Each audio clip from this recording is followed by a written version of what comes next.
This is way too early to be streaming, but I figured why not? Is it raining? That's an airplane. That's an airplane. Ow. Boom. That thing is broken. I had to slide the... There's like a plastic dongle that attaches to the connector, and it broke. It snapped. What's up, Wuda? Alright, so... Full transparency. I can't say a lot about the new warbond. I can basically only talk about what you guys have seen. If you haven't seen anything, I can talk about a bit more. But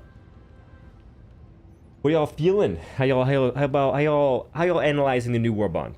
What are your thoughts so far? Are you excited? Does it look like a purchase day one? Does it look like a purchase in 100 days? What's the deal? Meme bond? Good start. Good start.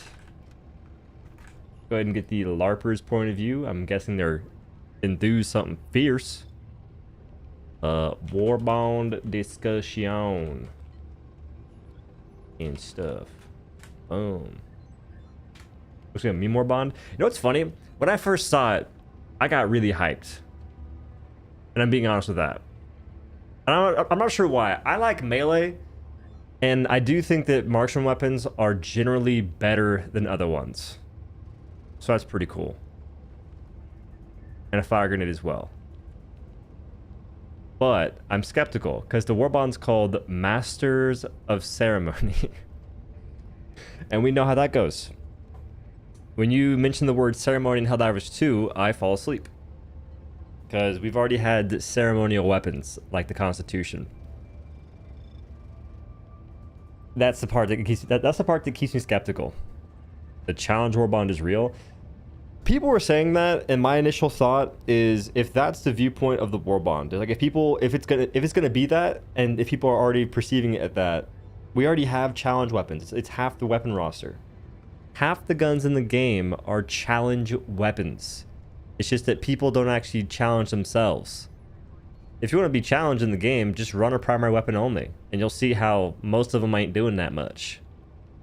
Hey man, this tenderizer's it's disgusting against alpha commanders. Okay, just use it. Just use that weapon. Don't bust out your stratagems to kill the monsters in front of you. Just use that weapon. Let me see how it goes. Let me know. They don't do that. No. Like 90% of people's kills come from their grenades and their stratagems, not their primary. Disappointed? Is there more to be excited about? I don't know, actually. That's the insane thing. Like, I'm very curious about the flag. I don't know, though. I will say that we gave feedback about what we perceived to be happening. So, either we don't know the full story, which is very, like, Arrowhead's very archaic in how they do things, even though we're like in the secret know-it-all place. They're still very secretive about what gets told. There's a high chance. I thought it was just falling off hard. It's not, though. Like, it's falling off in terms of what it used to be, sure, but that's because they kind of want it to. I don't know. That's my perception. But 30K at 8 in the morning is not bad for a game. It's actually pretty good. Especially one that's been around for as long as this one has, and especially for one that doesn't have any content to speak of right now. There's nothing going on. In fact, there hasn't been any real new content in a little bit. And I would, honestly, to me, some of the recent content wasn't really my cup of tea. Like, I don't like pred bugs. Those aren't necessarily new, but they're not my favorite. And we're missing the Illuminate, which there's probably some people that only play against the Illuminate. Because you know how folks like bugs, they like bots. I guarantee you there's people that only like the Illuminate. But 30K is not bad. Let's go ahead and be objective. But if we're comparing it to what the game used to be, and definitely could be, yeah, it fell off a little bit. What about the game's existence? Yeah, I was playing Marvel Rivals recently, and a teammate said, "Is that the Odo?" Which always, I don't know, like, how do I respond to that? First of all, I always try and say no, which is dumb. I'm gonna start saying yes. But I said yes, and they go, I used to watch your Helldivers 2 videos, which no one ever says. Usually people say, is that the Odo? I used to watch your Dauntless content. I used to watch your Overwatch content. I used to watch Remnant 2 content, your Pal World content. It's usually never Helldivers 2, funnily enough. And I say, oh, used to? And he goes, yeah, I stopped playing. And I was like, you know what? That makes sense. I get it. I fully understand. Shams took us for a ride. Yeah, I have gotten to the point where I really don't like anytime the devs, not the devs, anytime that Piles and Shams go, this is gonna be crazy, I take it with a grain of salt. In Piles' case, remember how he said that one thing would give great rewards? Either the egg from the mega nest or the confidential data from the fortress that gives you four rares and 2 super samples. Yeah, that's a hard sell for me, bro. That's a hard sell. But speaking of which, the sample, whatchamacallit, the booster thing we're getting, what do y'all think it does? Because I can't say. I don't think. I might get in trouble. Is that the Odo? Yeah, they say it like that. Also, what's up, Article 1? Purifier will be insane kind of situation. Did they? Oh my lord, I think you're right. They said that a long time ago. Mark samples on the minimap. A fun fact, I can't say yes or no, so it's just I'm gonna just read what you say and go off of that. Maybe a scanner for nearby samples. That's what I think as well. One sample may turn into 2. It does have the double sample icon. It do be having that. Might ping samples on the map. People have been asking for helmets that do that for a long time. Little side note. I've been good, sir. I've been okay. Things could be better, but things are alright.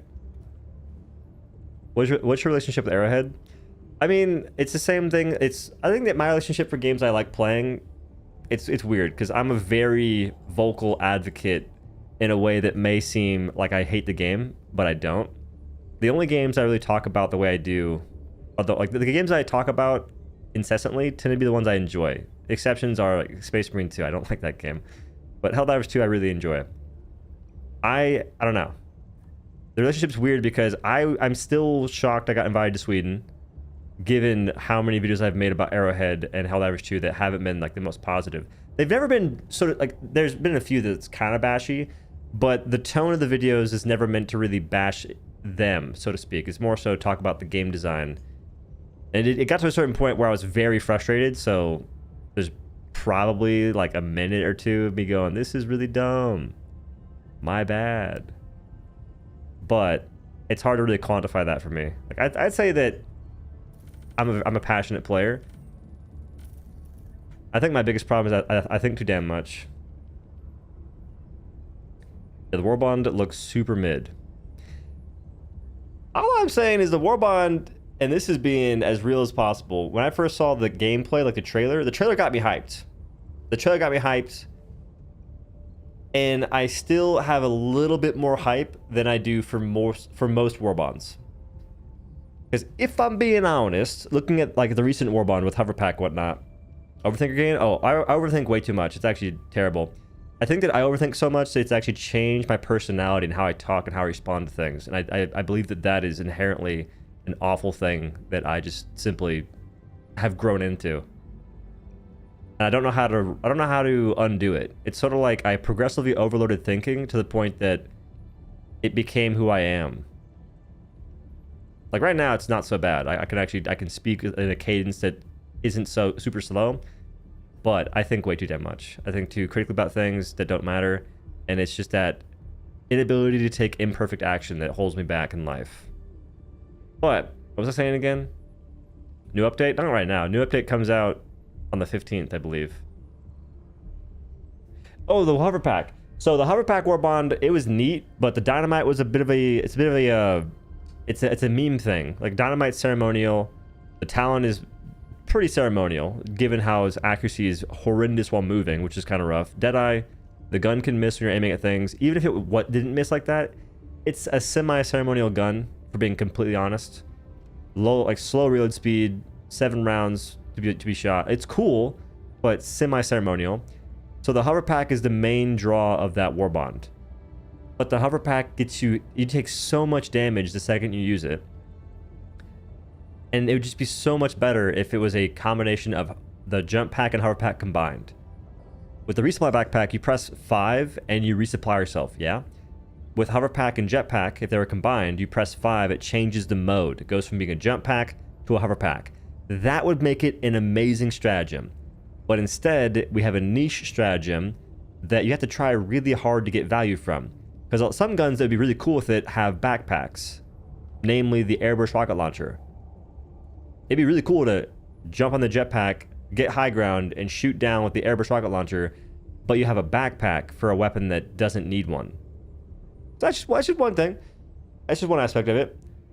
So looking at that warbond, comparing it to the one we're getting, I think that melee weapons are pretty fun. I enjoy the aspect of melee weapons pretty heavily. And I also like fire in this game. So those two things alone have me hyped. And then you have a sample booster of sorts. Okay, the sample booster could be like the one we got recently, where it's a... They never said the drop chance. I even asked for it, and they never told me, which is probably fair. But it's something low. It's got to be like 2% chance to freaking drop a sample on killing a heavy enemy, which is like not worth it. And then when it drops, you have to go and pick it up. Now, there's a chance that you can combine that previous booster and the new one and somehow make it better, but even then, that old one is so difficult to justify. We really waited this long for Truth Enforcers 2, huh? Nah, Truth Enforcers is worse. I think that Truth Enforcers, like looking at it just visually, Truth Enforcers is a worse warbond, guaranteed. Like we can just do this actually. I can actually use the game to my benefit right now. Because it's very hard to play this game and talk the way I'm talking right now, so I'm just in the lobby messing around. Like, Reprimand is a gun that is best used like a marksman rifle, even though it has horrible spread. The Holt shotgun is not a good. It's not a good weapon. Freaking argue with your mom. This is not a good weapon. Dead Sprint, I like it, but not many folks use it, so I would say it's not really a well-received booster because no one really busted out. And the Loyalist is like, it's nice, it's alright, but it's not blowing my socks off because it's just a sidearm purifier that does. I think it does a bit less, yeah. So like, it's not bad. Like this is good, but it's a sidearm, and we have really good sidearms that overshadow this something fierce. And the armor helps prevent helldivers from flinching when hit. Yeah, no, this actually might be one of the worst warbonds in the game. And the drip is okay. Like I think this looks, it's all right. It's kind of hard to make a white and red and grayish armor look bad, but I don't love it. So I would say it's like one of the worst warbonds in the game. So the new one looks better than this. And the new cosmetics look way better than this. It's not even close. What's your armor passive? When you get shot, it helps prevent how much you flinch. When you get shot, like you're shooting right, you get hit. Also, White Wolf, thanks for the 10, by the way. Appreciate you. You're shooting straight, you get hit, your gun just jumps up, it jerks. You flinch. So this helps mitigate that, but it doesn't do enough. And only having one effect on armor tends to be really lame. Which the new armor may have that. Because in the blog it says, new armor gives you epaulettes, which it lowers the chance of limbs breaking, which I'm assuming is vitality, is it not?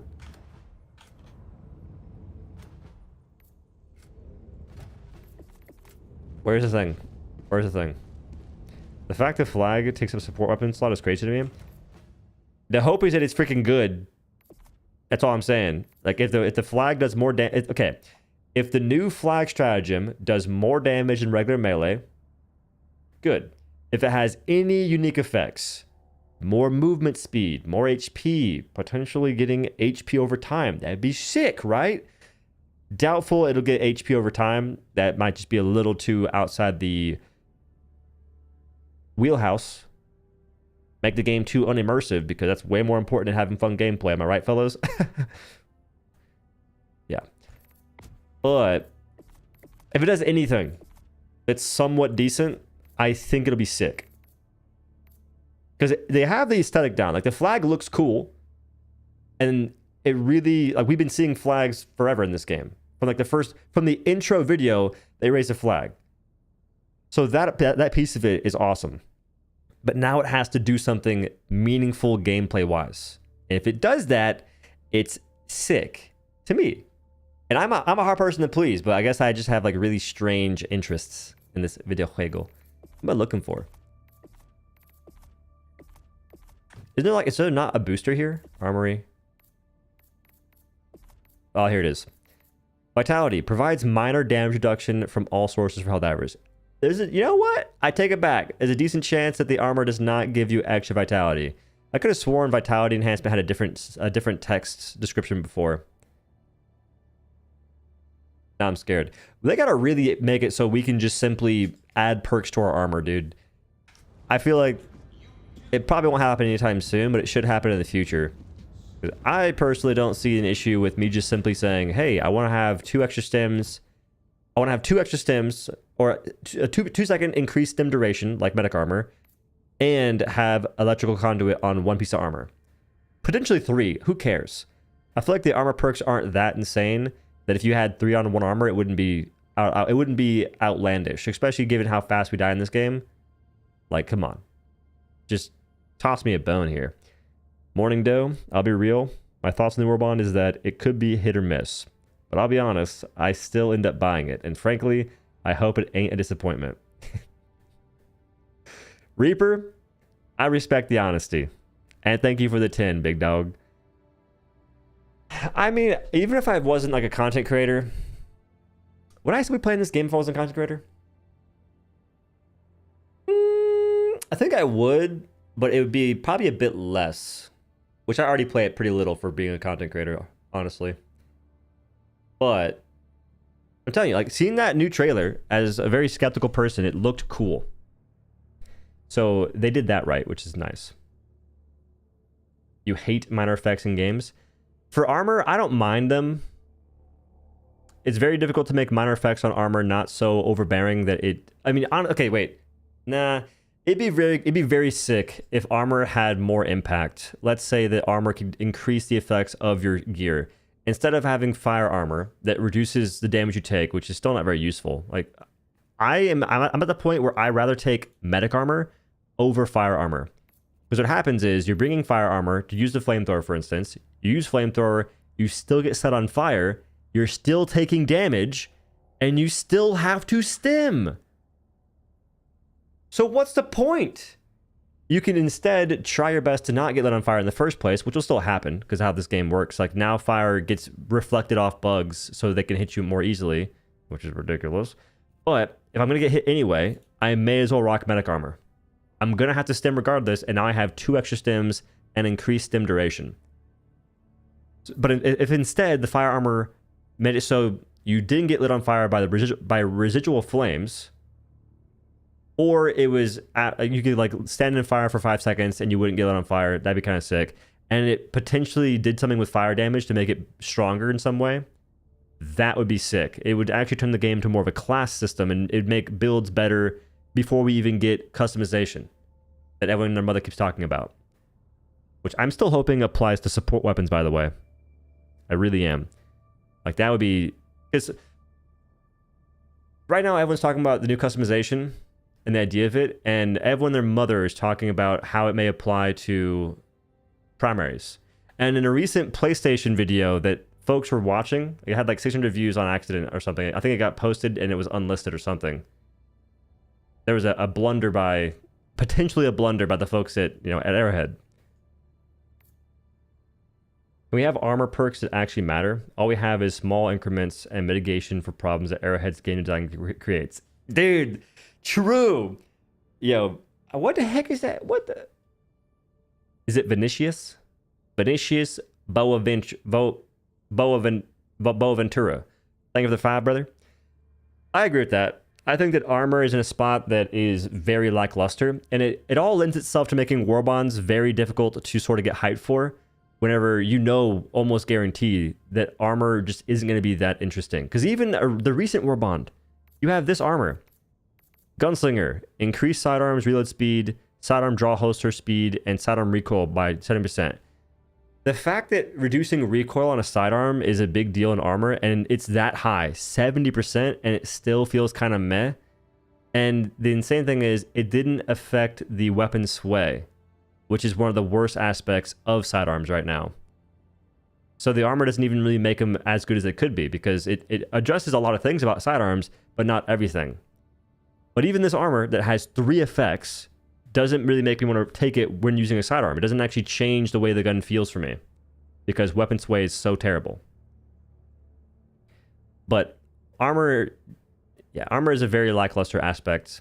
And the coolest thing about armor is how it looks, which is weird, because if the biggest selling point of a warbond, armor-wise, is the aesthetic, why not make it so I can simply change the perks, and then I can stop looking like a freaking clown every game, i.e. the medic armor, and instead I can look way cooler. I can be more incentivized to buy armor for the way it looks, since I can change out the perks of the armor.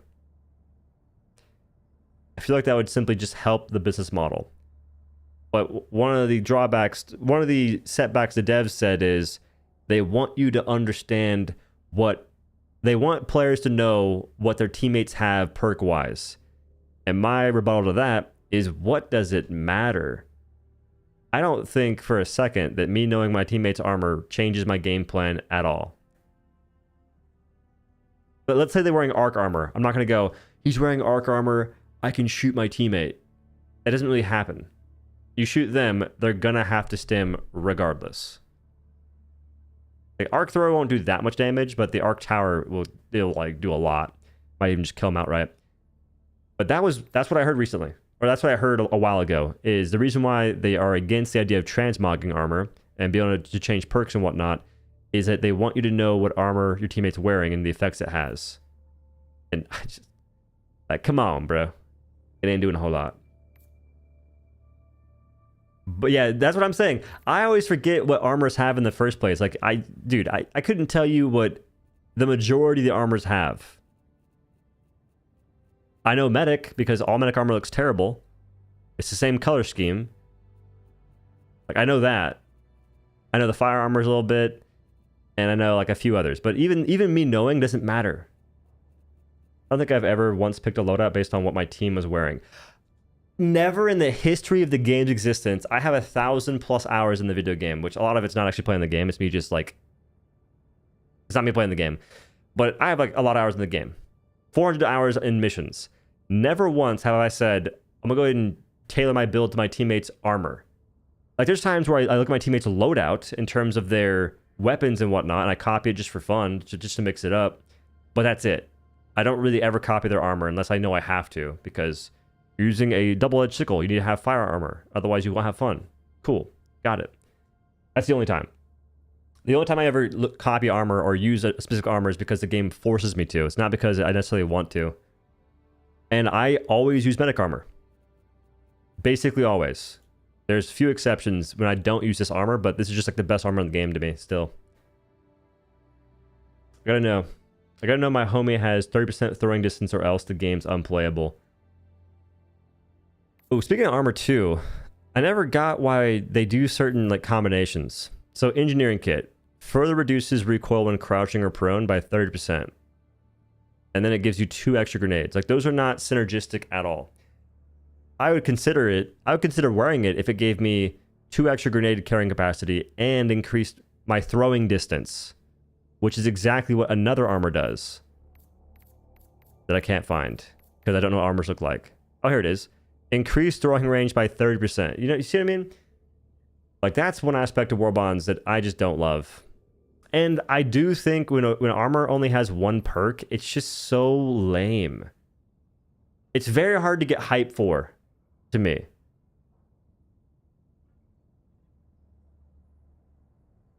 Engineering kit's best? Nay. Nay. Nay.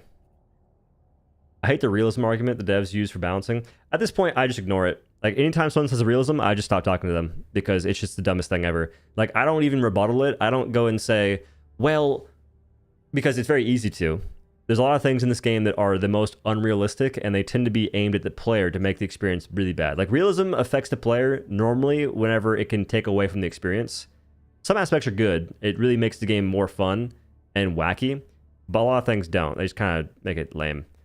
But yeah, when folks bring up realism, I just stop talking to them. Like, they're not intellectual in the slightest. Like, especially, like, not in this conversation at least. Like, they're genuinely someone that should not be talked to if you want to maintain sanity. Because what do they have to say? Like, most of those people can only bring up things that aren't even real or tangible. And they're the same people that will make up excuses that don't even make sense. Like, they'll try and explain why devs did something in a way that the devs didn't do it. Like, the devs, that wasn't the reasoning. They'll just say it because they think it makes sense. Pisses me off something fierce.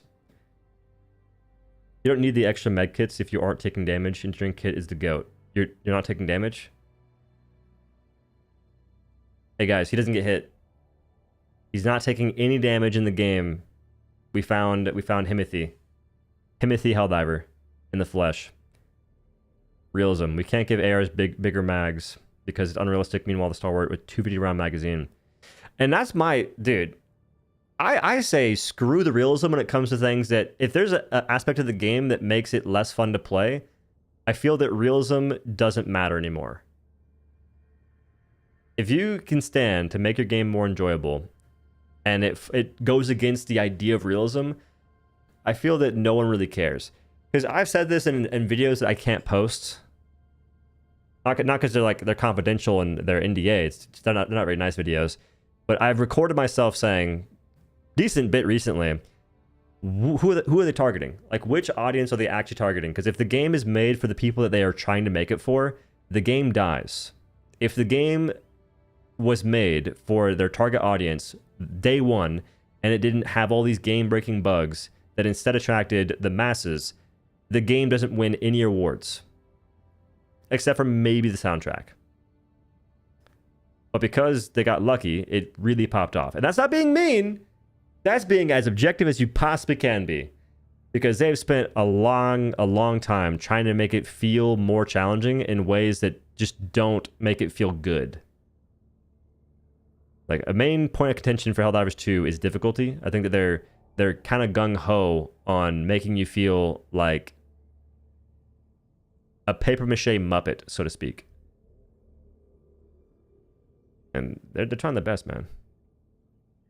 That's why they keep changing AI so much. And they go back and forth between making it feel brutal for the player and trying to mitigate how bad it feels. But I don't know. Like, at the moment, it's in like a weird no man's land. Do you think Helldivers 1 and 2 should go to Xbox? I think Helldivers 2 definitely should. But I'm also a content creator, and more views, more players means more views, potentially. But, like, realistically speaking, it should go to Xbox. Stop rage baiting. Who? Helldivers was so fun at the start. It still has its moments. I still really enjoy using the railgun versus automatons. Like, hitting shots is sick. Big possibility to get warbond today and on the 15th. No. It's not. No. Like, no chance at all. Helldivers 2 always announces warbonds. And the only time that they may not do that is if, like, they had like a secret drop and they wouldn't just go, hey guys, warbond's dropping on the 15th, and then have one drop today.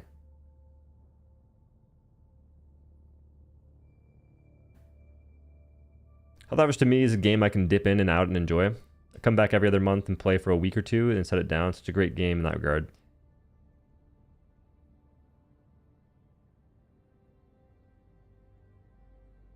I can't relate too much because I feel like the game doesn't change in as much of a meaningful way as I'd like.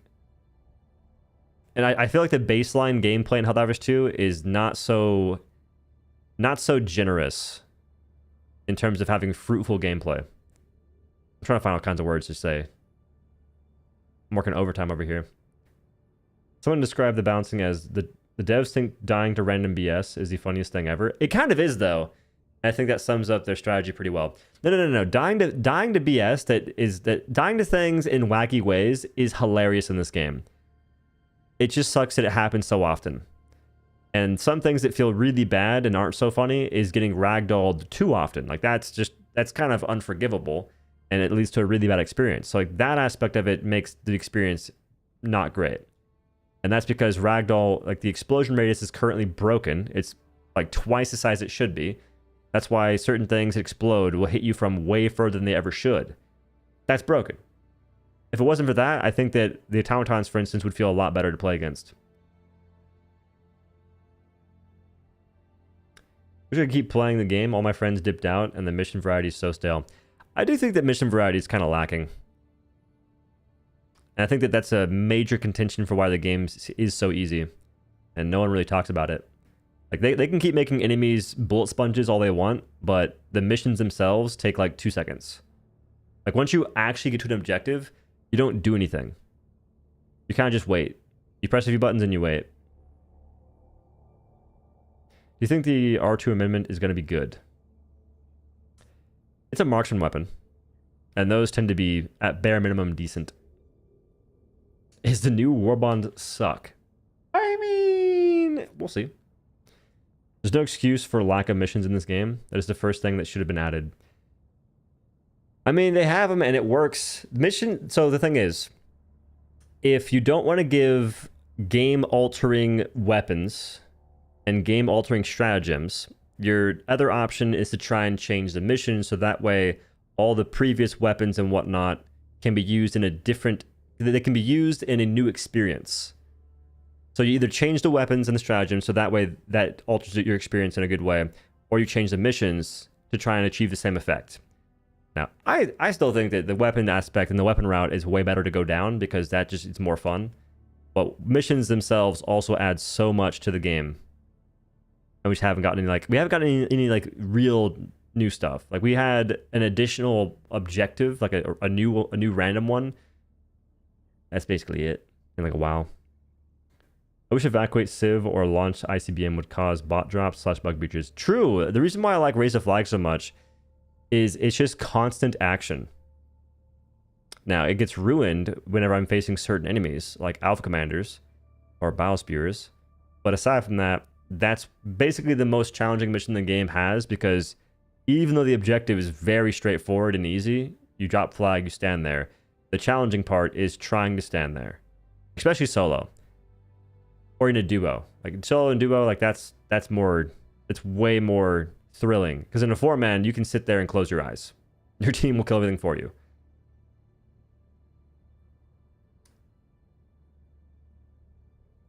Trying to make us think the warbond's great. I mean, hey man, the warbond's the warbond. Okay. So I brought these things and I was supposed to, I haven't had my morning cereal. I haven't had my morning electrolytes. I might go ahead and do that right now. We'll see. It's so disappointing that the flag stratagem doesn't give boosts. Is that written somewhere? Because I'm still holding out it gives boosts.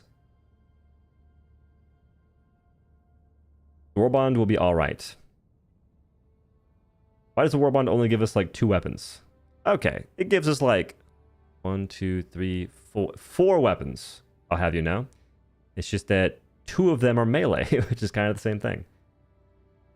I think I'll feel the same way about it as I do the Constitution. I think that... Is the flag two-handed? Because if the flag's two-handed, I might feel the same way about it as a Constitution. If it's two-handed and it doesn't have boosts or effects or any aura around it, if the flag is auraless, I might be a little pissed. And if it's also two-handed, it's going to be like that. That's kind of lame. Like, it's cool. No, it's not very cool. Because now you can't use it with the ballistic shield.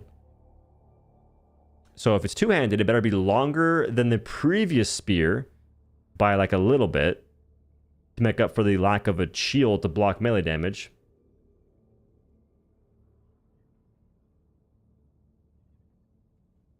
The flag should increase number of enemies around a hard mode, and they can just make it so capes do that. Give me a cape as a modifier. Like, for instance, okay, cool, I'm going down my cape list. Boom, boom, boom, boom. We get to, like, this one. Oh, my goodness. Fallen Hero's Vengeance. Spawns more enemies. Bug breach time Bug breaches happen more often. Bot drops happen more often. Basically an opt-in modifier. And then make it so the host can turn off modifiers if they want to. And you know if that's happening.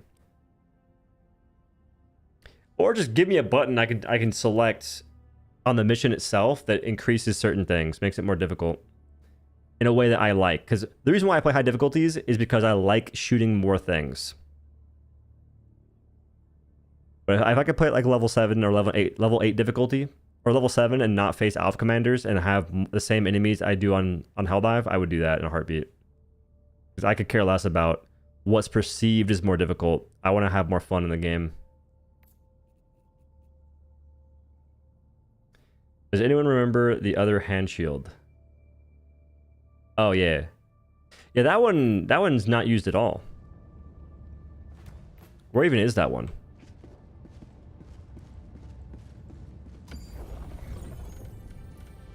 It's like that's the it's kind of like the shield backpack but on your hand.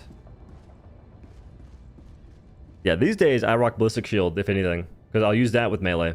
That's the only time I use shields. Let us see the seed of the planet before we drop would be nice. It would help a little bit, but the thing is, alpha commanders on every seed. Remember, guys, helldivers is a mill sim, so the warbond is amazing. I'm so excited for the warbond.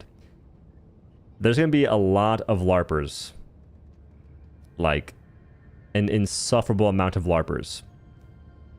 My thing is, if the warbond doesn't end up being good and the main content you can make from it is just sitting there and role playing, I'm gonna fall asleep. We already have enough role play happening in this game. We have enough larping, enough glazed diving. We shouldn't be adding more to the list. So if that goes down, I'm gonna be a little upset. Also, directional shields shouldn't transfer ragdoll like the normal shield. It should do something different. That's an aspect that I think the game suffers from, is they kind of have too much of the same things. Like assault rifles and SMGs, they all do the same thing, which is just shoot a bullet, which has no unique effects. There's nothing about it that is interesting. Gun does damage. That's it. Whereas we have the Plasma Punisher, which I think is still a terrible gun, but at least it has AoE. It does AoE damage. The laser weapons apply fire damage, even though they reflect off enemies now constantly. Like you get constant angle of deflection on flesh. The fire train, what's that about? So you throw a grenade and it spins and it creates an AoE, which is like an area of effect of fire. I don't know if I'm assuming it lingers. I'm assuming the fire lingers. So to me, it's sort of like a miniature napalm barrage without the insane direct damage impact. I mean, you don't love LARPing while being ineffective? I don't. No, I don't. I think that's like the major disconnect that I have with like a lot of players that still play the game, is that they enjoy being useless because in their mind they're actually doing something, but in reality they're basically doing nothing. Unless they bring certain stratagems, in which case all their kills come from those stratagems. So then anything they bring is seen as good because they have a lot of kills. They got so many kills, guys. These guns are godlike. Meanwhile, the gun they think is good is doing like nothing for them. If you watch their gameplay, they're spending like an entire magazine to kill 2 things. And they're in the same breath telling you, this weapon right here is freaking insane, dude. So that stuff it makes me roll my eyes. It hurts my soul when they're telling me that the guns are good, and I go and play the game. I see people that use the guns, and they're just dying. The second it comes down to them versus enemy with the primary weapon they chose, they die. You bulk up? Yup. I'm 195 pounds right now. Still kind of lean though. Okay, not lean, but I'm lean-ish. Been on a lean bulk. Oh man, 5 more days. More suffer for me. It'll be fine. Doesn't the Doom Dark Ages come out sometime in the near future? Apparently some folks have early access to it, and I want to be those folks. Badly. because I think the new Doom is focused more on... It seems to be like more melee focused in a sense, and I like melee focused. 15th? Fuck. LARPing is fine for a game. They're just a niche of gamers. No, okay, so LARPing is fine. If you're a LARPer, go crazy. But the fact that the game is targeting LARPers so heavily is where I draw the line. Like they're actively making content that essentially only the LARPers can enjoy, is what it seems like happens pretty often. And that's how I feel about the Truth Enforcer Warbond. Like, Truth Enforcer Warbond is a LARPer's dream.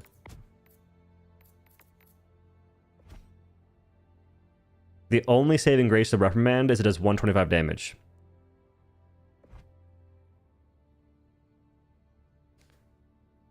Does the new Doom game have glory kills? I don't know. The base Doom Dark Ages cost 120 Australian stones. Holy smokes. You gotta start breaking up boulders, brother. Collect them funds.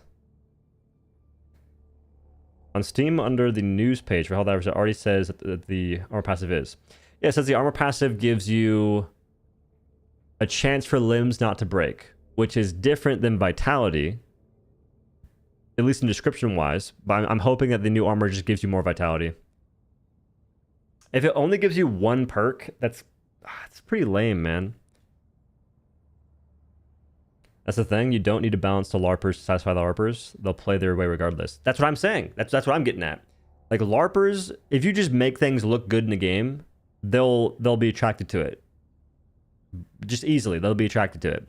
And sometimes they get attracted to things that aren't good just because of the virtue of using things that people aren't... It's essentially, they love the idea of unpopular items because they can feel special. Whatever, fine, go crazy. Like there's some merit to that, because I think it is pretty cool to use things that aren't popular, because sometimes the popular items aren't actually that good. It's just that people have a hive mind around it that essentially blinds anyone else from experimenting to truly get the gist of what's going down. But if we only make items that are rather weak on launch, it pretty much satiates the LARPers and no one else. And the LARPers are a very niche audience. What's a LARPer? Serious question. LARPers are pretty much people that roleplay as if they're effective in the game, or not so much that. Like, that's like the mean version of it. But people who take on a certain look and a certain gameplay style that isn't very indicative of being that useful. They enjoy it, which is great. And then the rough side about LARPing is sometimes they'll be very ineffective in battle and say that what they're doing is really, really good. They basically lie. They're gamers that lie. It's almost in a sense that it's someone who's LARPing as if they're a actual gamer, but meanwhile they're kind of just dressed as one. You can LARP and be useful. Most people that LARP aren't useful. So saying can is just really tossing them a bone. What's the best way to farm metals? I think it's just doing missions as fast as possible.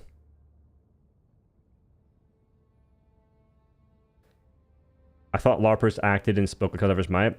The way that I've been saying LARPers, nah. I'm not really talking about the folks that like role play. Like, I use LARPers like damn near a slur.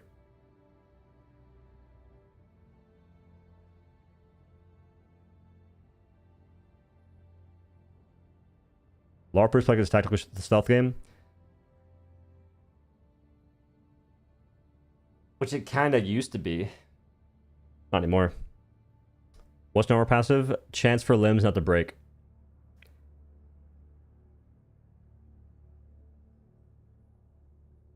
I'm happy for the 20 folks at roleplay. You say that, but I think that the game has definitely been going down a route where it's just building the audience of people that basically only roleplay or they only LARP around. Which is exactly why the feedback tends to be so weird. This robot will be at the bottom of a tier list. Nah. Truth Enforcers is at the bottom right now. Like, looking at all these... Hey, wait a minute. Nope. Infusion's like one of the best modifier, or one of the best boosters. But this is the only good thing in the warbond. Because peak physique is kind of buns. I will not justify armor that lets you aim better. Need a new term? Try Slarper for selfish? Hell no, that's a terrible term. Larper is just fine. The folks that care about the terminology too much can kick rocks and pound sand.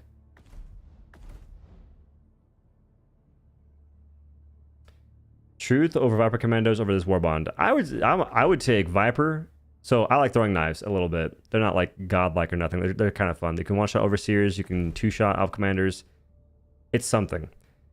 Way more interesting than Truth Enforcers, which is just reprimand, and this gun is a worse version of the Diligence, because medium pin isn't that godlike.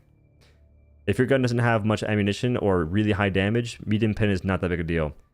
Because Diligence has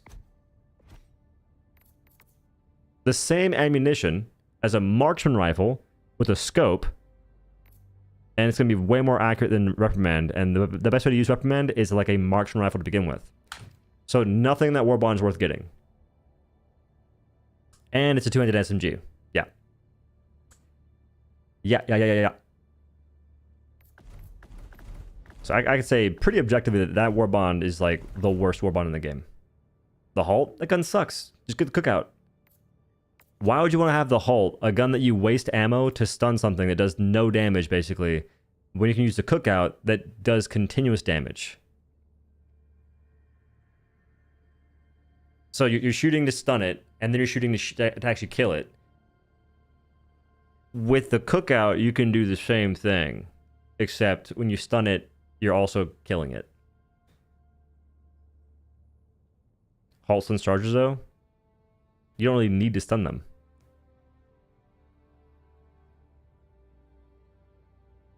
From the front or the back?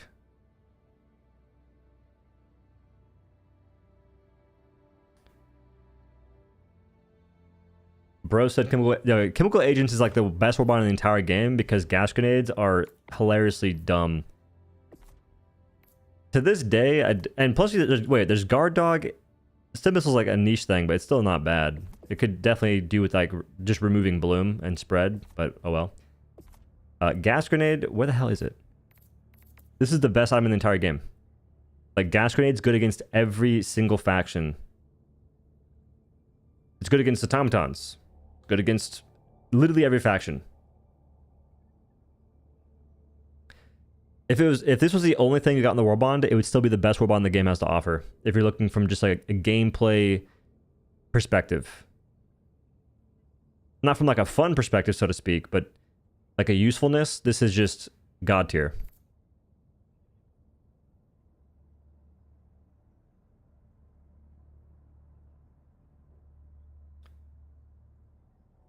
Better than demo detonation? Yeah, I'd say so.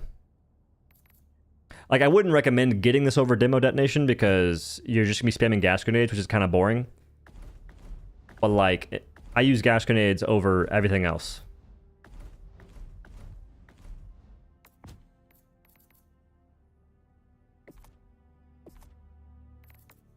Yeah, I would say the chemical agents is better than this Warbond. Because I don't use Educator. Thermites are good. I'd rather use them though. Eruptor is meme opener currently. Nay pistol's neat. I mean, it's good, but and I'd never really used a crossbow either.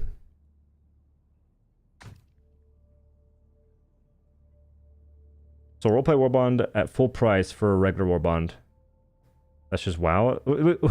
I mean, if that ends up happening, that's been the game for a while now, guys. What are we talking about? Like, we just went over this. Like, this Warbond, this was a roleplay Warbond and a half. Like, people had to really cope hard saying that certain things were good when they weren't. And I said this was like the worst Warbond in the game, and it was at the time. And people gave me freaking slack. They said, Doe's just negative. He's trying to get that paycheck. He's always saying mean things about the game I like. And they had to they buffed this weapon so much to the point that it actually became good. They had to like double the damage. Another sample related booster, but nothing worth spending them on. Do they really think the DSS is a legit in-game system? P.S. Just call me Vin. Complicated name for English speakers.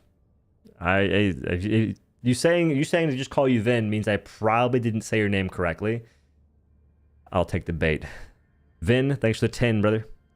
Appreciate you.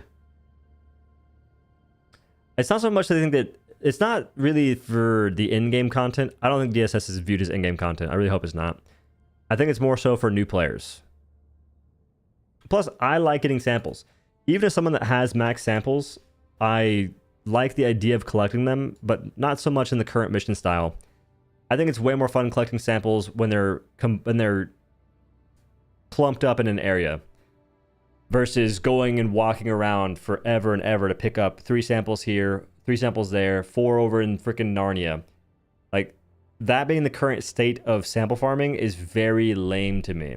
I like it when you go to an area and there's 15. Why are you the way you are? I don't know. I think too much. I think way too much. That's why. All right, chat room. I'll be right back. I legit have to do this. This is also... Just give me a second.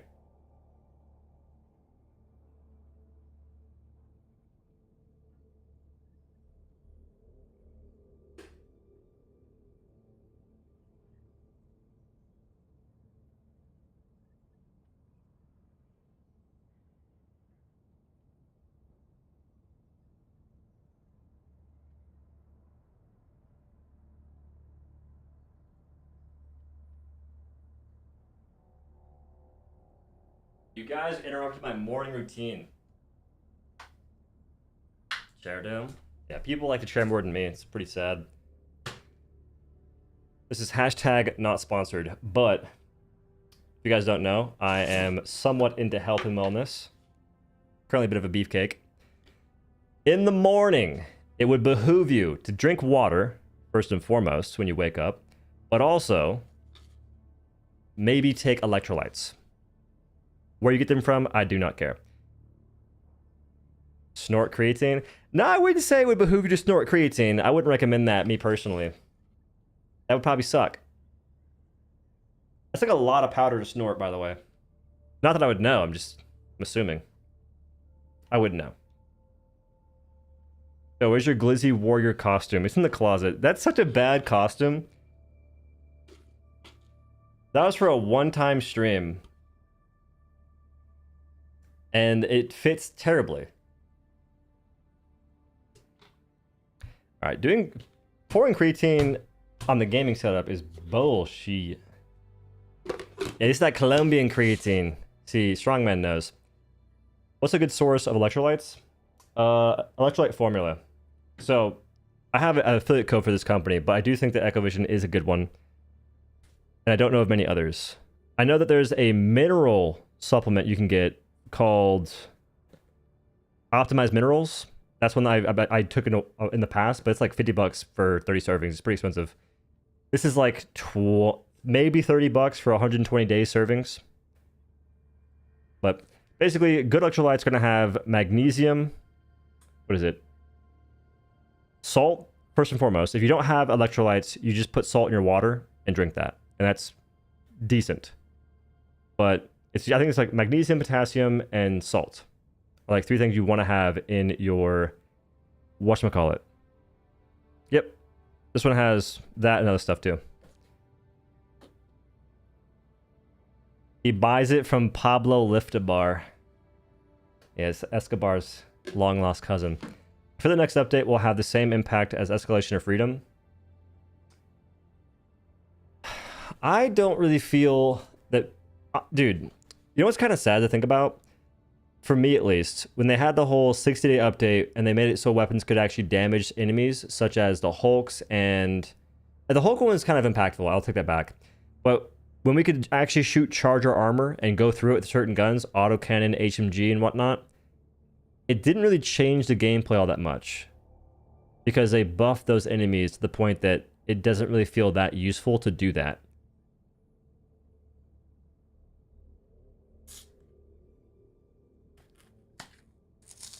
So I think that to this day, some of the most impactful gameplay I've had in the game is some of the early stuff.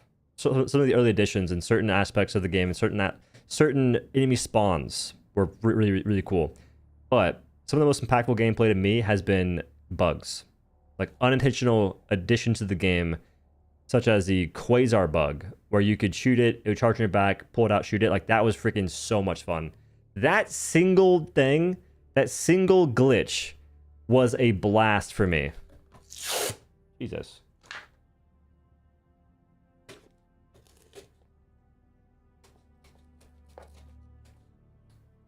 Charger Hulk Stagger's nice though. I wouldn't say the Hulk Stagger's Hulk Stagger's not very good, because when you stagger him, it makes hitting your shots more annoying. Like, before I could autocannon. Actually, I'll try and show you real quick. Oh god, where? I need a fork. Do I have everything in this room? The scooper is MIA. What's the worst? Wait, so what's the worst warbond?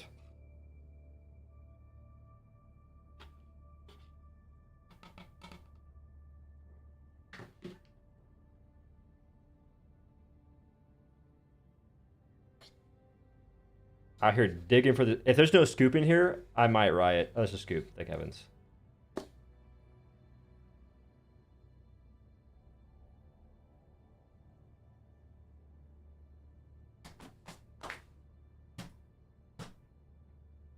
This is why you don't use any Colombian creatine or any electrolytes in your room. I need a fork. I need a fork.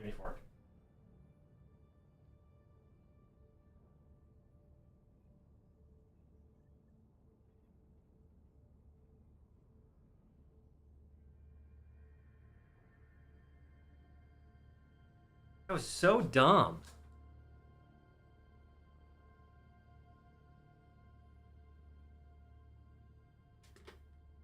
I'm moving this. I might spill it. I'd say the one that dropped currently is the worst.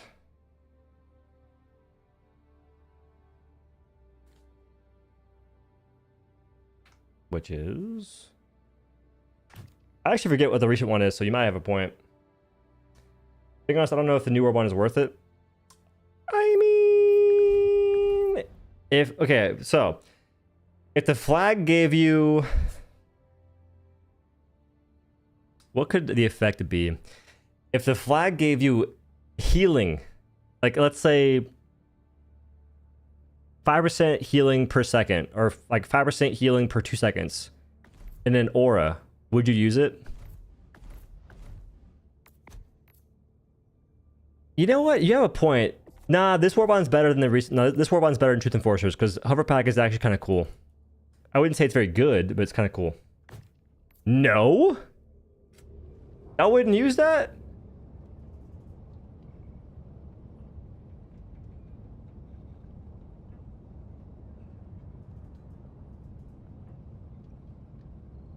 You see, bro? Get a fork and you can fish out the scoop. That goes for anything that has a little scooper in it.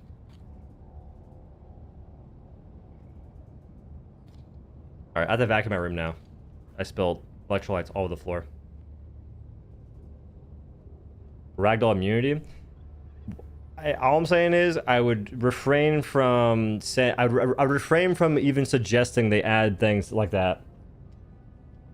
I think encouraging the devs to add things that fix problems the game currently has in the form of armor perks is a terrible idea. For instance, instead of making it so players can aim better in the game, which would increase the quality of life of essentially every weapon, they give you armor that you can choose to fix aspects of aiming. Like each armor there's armors that have individual pieces of the aim improvements. You can choose to have reduced weapon sway on one armor, reduce recoil on another armor, and reduce flinch on another armor. Those are 3 things that affect aiming in this game, and you can choose one of them to improve. That is pretty lame, if you ask me. It's not really a choice either, because like you're kind of just deciding which one you don't care, which one is going to improve the experience the most, but it's not like a good choice to be making. Okay, that took 1,000 years. We did it. Spilt electrolytes everywhere. Oh well. Ship upgrades. I feel like okay, so adding ship upgrades is cool, but it creates a deficit, and the deficit is going to be for new players. New players are going to have this increasing amount of grind for a very, very small bonuses. And for the current players, if you add those, they only give content for like a week, because you unlock it and you forget about it.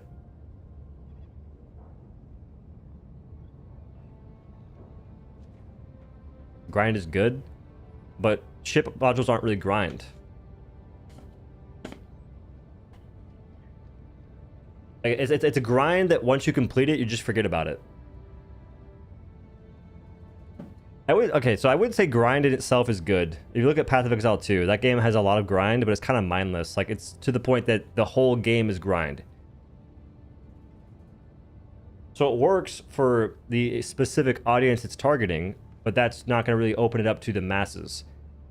Helldivers 2 was really fun because it was just a game that could be picked up by the masses.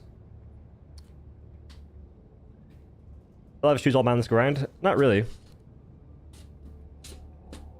You unlock all the weapons very early, like level 25 or so. You unlock basically every weapon there is to unlock. See, ship cosmetics could be pretty sick.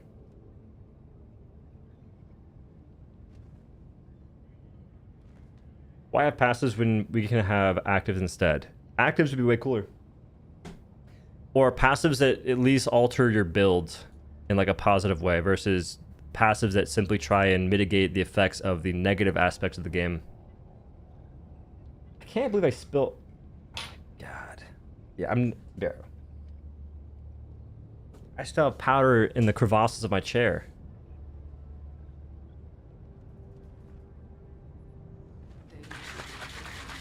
Oh, but a little side note here. If you ever get creatine, I recommend getting unflavored creatine and just putting it in things that have flavor. Don't put it in soda, though. I don't know how that works out. I'm pretty sure it bubbles up and it's really gross. But I mix it with my electrolytes, or mostly electrolytes. Plus, unflavored's cheaper. Just saying.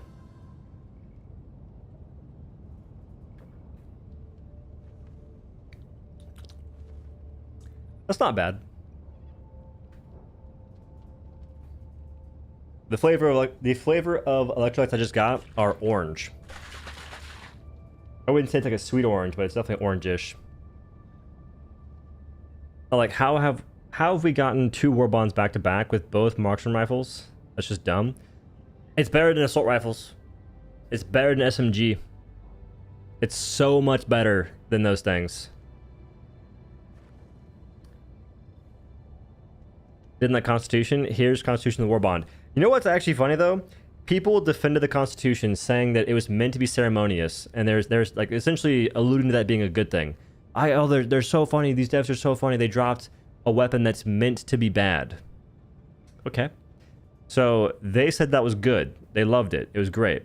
Now we have a warbond called Masters of Ceremony that could potentially be full of ceremonious weapons. All I'm saying, if that ends up being the case, the folks that were essentially okay with Constitution being garbage are the problem. It's just me. They gave feedback saying that they loved it. It was fantastic. It's hilarious. They like challenge weapons, as if we don't already have half the roster of weapons being challenged to being a challenge to begin with. Constitution was paid. This is free. Wait, Constitution was free and this is paid. I don't think it matters. I think that people being okay with new things being added that generally don't really improve, they don't really give us a sense of like some power, is a bad idea. Like, it being paid versus free doesn't really matter that much. Especially since you can farm super credits. Not to say that everyone's going to have the time to farm credits for every single warbond, but it is a factor to keep in mind. It's like you can.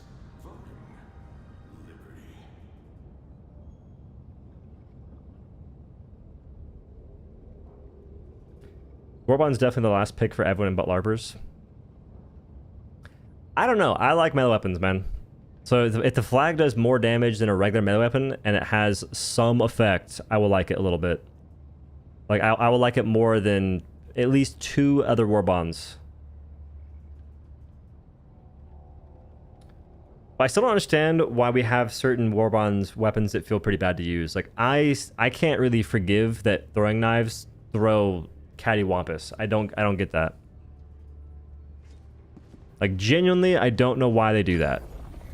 If they threw further, and if they threw like a bit more straight, or like they throw like this, like that, versus at least this, which is weird. Okay, if I play against the bugs, I will lose my mind and have zero fun.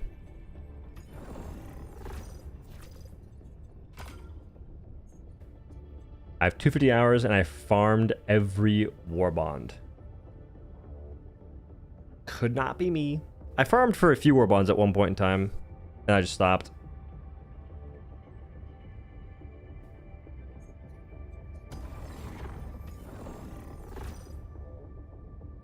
Just saw a trailer and feeling kind of sus. It's unfortunate. It's only 652 people. Wait, dude. Dude, I spilled all that powder in the room. It's trying to attack me. You can get like 500 super credits in less than an hour if you hustler. Yeah, but you could also make 20 bucks mowing a lawn in like an hour.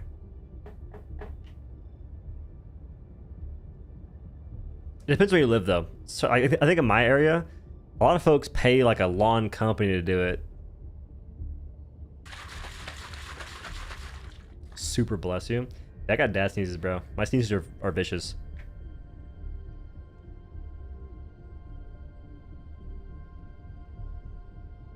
One of those video games. But in the video game, farming super credits is like a job. You go on a mission, and you're just looking for this one specific thing. You're not really playing... You're playing the game, kind of. I guess it depends, because I like farming samples, so maybe folks like farming credits. Who knows? When Haseo... Imagine you could hold the flag alongside your secondary pistol or sword and even plant it while it gives buffs.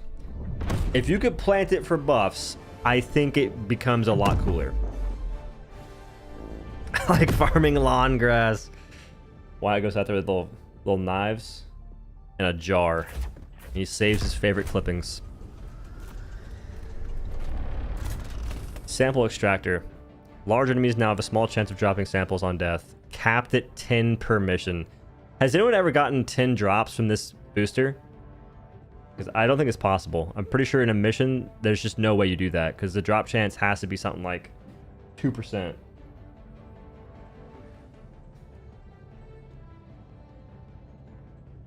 The farm super creds, do you just spam trivial missions over and over? Some folks do. I haven't done it in a long time, but people, they say to farm like level 2 missions. Don't worry, guys. I'll guess what we need. Don't you worry, your pretty little head.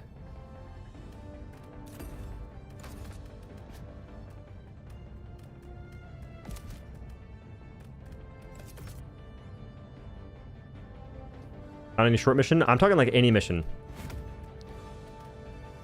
Because even if it drops 10 samples, I don't think that people are collecting every one.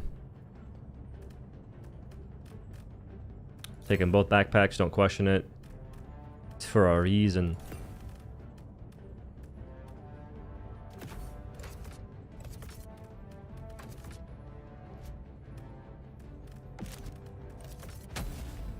Boom.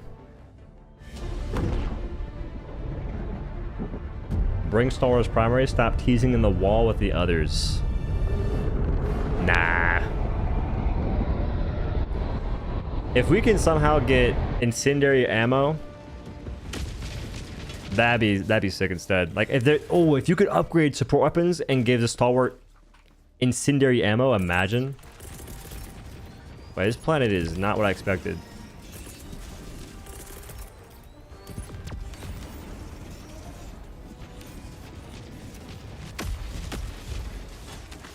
All I smell is orange powder right now.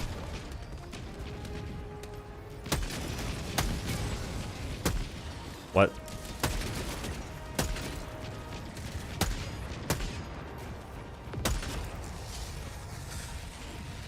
Max ever got 2 common samples from the booster, completely worthless ammo. The drop chance is too damn low. It's too low to make it useful. These folks have died a dull amount so far. Customization for what? Just for weapons. People have been talking about leaks for a while about customization of armor or customization of weapons. So I think it'd be cool to have it for not only primary weapons, which is the current assumption, but also support weapons.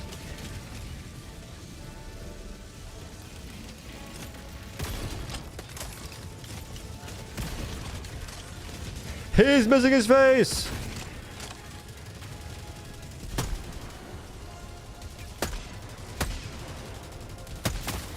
What?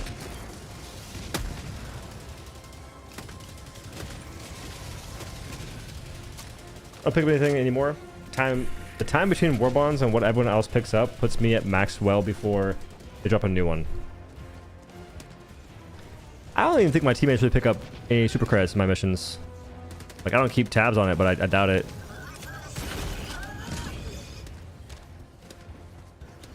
Calling it now. Next patch, they're nerfing the ultimatum pistol.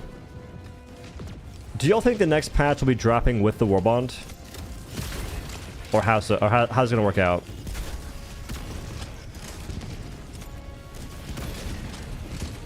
That's a shot by memory right there. I couldn't even see him, I just guessed.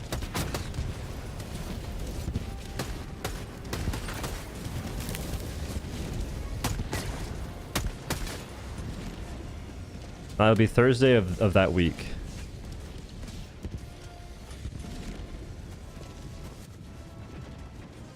Do they do updates on Thursdays? They won't drop out at the same time. Word. So another thing, a lot of cool armors, all with bad or mediocre skills.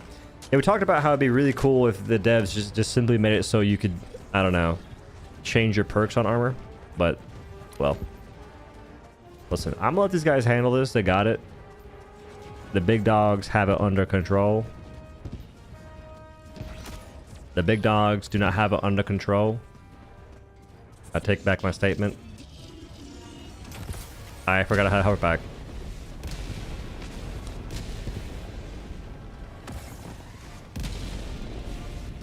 If they nerf ultimatum more, then yes. Hey, I've gone on record many times saying that I think they should probably nerf ultimatum in one aspect. When did I grab this? Switch guns.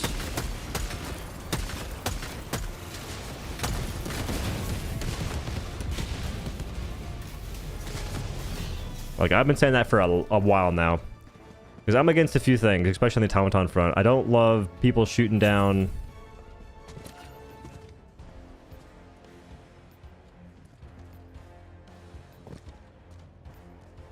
This guy's typing. Oh my, that's... I've never in my life seen that before. But I'm against the idea of shooting down dropships, honestly. And I don't love that you can break objectives that are otherwise somewhat challenging with a shot, so to speak.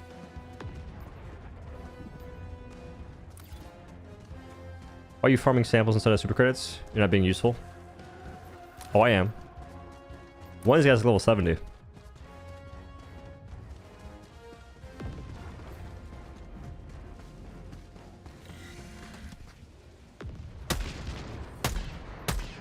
Dude, I'm fighting the gun something fierce. That's cheating. You can't do that. He had no rockets. How's he shooting at me? Disappointed in warbond. I think I've been seeing that sentiment a lot today.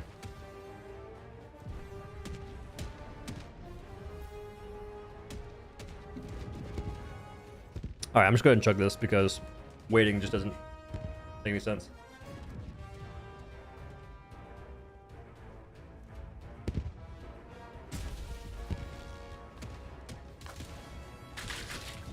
You get the triple...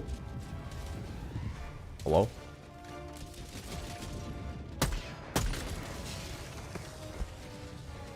Who else is in the bushes? Assuming the position. AMA.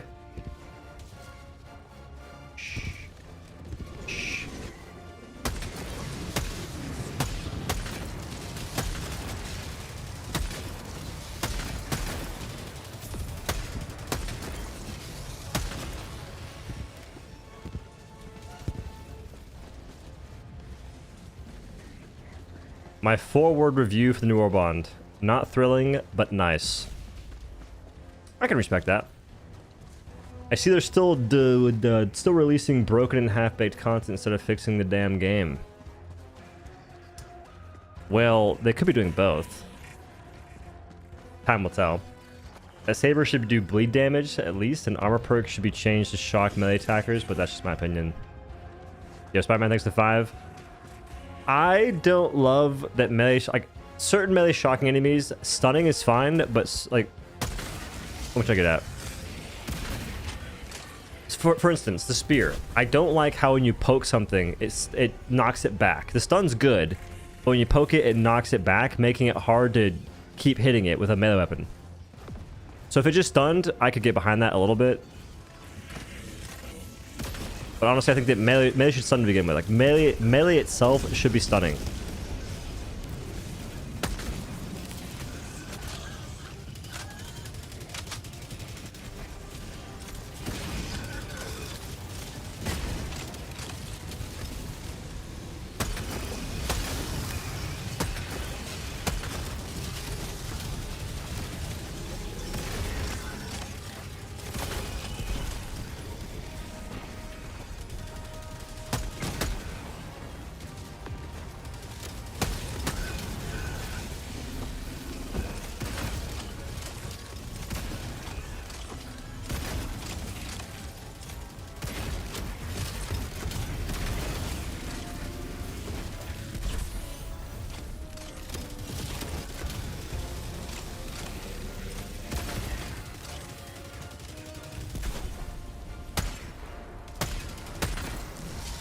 You think of the sample scan of the warbond? I'm not sure what it does. That's a lie. I know exactly what it does. It's neat. Hello. I can't wait for y'all to find out what it does, because I'll probably make videos about it. I like it, but you have to be aware that I'm a sample enthusiast. There's a time in this game that I would play a certain mission just to get samples. I didn't need them. I just like picking them up. So, that being said, it depends. Like, I like it, but I'm not sure that most folks... I'm not sure that people will recognize how cool it is.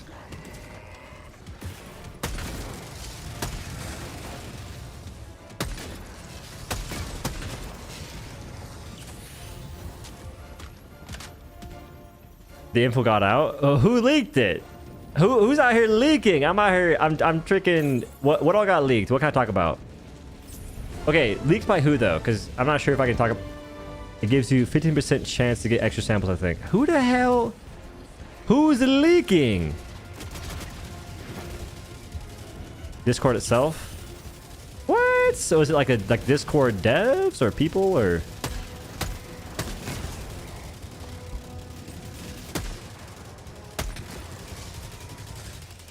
Like, how is that information getting leaked? Oh, God.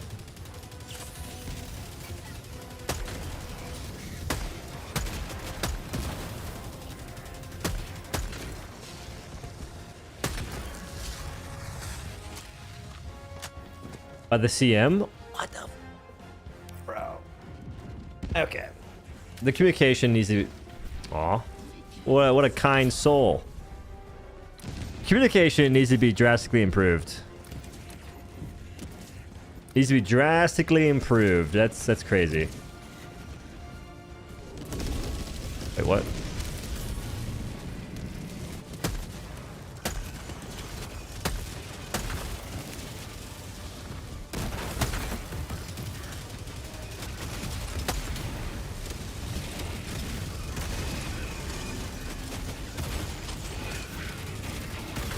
Get a shot challenge, level impossible.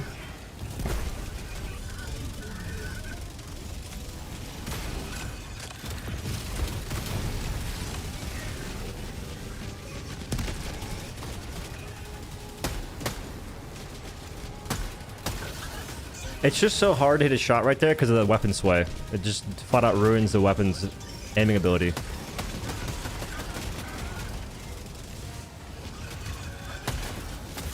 Has me asleep.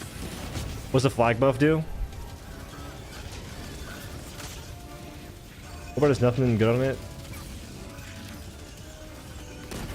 Whoops, this got left out. The sample scanner gives you 50% chance to receive twice the samples on sample pickup. That's kind of lame. Wait.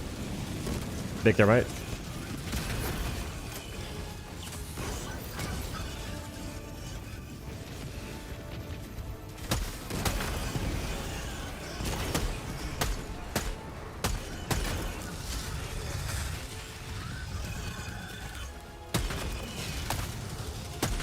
Why is that guy walking so fast? You know what's funny? I've not used my thingy once. I brought this to get on like high ground. There's no high ground to get.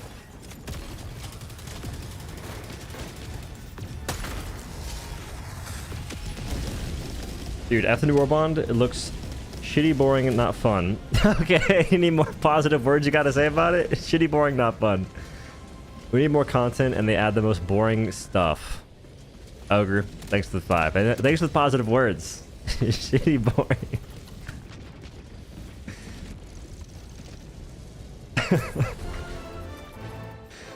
Rifle doesn't... The rifle isn't medium pen like the Constitution. Is that said somewhere too?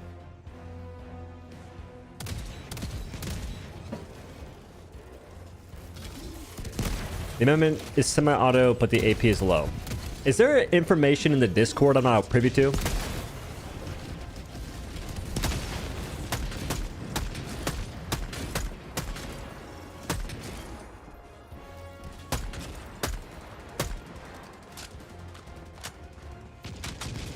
He's saying it's light pin. Is there information? Because the sample scanner stuff is being talked about. That's like the sample scanner thing is true. Maybe let's wait for the warbond to actually come out first before making any judgment calls. I mean,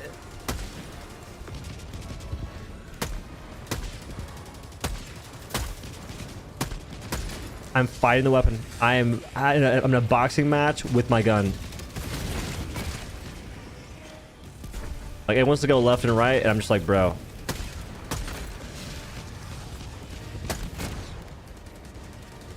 Max Payne, thanks for 5. Ogre, thanks for 5. The warbond is not going to make anyone come back to play the game missions over and over again. I think that part's true. There's a very low chance it does that. Ogre, thanks for 5 again, dog. You guys are crazy. Don't need to wait until the warbond's out. We already know it sucks. I do believe there are cases fairly often in this game where we do not need to wait to get like the specifics to know that things aren't good. For instance, assault rifles and SMGs. Unless they have unique effects, you can just tell they're not going to be very good based on numbers alone. Yes, on Discord. I'm open to Discord in a second and see what's being said.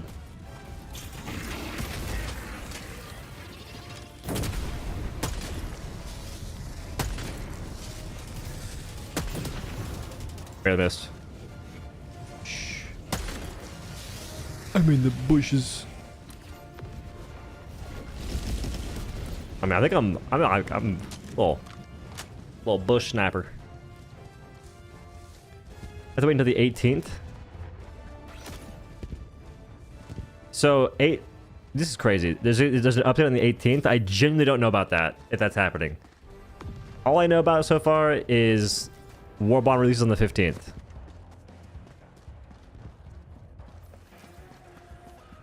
If you at the very least just double or triple the reload speed on the assault rifles, at the very least it would be more fun to spray and pray. True. That's pretty true. It's a pretty slept on factor. I think that reload speed is being used a little too harshly.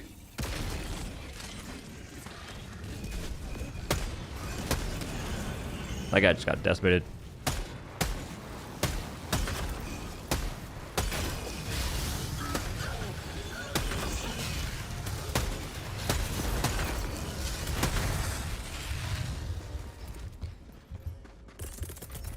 This is exactly why I bring my own resupply backpack.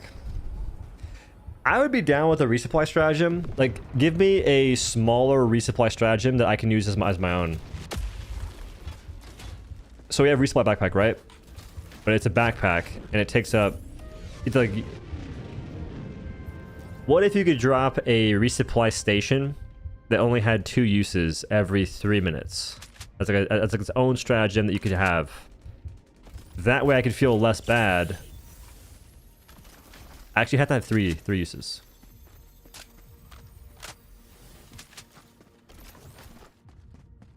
But basically a personal resupply station. I mean, a resupply belt is what I would like. I've been saying that'd be freaking sick to have, because then you could have a resupply with a backpack stratagem. But how do they make it so a controller player can use that button? I guess it'd be 5 as well. Never mind. You probably you couldn't have the resupply belt and the resupply backpack.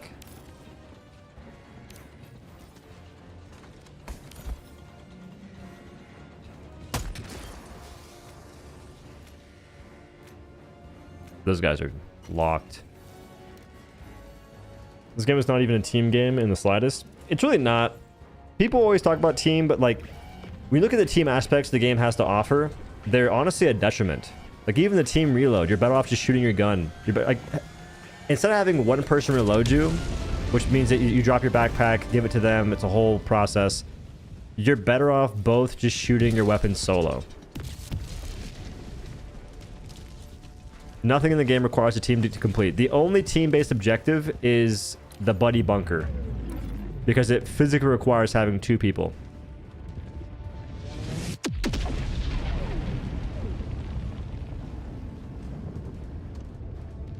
Just for extra fun. Yeah, but it's not like lasting fun. And I can say that confidently because how many folks actually use it consistently? A handful, maybe. In all the games I play, and I play the game in groups pretty often, I never see people reloading each other because it's a hassle. It's a hassle. You have to drop your backpack to your teammate, then they reload you. If you split up at all, you can't reload yourself now. You have, like, that's just ridiculous.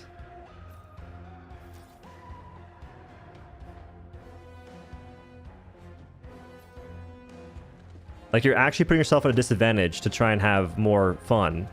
So, like, you're having fun, like, the moment for, like, a little bit, and then the second that fun ends, you have to swap back backpacks, and if you don't do that, you can't use your support weapon now. Is that what happens to how Helldivers 2 dies? This is not how, no. This is not how the game dies.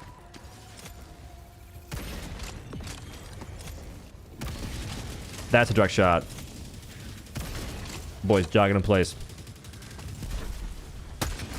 Like, the game would die if...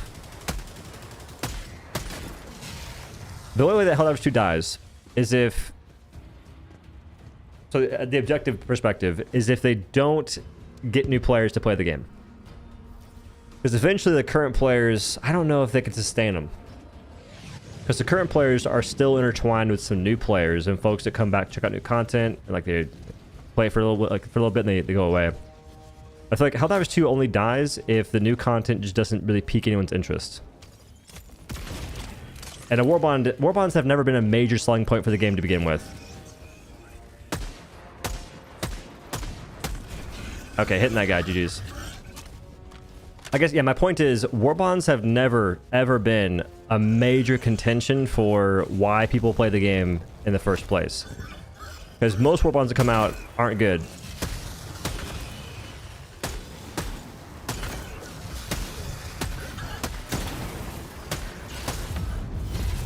Oh, I hit my fire. Why crouch you shoot the railgun? I do it like occasionally. Crouch reduces sway, I think.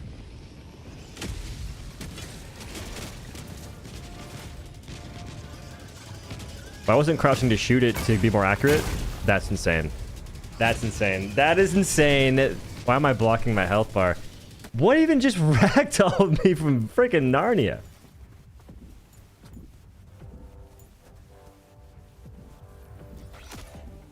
What do you think about a modern assault rifle, though? Like a non-bullpup?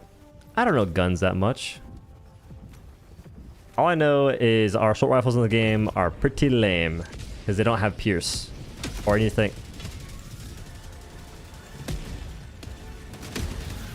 That wasn't a teammate there, right? Surely not. Surely not. Is that a mine? Nah.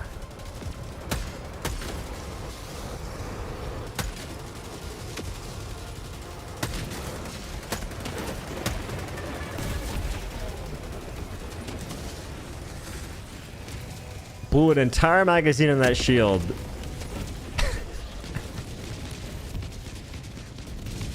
Sounds about right.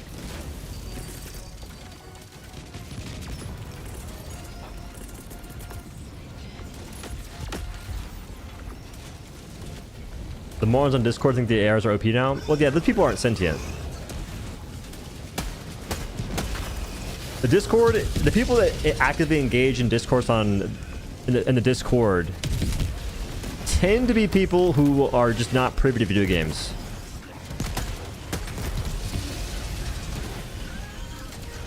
It's an echo chamber of people that aren't good at the game. That's crazy. He just killed me. He killed me and he's slow turning to die himself.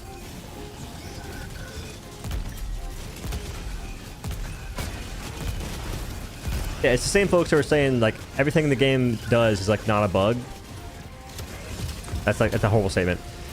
The same folks that said the HMG, the gun, didn't have a messed up reticle. It was just hide overboard. But turns out it was a messed up reticle. But they swore it wasn't. They swore it was just hide overboard.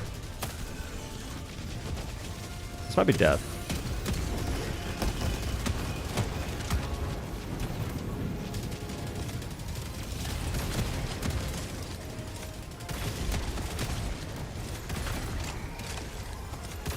Why is my reticle in the air?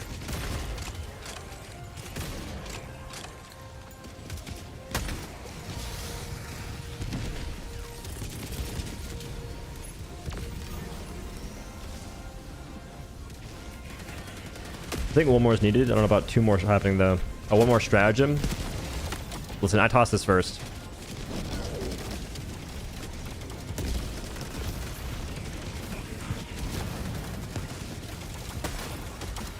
He just want to call on his little homies. Arrows are the worst. I don't think they're trash. Oh, they're pretty trashy. Like, you can use ARs only and beat the Illuminate, but the Illuminate aren't really a challenging faction, so it's not like a testament to the weapon. If you're looking at how the weapon performs at like a higher difficulty, ARs fall behind something fierce. Like, yeah, you can bring other stuff in the kit to make up for it, but there's certain guns that are very good on their own. Like, for instance, versus the automatons, the diligence can do so much. Like, I'm killing the majority of mobs. I'm killing every medium unit efficiently with the diligence. Assault rifles, I can do the same thing, but to a lesser extent, because it takes 2 bullets instead of 1. Want they update the Illuminate? I mean, they're going to eventually. It's just the plan. How would you feel about laser cannon minigun stratagem? That'd be sick as heck. That'd be all like, I'd be down. Batman thanks to 2, brother. Okay, so what's being said in the Discord?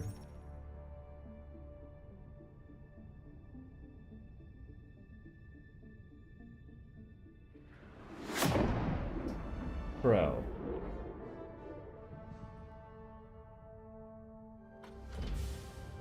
Okay, so they revealed that the sample gives you 15% chance to receive twice the samples on sample pickup, which I think is pretty sick. Like I said, I'm a sample enthusiast. I like that a lot. Yo, kill wise, it was cheating. 95% accuracy. Somebody sign him.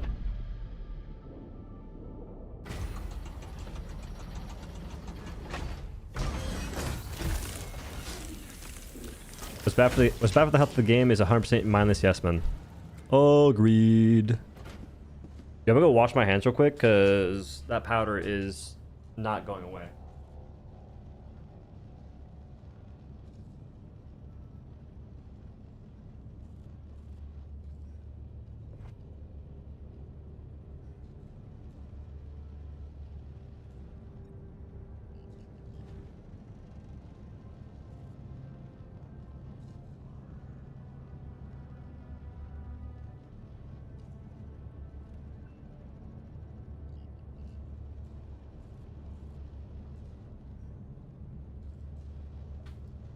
Every single warbond that did not add explosions was bad. We can all agree.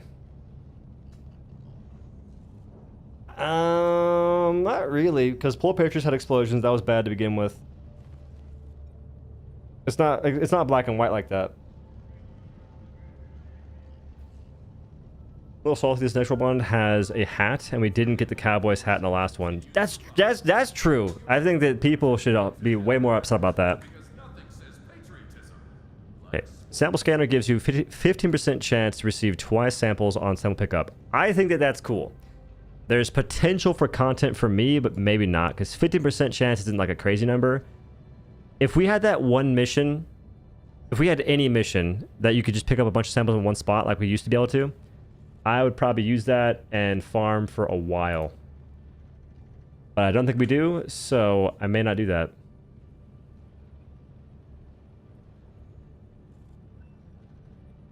There's only one gun in this warbond. They didn't even give new skins to compensate this one. The new skins are sick though. Like the new armor looks sick. Granted, the new armor, like armor in this game is rough because you have to wear the perks it has, and they tend to be pretty bad. We've seen a lot of backlash to the warbond. I do think that the Helldivers 2, because it hasn't had a whole lot of content, we're going to see people actually get upset. What happens with this game is folks will give it credit when it doesn't necessarily deserve it, or they'll give it grace. For instance, when we first had that patch way back when, with the breaker nerf, the shield backpack, and all that good stuff, that was essentially the beginning of a trend that would go on for a while, and people just kept saying, guys, don't worry about it, it's fine. Arrowhead, they're trying to make the game more fun, whatever. It's not a big deal, just get better type stuff. But eventually people got upset because it just kept happening. Like it didn't actually change, and they finally got annoyed. So the same thing is happening right now. People are getting annoyed with the current trend of what's been going on forever, and now they're getting upset. Like, I still think that this is akin to the Constitution being a ceremonial weapon and that being seen as like a good thing. Like, oh, it's funny, guys. They're adding guns that are intentionally bad. Haha. Like, I feel like this is just that, but now it's a warbond potentially. So this is a case of you reap what you sow, and the player base is the only ones to really blame, because we can get change if people don't just say yes to everything.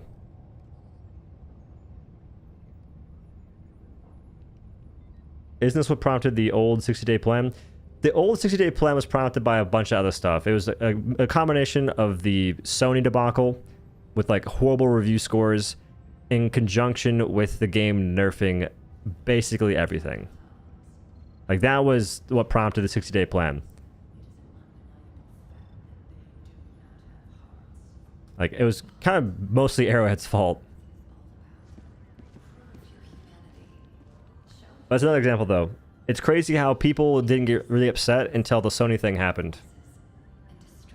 And then after that happened, they were like, wait, we can be mad at Arrowhead. We can say that they're doing not the greatest things ever. And then they all got together and said, we also don't like how the game feels kind of meh right now. Like, it took forever. My issue is that they've added like 3 melee weapons, but melee feels terrible to play. Yeah. I like it a little bit, but it's not necessarily like a viable strat to do.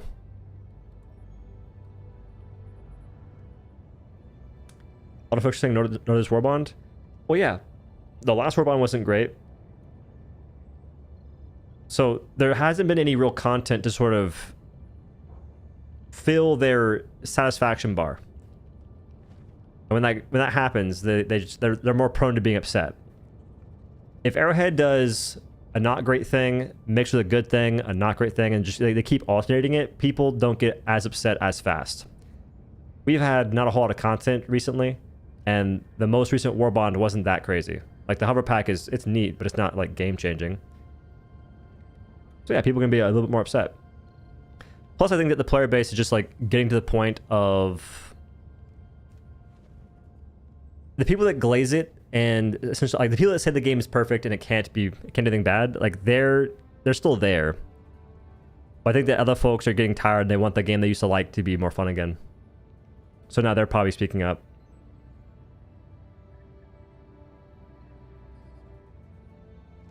Folks begged for a sword since day one.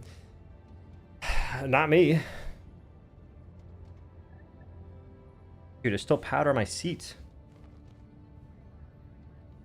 When folks wait almost 2 months for content, then the new warbond gives weapons that are on par or worse than what we already have. It's gonna piss people off. Yeah. If the spear comes out and it does the same damage as other melee weapons and it has no buffs, dude, that's a blunder. And yo, the content creators gave feedback and we're saying we really hope that these things do more, basically. Because if not, it's just really hard to get hype for.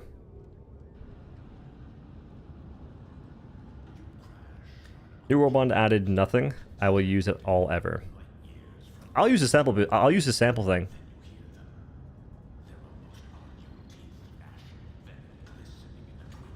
If you're using a melee weapon, you should be able to block at least and gain a massive damage reduction. I don't think that they'll. The chances they add that, I don't think are very high. It would be cool though. If you could parry in this game, bro, that'd be sick. Arrowhead is officially selling mid. All the content for Helldivers 2 is developed already, and it's on a really bad trickle release. I don't know about that. I don't know about that content being developed already. I think that they're actually working on a bunch of stuff. It just takes time. And that's easy. It's easy to assume that given how they've done previous releases. And anytime they go a long time without releasing something, it's usually going to be a big release. So the hope is that the content, the actual update, is going to be massive. Ogre, thanks for 5, brother. It'll be hilarious whenever all Helldivers 2 creators abandoned it for Arc Raiders. The smart thing is being a content creator that plays other stuff, though. And, hey, man. If I was getting more views playing other games right now, I would definitely... I'm already not really paying that much attention to the game currently. Like, I post content for it here and there. But it's kind of hard to. Like, it's in a weird spot. Like, I know that I should probably be making certain videos, like guides and stuff, because even though the game's been out for a while, there's new players that play it, so they'll watch those videos. And plus, older players that maybe don't know. But it's just so hard to bring myself to do that, because it just doesn't really feel different to me. How do you feel about the pointed helmet dealing damage? Probably to you, it's gonna like invert. If you get ragdolled, it'll invert the spike and one-shot you anyway. I'm kind of a... I never got to play Arc Raiders. I couldn't get access to it.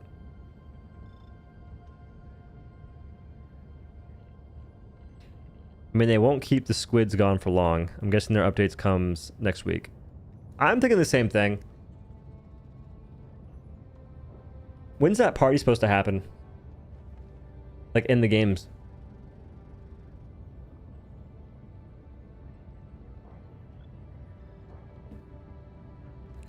I don't think that Shams was talking about the warbond with that. May 13th?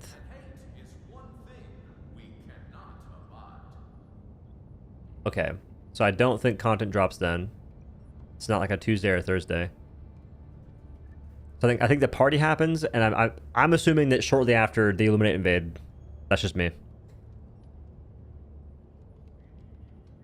Because I do not believe they'll keep Illuminate missing for more than like there's no way they keep it missing for more than like another week. Getting a damage buff on landing and then an instant jetpack recharge on kill. Hey man, this game would be otherworldly if we had more like fantasy stuff going on.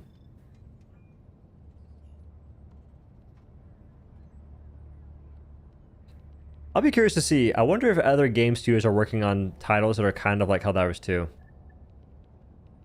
But more like hero shooter based. With ultimates and whatnot. What if the big party event is no different than the timer countdown events? When the planets blow up, then nothing happens. Okay, well that would be really bad. Man, dude, those planets were such a crock of nothing.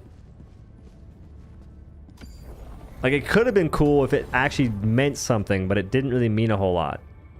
Like, they eventually tied it in to where it makes a little bit of sense, but bro, that was just planet blows up, nothing happens. Planet blows up, nothing. Like, the 3 planets blew up. I think actually 4. Nah, 3. And nothing came of it. I think it's about time Airhead rolled out heavy armor vehicles, even though the FRV is jank and the crushing majority of planets' layouts work effectively against you. They should give me tires that let me drive on terrain first, methinks.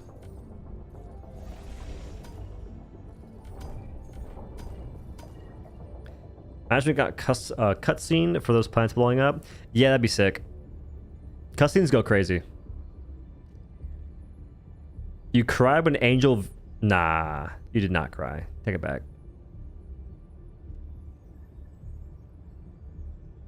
We play through broken ankles. I got the weakest ankles in Space Force, though. It's a dangerous game out here.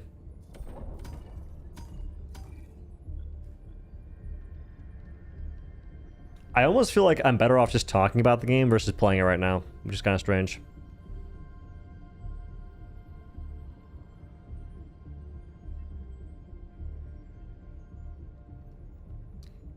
Angel's Venture was the first planet I ever fought on. How are y'all remembering this stuff? I can't even think about which one I first fought on. I know my favorite planets, kind of. I know that Crimsica is like one of the more enjoyable planets before it got like weird fog on it.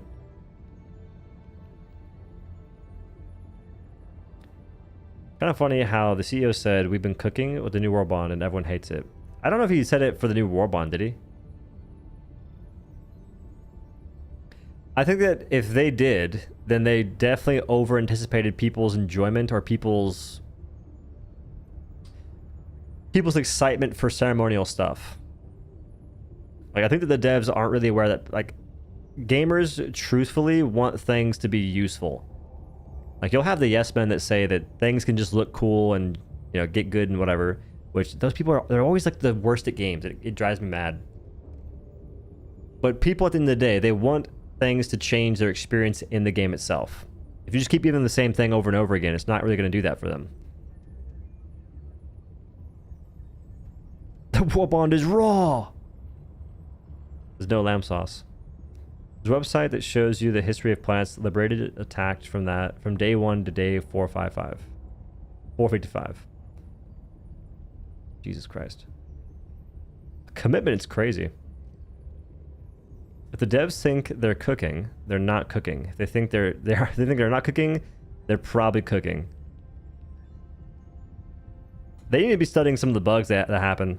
That Quasar bug, that thing, I'm telling you, was the most fun I had playing the game in a long time. It just made it more fast-paced. We do need different grenades for our launchers. Like different ammo.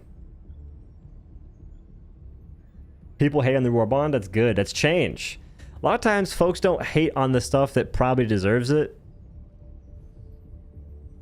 Like, and honestly, I would say that in this situation, if the staff or the flag had unique effects, they should have definitely said something about it by now. Like, I think that warbonds are getting to the point that if you have something that looks kind of bland, you gotta give details on everything it does, because these days people will not give you benefit of the doubt, and I don't really blame the players for that anymore. It's very easy to assume that, okay, we have this new thing, it probably won't do anything special. We get to actually use the new thing, and turns out it doesn't do anything special. Missed opportunity to make the Quasar glitch into a new weapon. Not a new weapon. Nah, nah. We already have so many guns.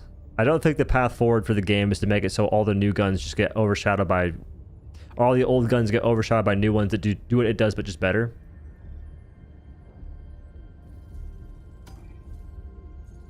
Like, I would say until weapon customization comes out, they would probably benefit from making new guns that are just stronger than old ones by a little bit. because that would sell war bonds, and it would also be new content. And then once the weapon customization does release, they can tone things down to where you can actually like build things up to a decent degree.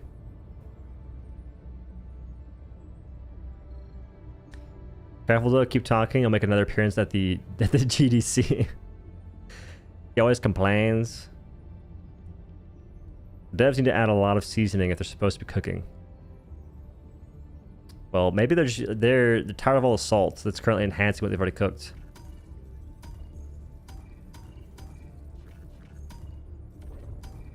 They gotta access the spice cabinet of some sort. I'll never touch anything in this warbond at any point, even if I buy it, to get rid of some of my 4K super creds. I will debate on doing a melee run, but no shield melee doesn't seem very fun. And I don't know if the saber is going to be that useful, because my favorite melee weapon currently is the spear. It's one-handed, I can use ballistic shield, and it stuns enemies.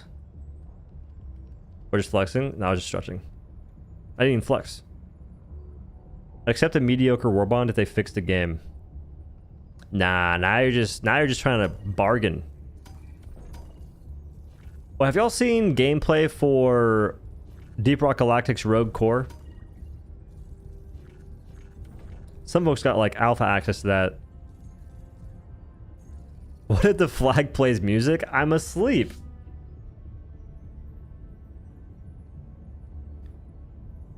They're cooking, but it's boiled chicken. Hey, you put boiled chicken in the crock pot, or you put chicken in the crock pot raw, and you add in some salsa and what else? It's not water, I don't think. But you add in salsa and I think salsa verde. Turns out pretty damn good. So we're not going to sit here and flame boiled chicken. Now, if it's just water in a pot, that's disgusting. That is busgusting.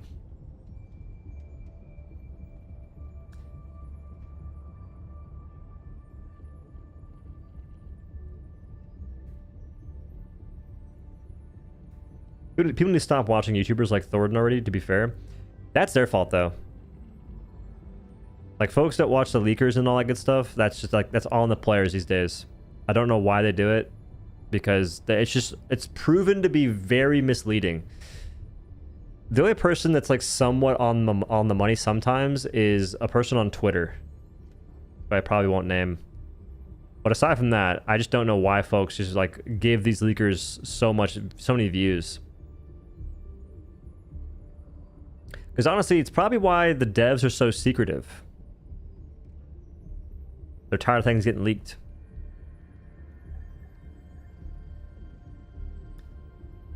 Make the grenade launcher shoot fast. It should be a burst damage weapon.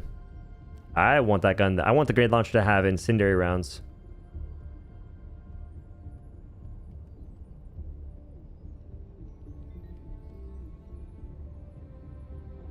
You're saying about Rogue Core? I was just asking if y'all have seen it before.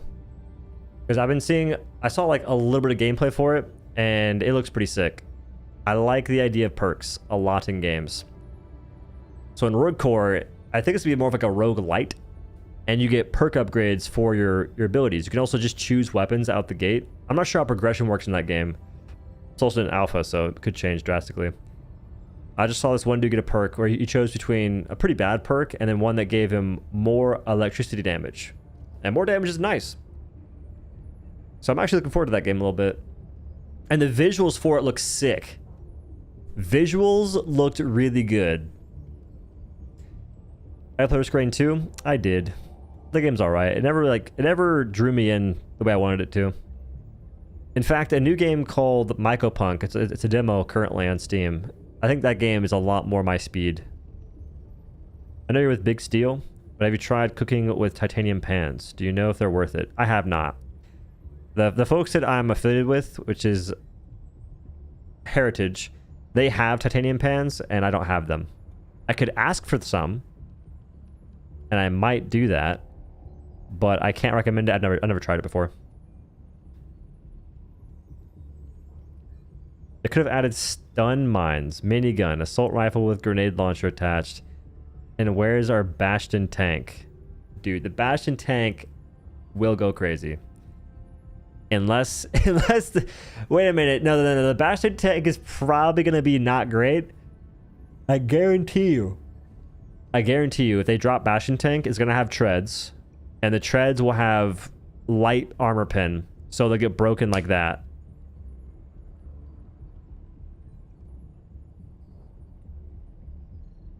Was it a mistake to release this trailer at all? And just wait for the actual content drop like they did with the Squid update trailer?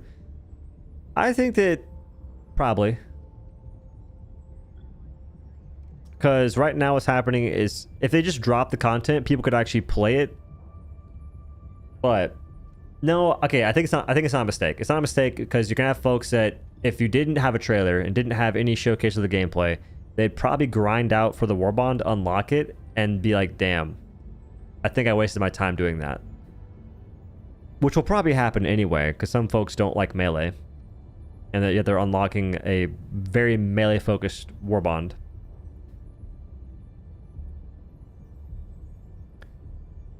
That'd be interesting to see. I'd be willing to watch more cooking streams. Don't worry, I got tons of eggs. I found a way to cook on my stove a bit better, but it's still not very good. I do not like my induction stove that much. Like, it's better now, but still. Voteless keeps slapping the treads and you yeah, they're clawing the treads with their mangled bony hands.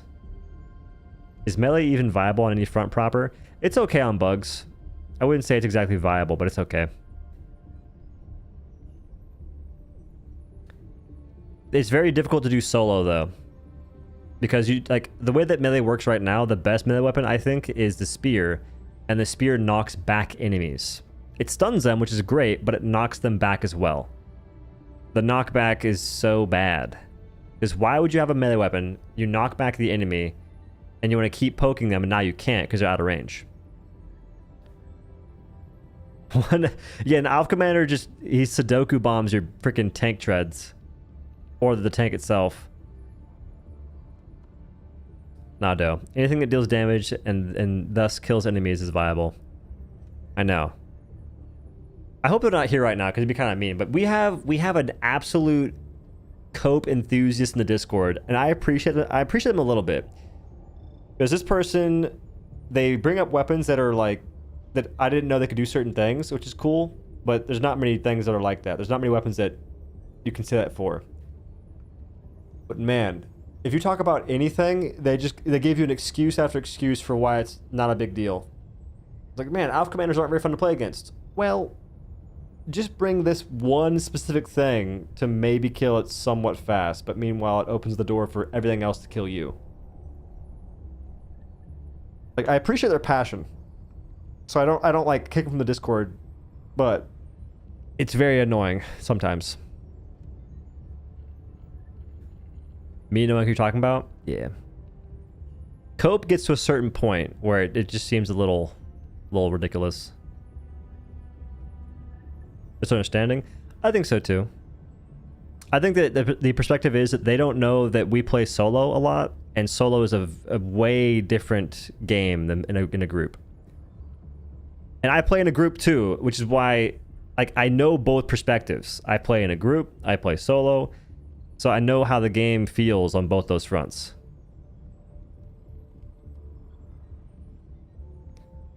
Them lowering the armor on mechs so anything can damage it, not gonna lie, triggered me so much. Why can't we get the same treatment for heavily armored enemies?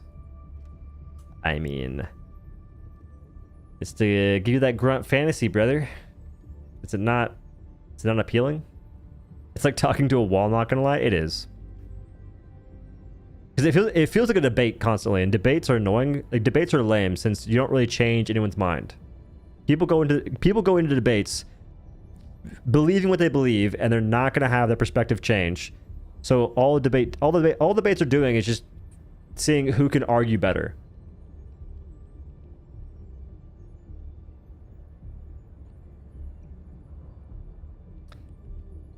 No, there's more. Okay, there's 33,000 folks playing, but in this sector, there's only 664.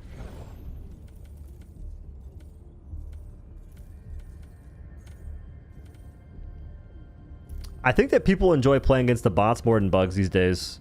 I could be wrong. Maybe it's planet. No, this planet's high. Oh, this planet.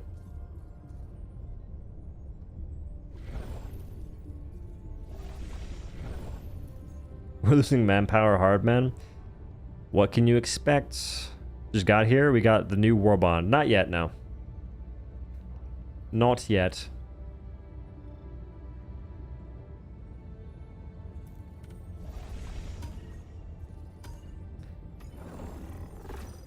Oh, it's a moon planet.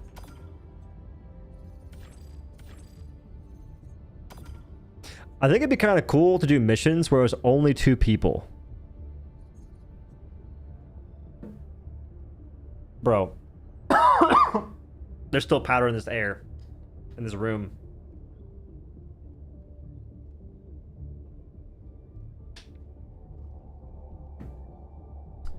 %. Every time I go into a debate, I keep that in mind. The goal is to improve my list of suggestions, and I change something almost every time.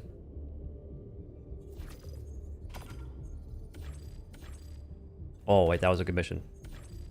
This one's okay. It's another drip-based warbond, but drip-based warbonds don't make sense. You can't change the perks of the armor. Do you guys hear that? I don't know what it is, but I can always do that. I'm not sure if it's like a healthy thing.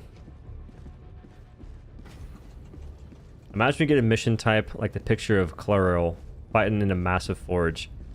That's what I thought would be happening. Like, I've seen the images of the forge. I've seen images of like a super earth, like statues and whatnot. And I'm assuming we're not AFK, right? Surely. Surely. Sign of old age. It is not. It's not my bones popping. It's like my... It's like my delts. He's back. Hooray!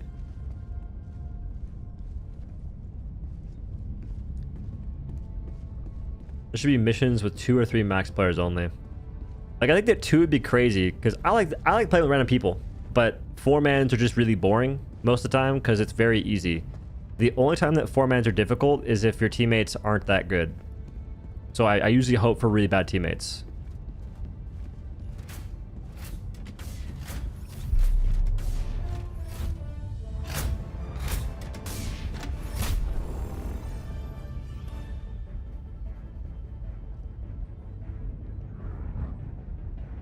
Must be shirt ripping. Warbond should have released for the anniversary. If that would have happened, it would have gotten way less backlash, I think.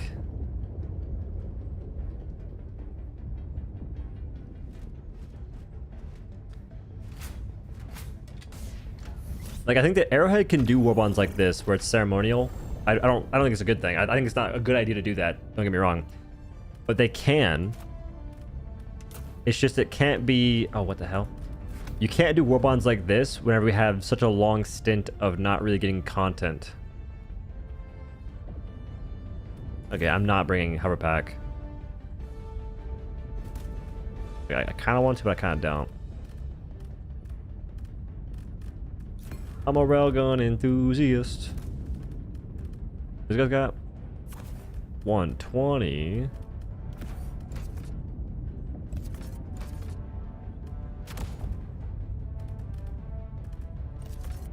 Sure. Supposedly, they'll let us re-roll armor perks by using requisite slips in the new update. I mean, I'd be so down. Wait, like RNG based? So... re-roll. When's new update though? On the 18th or whatever? That'd be sick.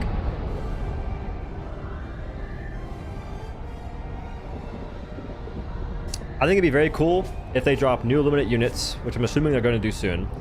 If they drop new Illuminate units and they also drop a few other aspects, a few other changes. If they drop perk rerolls, that'd be crazy. I've never heard about that, so I'm skeptical. No, the 13th is like the party or whatever, but I don't think the Illuminati are going to invade that day.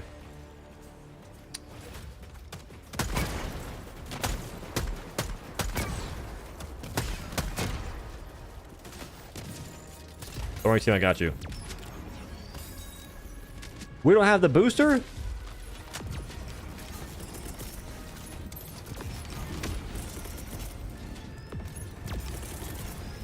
New bond's just meh.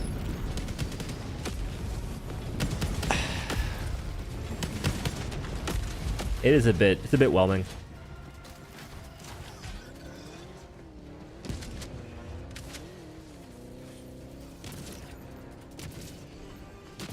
Who's the FRV? There was just an FRV in the map? What? Since when? Oh, he has an FRV. Never mind. Never mind. Settle down. That's half the reason Sham said we'll shoot ourselves, because there are features they've been working on that players desperately want.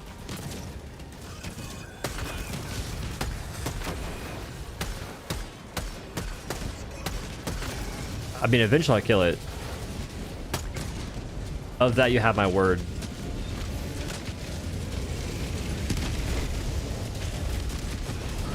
Get underneath! It takes two! Freeze them.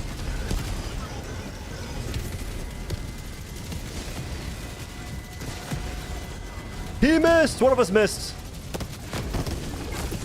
Wait, this plan's crazy.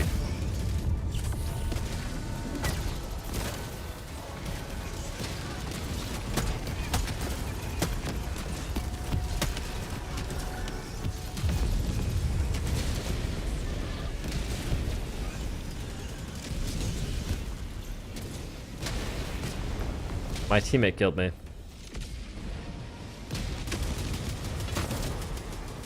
Betting we're finally getting loadouts.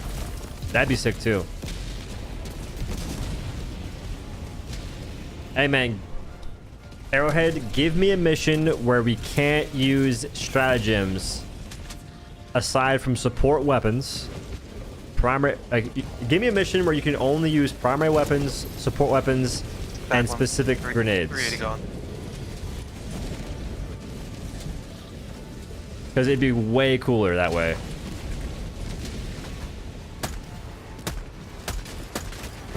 That guy's a sniper. What?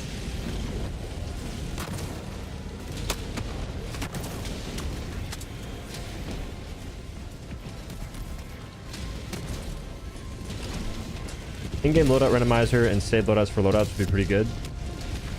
And in-game randomizer would be pretty cool. Within reason, though. They gotta not just make it like goofy to be goofy.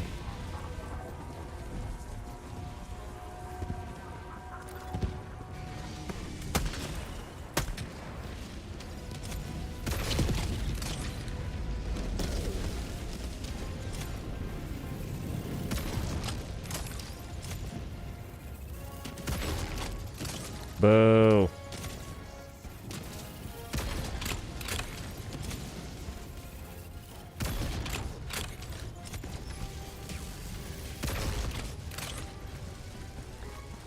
Average barrage stratagem user throwing it at the back of your head. Throwing it on me. They live for it. This mission seems kind of crazy. It just... I swear to you, super hell dive. Guys, stay over here. I don't know we going over there.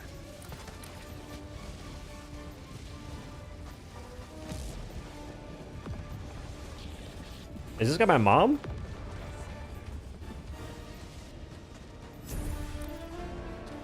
This is a grown man trying to tell me to play a video game? Interesting. Very, very interesting. Don't go over there, guys. Gotta hold hands. That's how I think the average person that tells you, like, you shouldn't play the game solo, that's this guy right here. Don't play the game solo, and you play it in a group, they're trying to tell you to play the game as well. Fucking weirdo.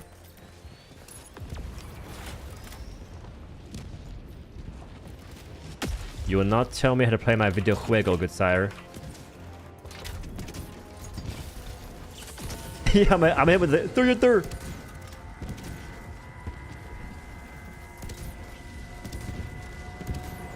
I could shoot that thing on top of it, but I probably won't.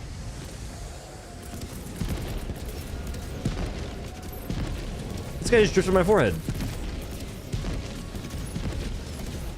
And now we wait.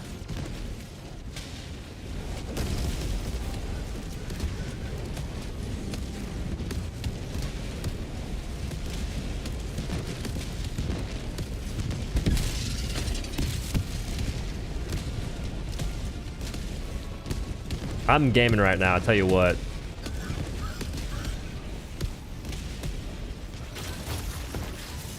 Help!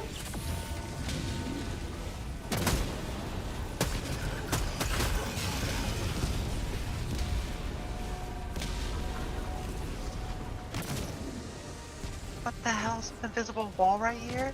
What the goddamn game.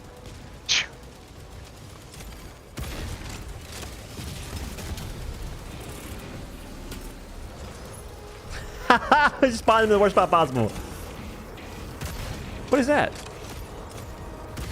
Why are you putting the gun down?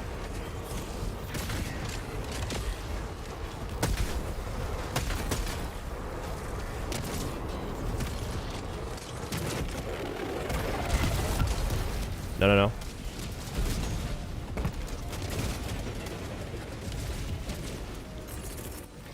Why is my gun aiming weird?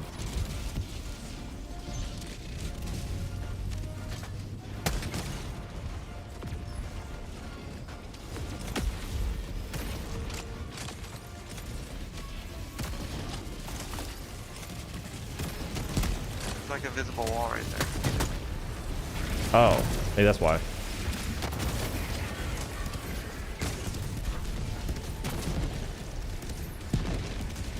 Get teamworked. Yeah.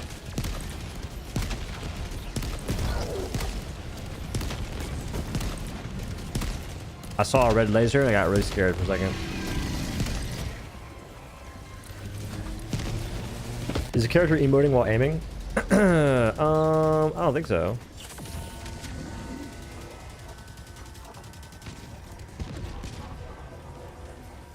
What? Oh.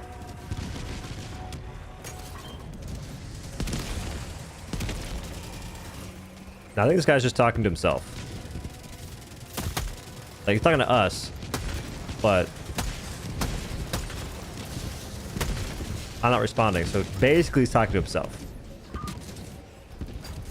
Camera, Ignacio.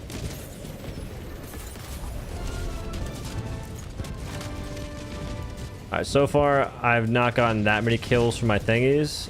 I am in a deficit when it comes to kills from stratagems. I need to step it up. I'm slacking something fierce.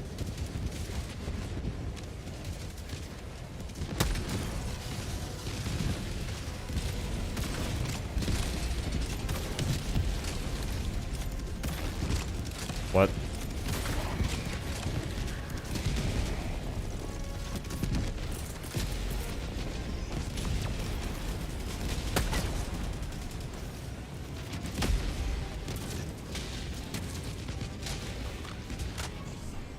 He's one of those dudes who narrates his gaming experiences. Nah, he's not. I've had those people in my games occasionally, and it's crazy how people can talk like that. Like for me, I go kind of quiet a lot. I have to really try my hardest to actually talk while playing the game.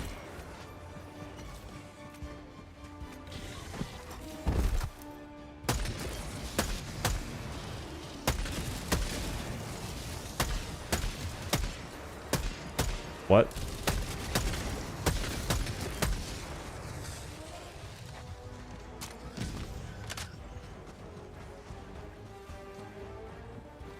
This planet just looks so good. Emotional support leader. They're definitely one of those.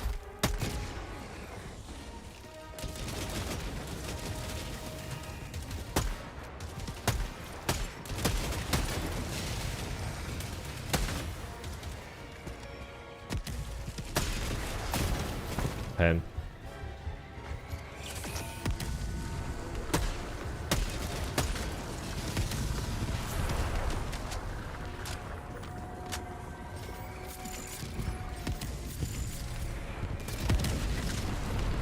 Oh, hell no. Is it a flamethrower? Nay. Every once in a while, you get the militant guy who calls out everything he does.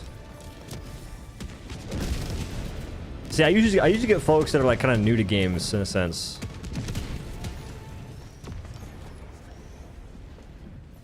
But rarely do I get people that even use voice chat that much. If they do, it tends to be folks that are hombreros, so to speak.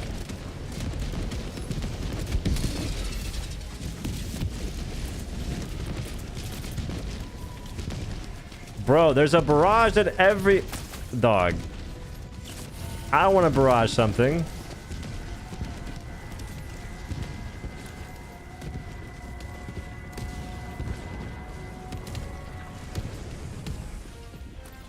If we all barrage the fortress, there's no way it survives.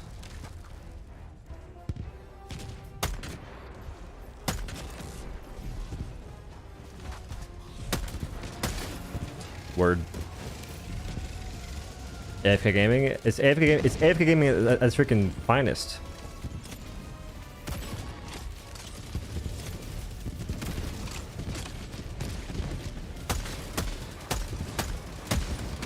Good aim, good aim. Weave.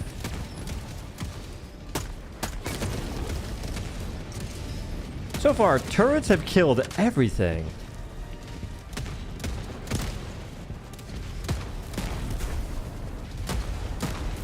Yeah, turrets will kill this guy too. It's a little crazy.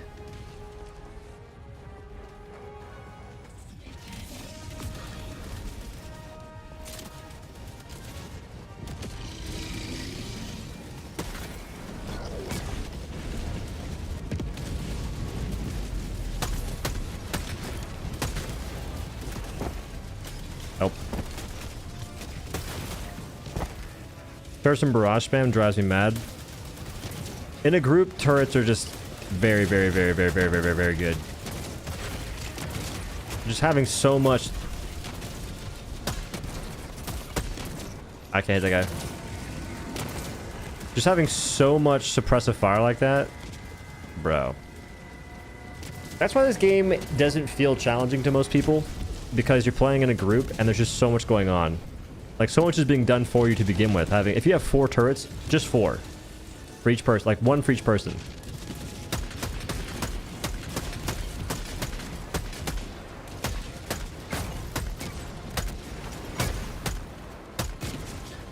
What do you expect's gonna happen?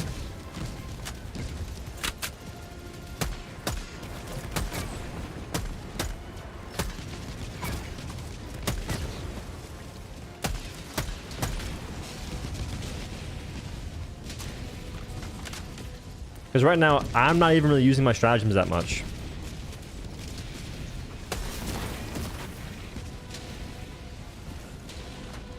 Oh.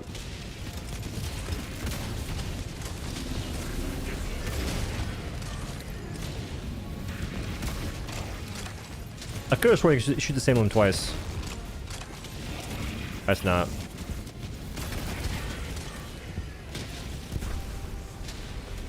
You hate turrets? I don't. I actually like turrets a lot. I just would like to have like a mission or some way to where not every mission feels the same way.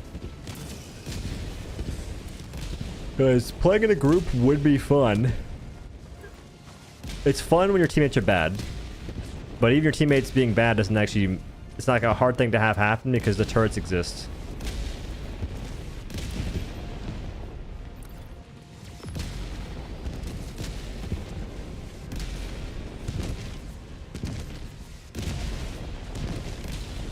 Deep rock divers fighting in a cave, no stratagems. That's what I'm thinking too.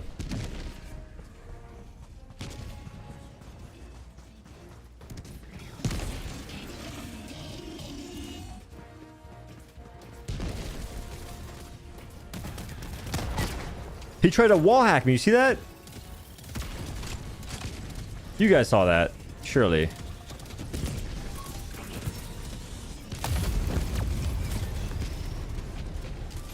Well, I think I'm dead.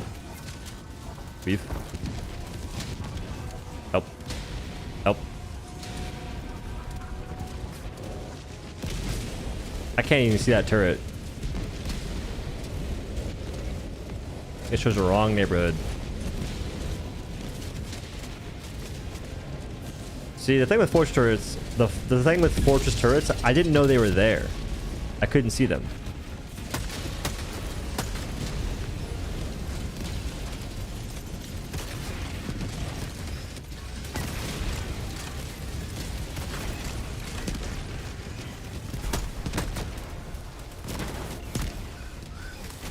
Okay, now how's that guy walking?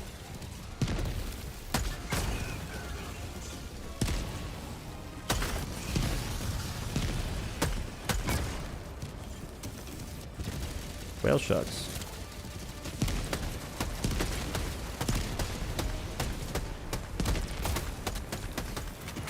One of those shots gotta hit, surely. That's Strider's definition of walking it off. He hobbled it off.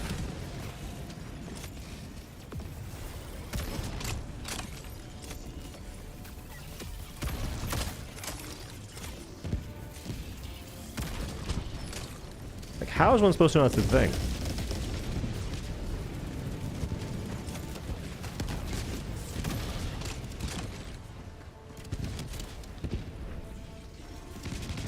Little pea shooter is the deadliest enemy in the game. Yeah, bunker turrets are a different beast. To this day, I don't know why they're so stealthy. They don't stand out in the fortress, so you can't know where they are unless you memorize the orientation of the bunker. And I swear they have wall hack capabilities.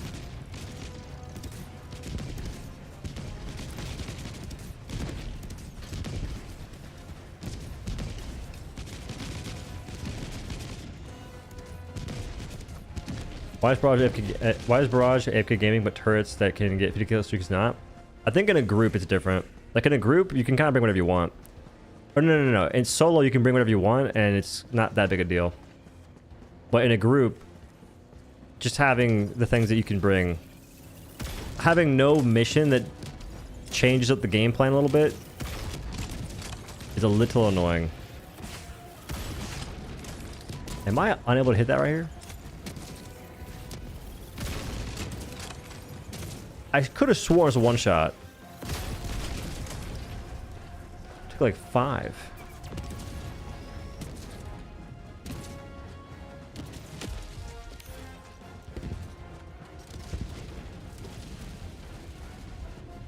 But if you're playing in a group, I do think that turrets, barrages, and pretty much most eagles are AFK gaming. Even gas grenades, realistically speaking. I guess what I'm looking for is a mission that has sort of like tournament rules, so to speak.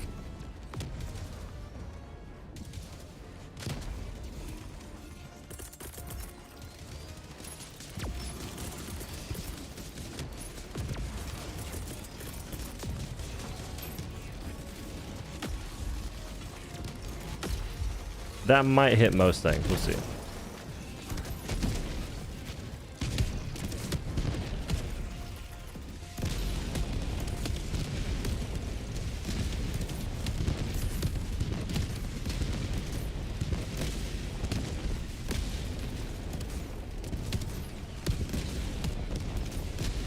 I don't know, this isn't that AFK to me. Been gone a while, anything new that's cool or things that are frustrating Helldivers 2 now? I wouldn't say anything like, there's nothing like new that's frustrating. It's the same old frustrations.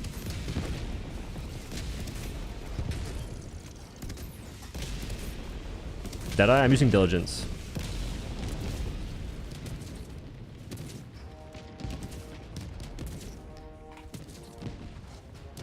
We didn't even clear it. Oh, we did. Hooray!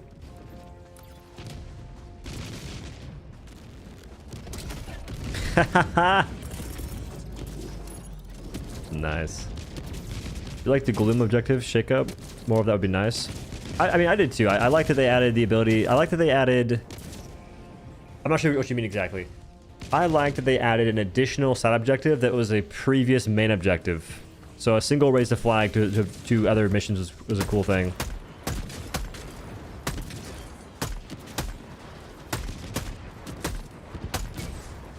I think adding the factory shot combo is pretty sick as well.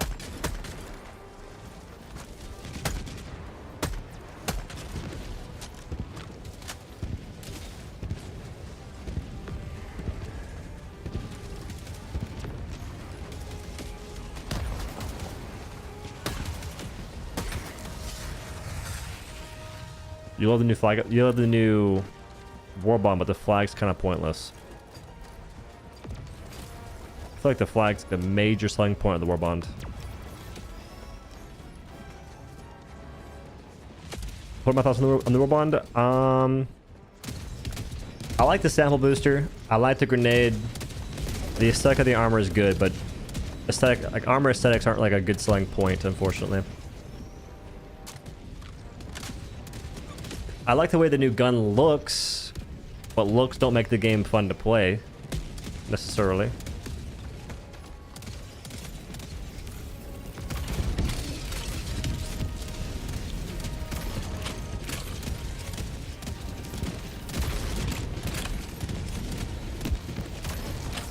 What did I miss?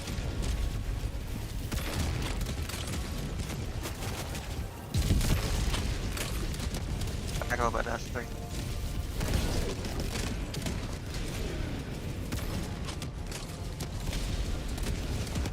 No, they're AFK gaming harder than me. They're AFK gaming way harder than me, dude.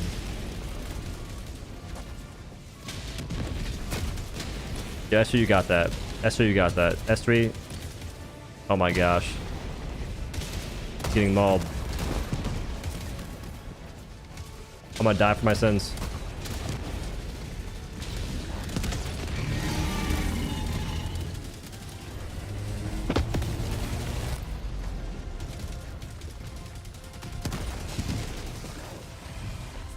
The flag is a melee weapon, yeah.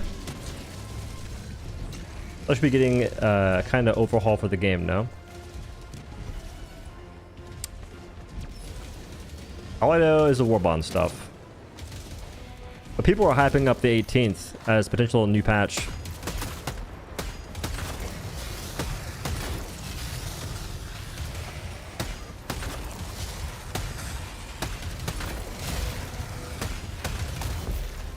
I was risking it. I was risking it. I should have been scoped in. Whatever. We watched the trailer. Hands down the most underwhelming warbond ever, IMO.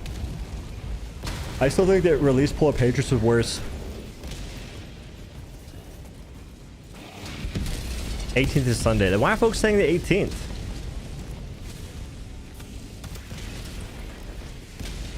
Like, people are saying the 18th on cooldown.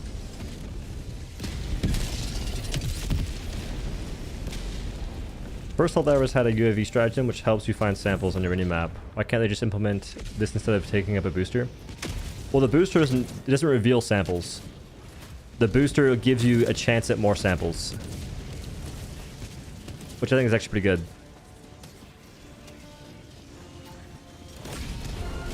At first, when I read it, I thought it did that as well, though. In my eyes, I need my stratagem. These cowards just run from a fight.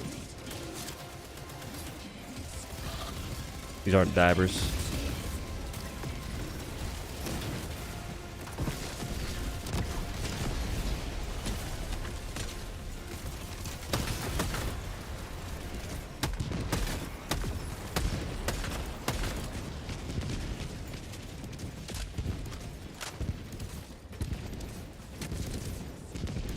I think there's been almost no moments where there hasn't been a rocket just shooting shots.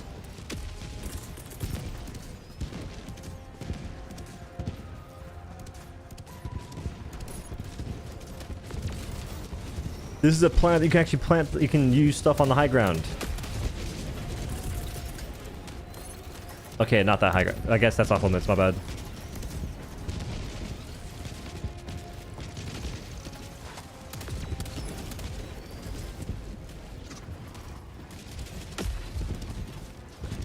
I wasn't excited about the trailer, honestly. It's why I'm watching Doe on my lunch break. How are those two things correlated? Wait a minute.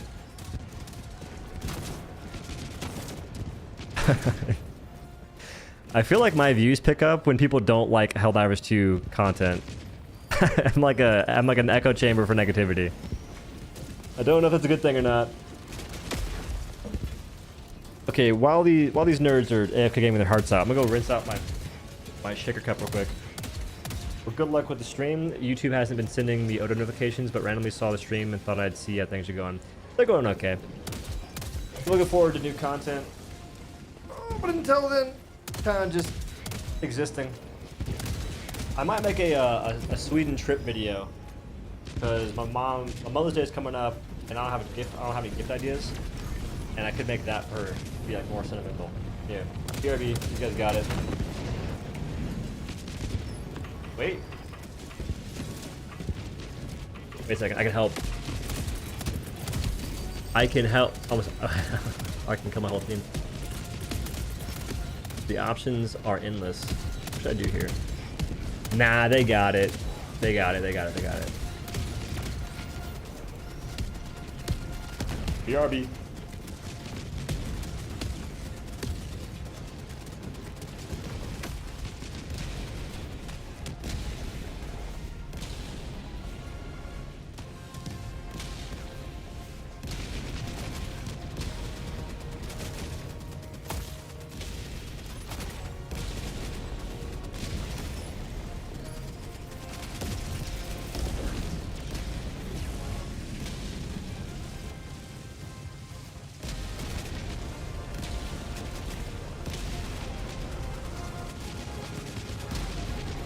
So, we have an update on potential fiber in my neighborhood. I don't know if it's actually happening or not.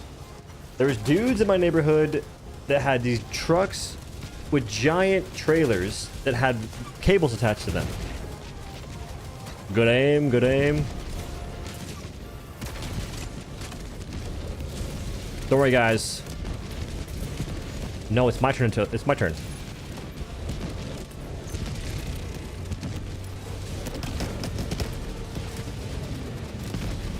Good bounce.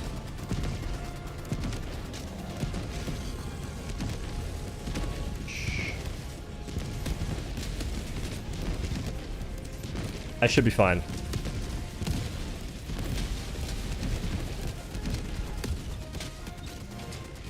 We're gaming so hard right now.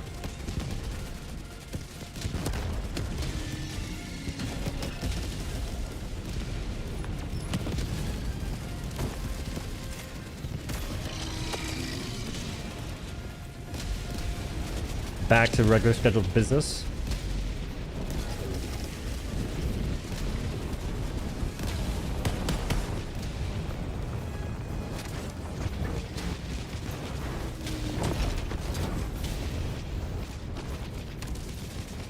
You captured me that entire direction? This is what Airheart is scared of. They had to nerf Southwest because they knew the power.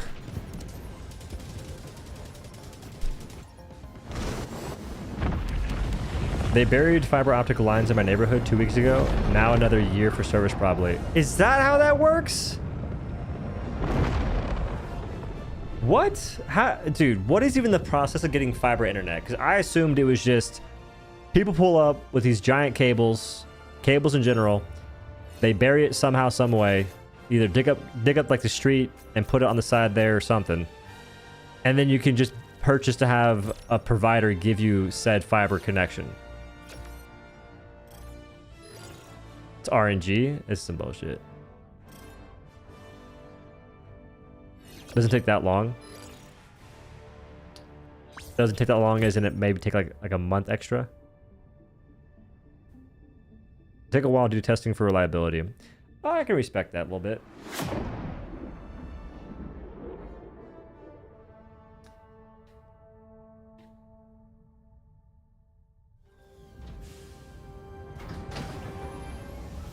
But I'm curious what's happening in my neighborhood though, because there's trucks out there were trucks outside 2 days ago, and then in the yards there was people, like there's like flags everywhere. So I don't know if it was just a random need they had for cables and it's not actually fiber.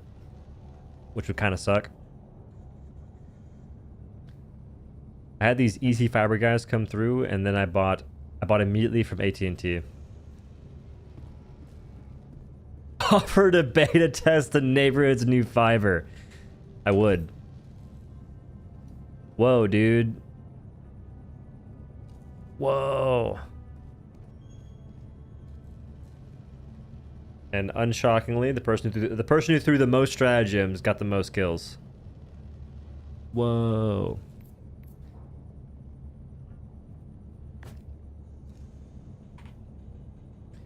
GG's. What also does slow it down a ton? What slows it down a ton is local town bureaucratic BS with zoning and inspections. They need to inspect my neighborhood right now.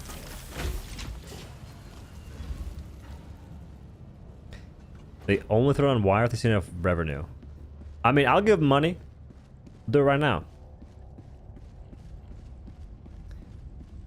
What's Helldivers Gym 1 chat on Discord? I mean, I can't look at it. I'll get in trouble.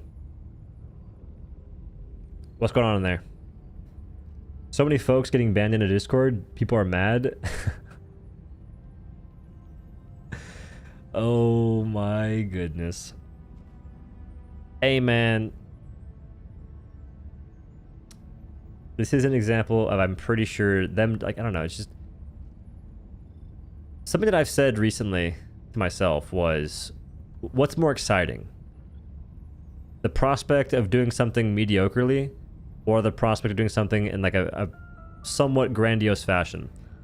For instance, I happen to believe that they nerfed the FRV and the ability to reload while driving. Because you could do it before, now you can't. I think it was intentional. There's no proof on that yet, but I think it was intentional. And in my mind, I'm going, there's no way the balance team is sitting there saying to themselves, dang, we really gotta like tone back this random niche aspect of our game because it's just too overpowered.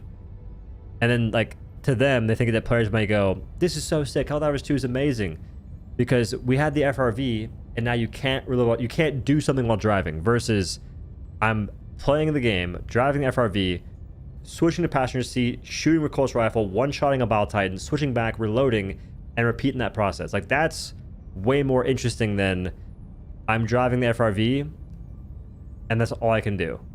I can shoot my guns once until they're out of ammo and I can't reload anymore. I have to instead switch to passenger seat, stop the car, and reload. But I think they did it on purpose, though. Maybe it's to incentivize team play, but that's just not a good reason to do it.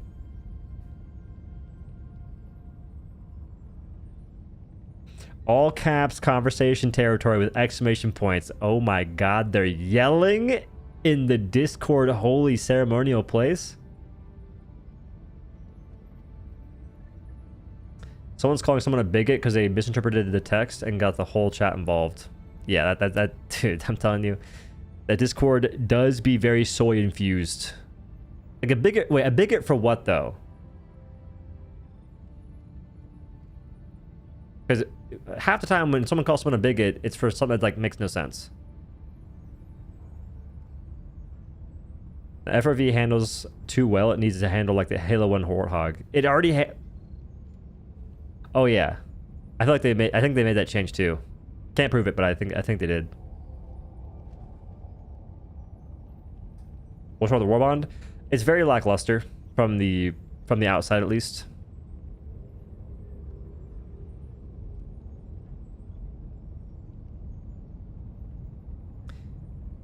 They have an LGBTQ Helldivers PFP. Oh my goodness. That's one of those situations where you just don't engage with someone of that manner, especially if they're going to be like a rash person that just is very sensitive for no reason. Because I've been in that Discord before, and people don't tend to like flame you for. And plus, you can't even do that in that Discord. You will get banned. Because first of all, like targeting people in that manner is dumb. It's not like there's no conversation to be had. Like, oh, you have this. There's nothing that comes of that. There's no conversation. So like getting banned makes sense. But No one's gonna come after you in that way, in that of all Discord. It's rule 2. Yeah, that's just dumb.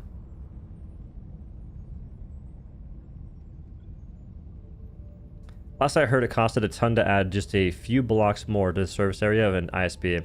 Last number I heard was 50K, but that was almost 10 years ago. I need it here now. They gotta figure it out. You overcook fish, banned. You undercook fish, banned. You boil fish, hired.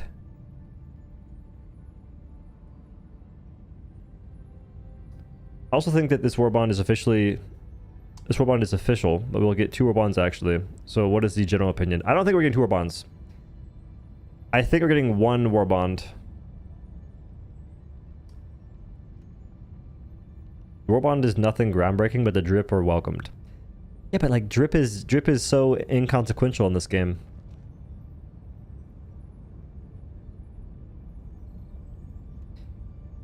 Can't be a part of any community that gets triggered by everything. I mean, that's this community, dude.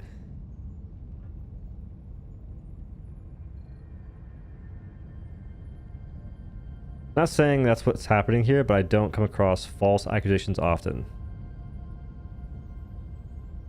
What?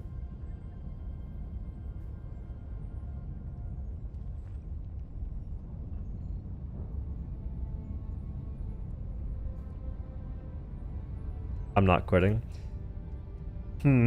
Also on GTA 6, friend told me it might be delayed till the PS6. It'll probably get delayed for a bit. I mean, it's getting delayed until 2026 for sure. It looks really good. I think I'll probably get it and play it, maybe, but I don't know. Those games, I feel like it's like a... I never got the appeal of GTA to begin with. Not that it's a bad game, I can't comprehend why folks play it, but I never got the mass appeal. Armor Passive is a big disappointment. Yup. That's where I'm at too.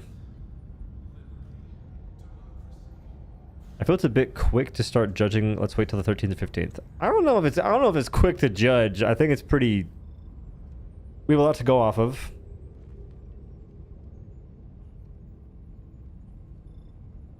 Like, people say it's too quick to judge, but I've been a pretty good judge of basically every warbond that's come out. Like, yeah. Yeah, because, dude, bro, when I said the stim pistol is garbage and people called me bad, and it's like, that thing had fucking 30 bloom. They had to nerf the bloom by magnitudes. It went from 30 bloom to 5. Reprimand had horrible spread. They nerfed it by a little bit, not by much, but they still had to change it. Polar Patriots, the Purifier was terrible. They had to buff it by so much to make it a good... It's a great gun now, but it was terrible. I've been pretty spot on with like a bunch of warbonds. And even the recent one, I said it's kind of like it's cool, but people aren't really using it that much. And that's true. People aren't using it that much. And even then, it's not so much about what folks use, it's about like what's actually good or not. Because people will sit there and they'll use things that aren't good till the cows come home, which is great. Like, do what you want to do. We need a stim dog rover. Could you imagine the guard dog just shooting stims?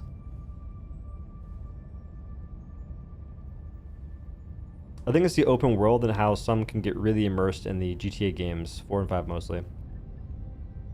I guess I've never been into role-playing, so to speak.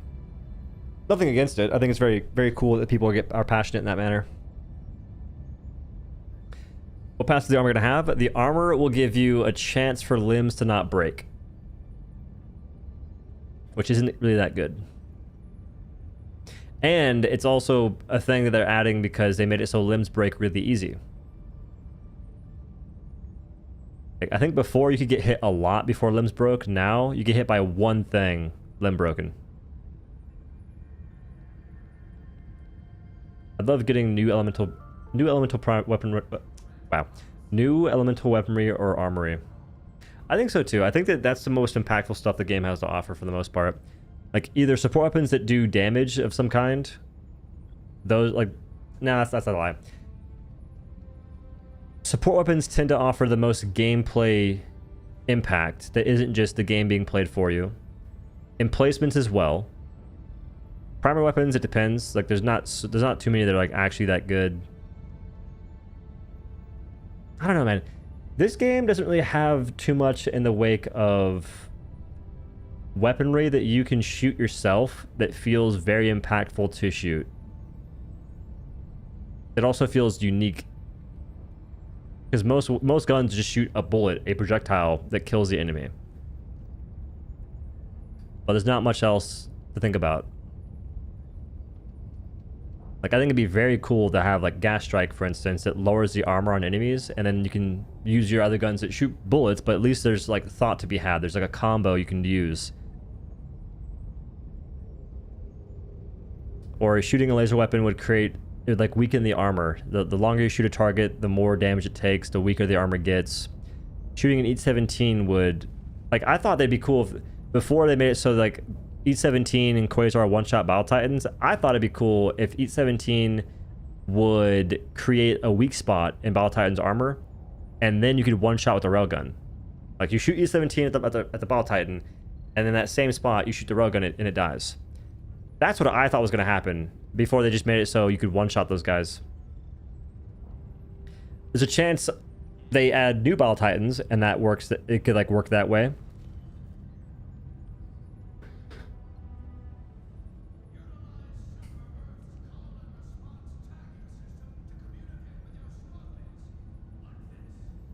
Behemoth Titans or something.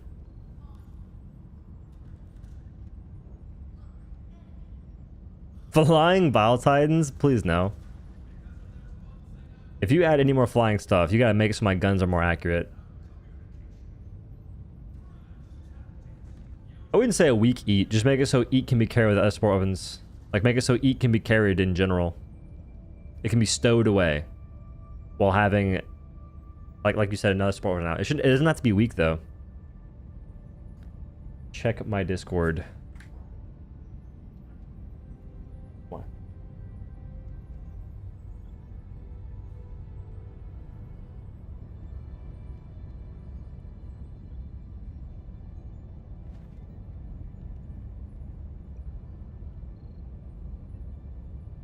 Fuck, dude. Oh my god, this is not good. What does the flag do?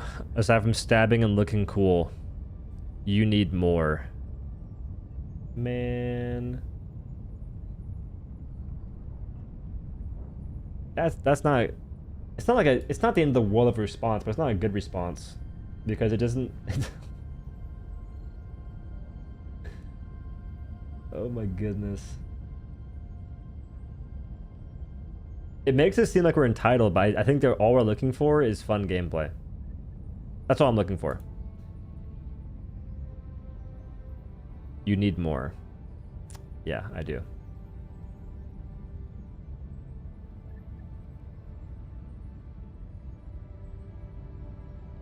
we surprised though? Not really. So, that's not good. You just shouldn't respond. Like, I guarantee you the devs feel attacked, and it's very hard not to. And if that's the case, like, just don't respond. That's your best course of action here. It's just not engaging in a way that you think. Don't engage with people that you don't agree with. Take their feedback potentially, but don't like sit there and give them responses, because all you're doing is creating, I wouldn't say it's like a bad PR, but you're not putting the game in the best light. Art thou ready to be whelmed? Yeah. Don't respond permaban. I don't know if that's the course of action either. Give it a 1 per second refresh and allow it to throw it.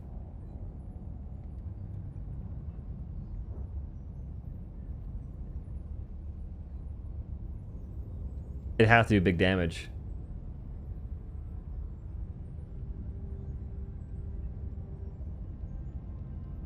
I just feel like if you could plant the flag and it does something, And then once you plant it, you can't pick it up again. Sure.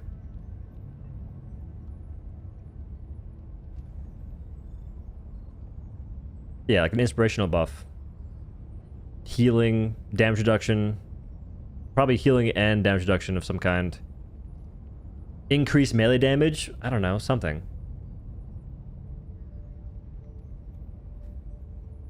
Or they just give the throwing knife animation to the flag. Have you seen how those knives throw?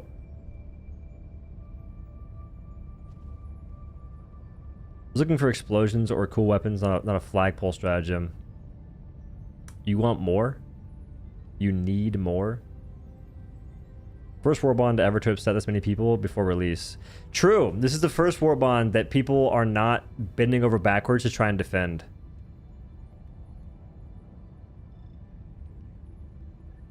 And it sucks because I do think it's a better warbond than some of the previous ones.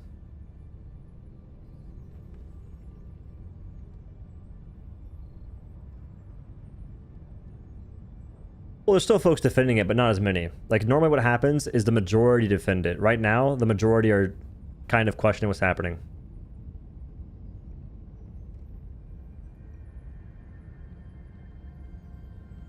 Yeah, it's better. I think it's better than a few warbonds. At least 2. It's better than 2 warbonds on release. I'll make that correction.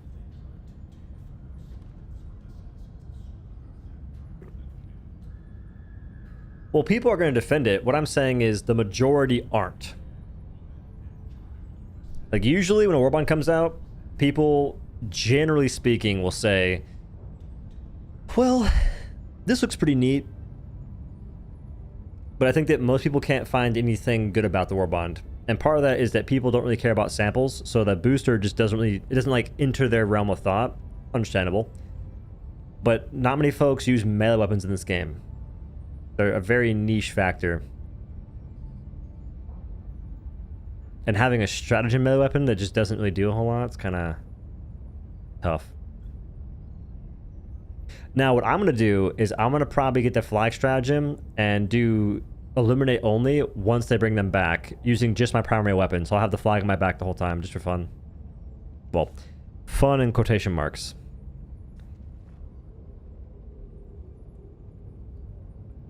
Check low sodium helldivers for a laugh. Any links?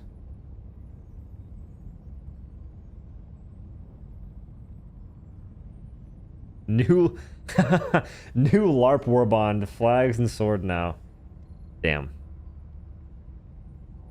What do you think about the gun? I think it looks cool.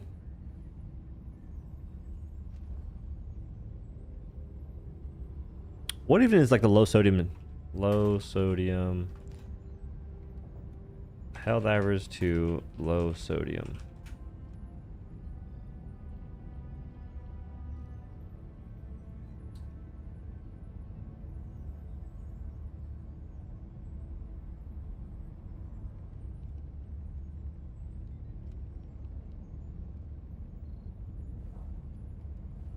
What's funny?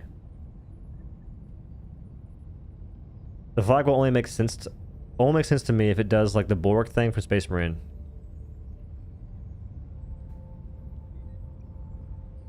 Yeah, I think that we're getting word that we won't be doing that, unfortunately.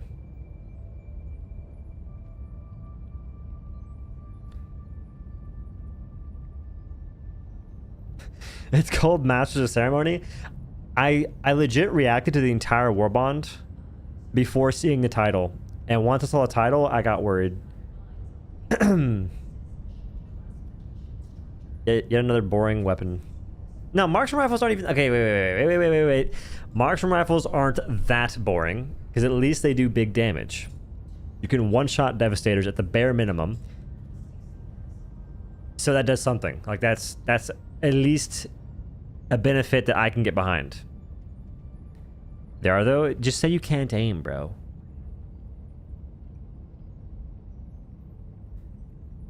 Like, I think it's pretty fun using diligence. I have a good time using that gun. What's hilarious with the trailer is how they are shooting the Battle Titan and bullets were bouncing. Wait a minute. Not in this game? That's fair. That is fair. They basically added... Oh my goodness. Guys, this is a mill sim, so obviously we need more ceremonial weapons. I am just going to say that the community asked for it. And got what they asked for. Now what? There was probably medium pin with 6 bullets. Could you imagine? That's still why I'm bummed about the Deadeye. That gun has 7 shots. Don't know why. The update better make me shit my pants or I want my money back. Want a full refund? How many hours do you have in the game, though? I mean, the gray reticle is what you have to use to aim in this game. You know, the gray reticle, like, you have to use it to aim to begin with. But even then, it's like, landing shots is difficult. To a point that's a little ridiculous. 200 hours and I only regret playing the last 50 or so. Damn.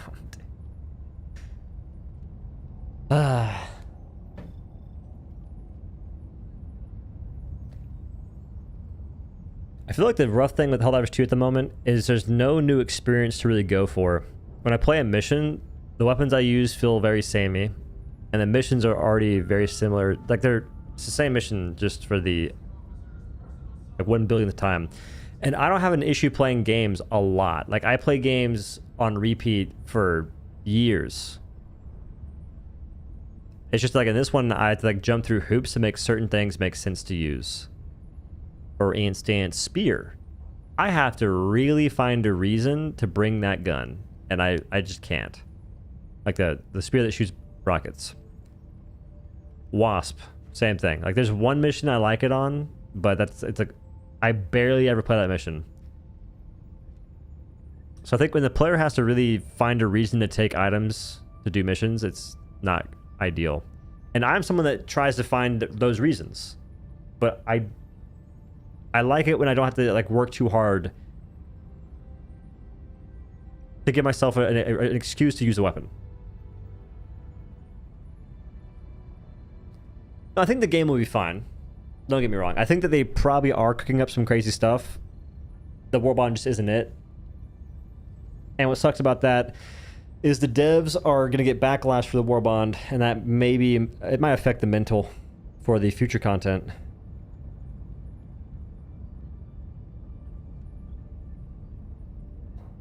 Wasp is great against overseers. It's good against them, but only in a certain mission setting. I think that Wasp is only really good on the mission where you sit there defending something forever.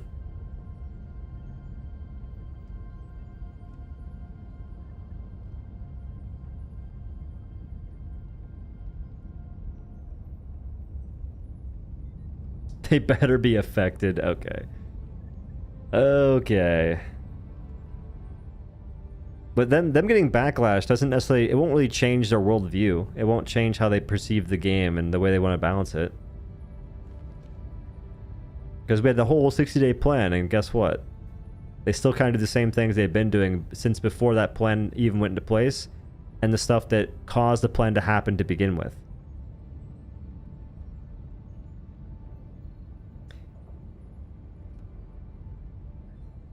Okay, so Wasp, it's not perfect for overseers because they get close to you.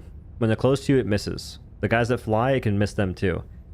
It's good whenever you're getting swarmed by them, and you only get swarmed by them on... I can't show you the mission, actually. They're not here. There's only one mission you get swarmed. Nothing will change until they play their own game. They do play it. They just don't play it on like a high difficulty.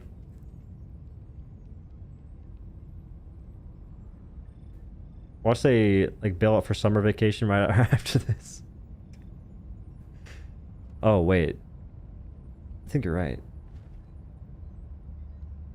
What I hope is that maybe they can just take some of the player feedback pre-launch of the warbond. I would think it'd be very good and very smart of them to make changes, because if the flag does nothing, like that one, maybe it'll take a bit longer to change, but they can alter damage numbers I'm assuming very easily. How come you can't see the warbond to get it? Because it's not out yet. If the warbond was out, I'd be playing it. I'd be using it and getting content for a video. But it is not released until the 15th.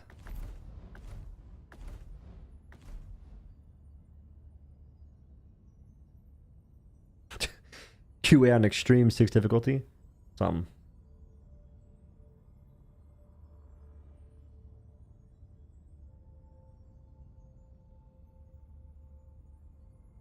Melee weapons are fun, but not when your melee is clunky, janky, one-button animation.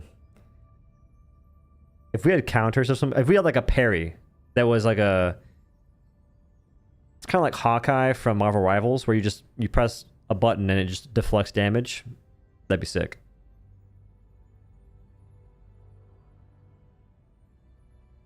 I'm most excited for the Super Earth Cape, which says a lot. Well, the capes, they don't affect the gameplay. So it's like the one cosmetic piece. Capes and helmets are the only cosmetic pieces that are truly cosmetic. Like armor is cosmetic too, but it's cosmetic at a cost. You sacrifice a perk.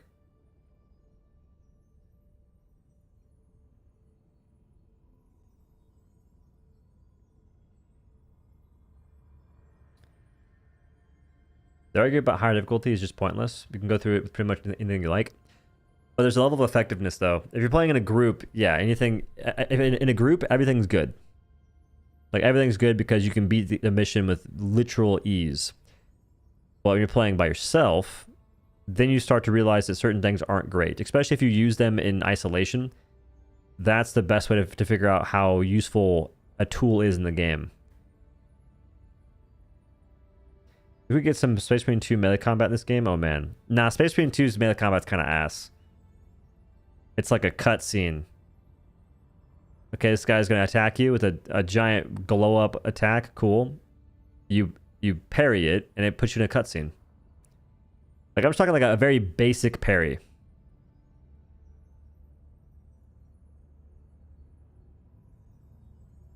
But even then, that's not necessary. Just give me a dang... Like, it could just be a block.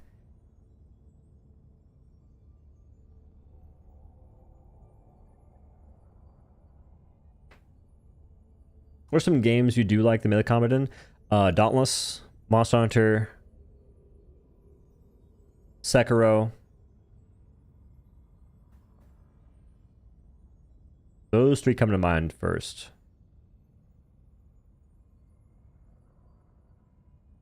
Hate the cutscenes. The other enemies just watch you, or it gives you invulnerability, which you need, and the other enemies just watch.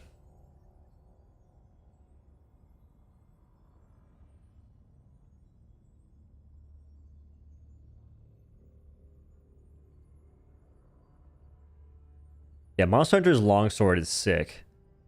Because there's no cutscene. There's no breakup of the flow of combat. You parry something and you just keep attacking. Or you like the motion just goes through.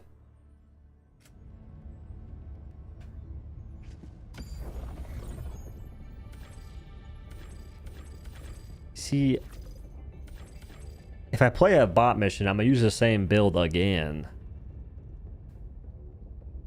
Will you feel any different if this warbond was 700 super credits? No. It could be free and I'd be kind of bored of it still.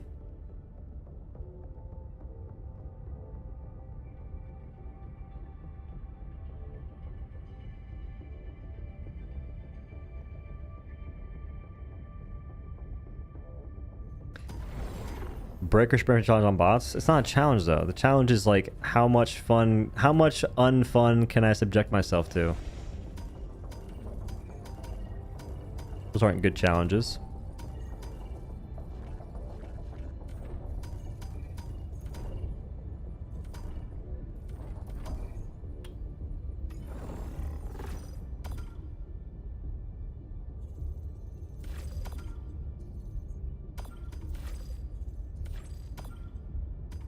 I agree.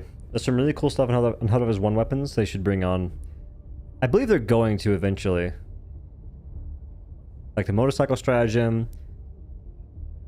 I still want that Nox Spewer, which is kind of like an acid flamethrower that does insane damage. Like, that should be sick. The Guardian Angel backpack, or it's a Guardian Angel support weapon that heals people. And it heals people, emplacements, turrets, and vehicles. And there's a stratagem, there's an actual stratagem scanner you can get.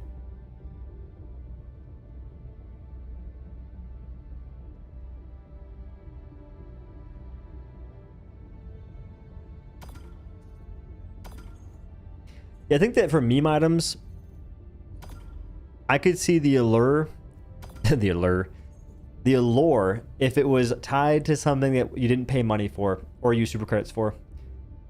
Because I still think if the warbond was free, it wouldn't be that enticing. But if we just got this stuff in conjunction with a major order, people will do major orders anyway. So if we're getting something for it, I think that people are down with that. But the allure isn't really there. Where the hell is my blowtorch from Battlefield to fix my FRV? Oh yeah, I remember that. You're in the chopper.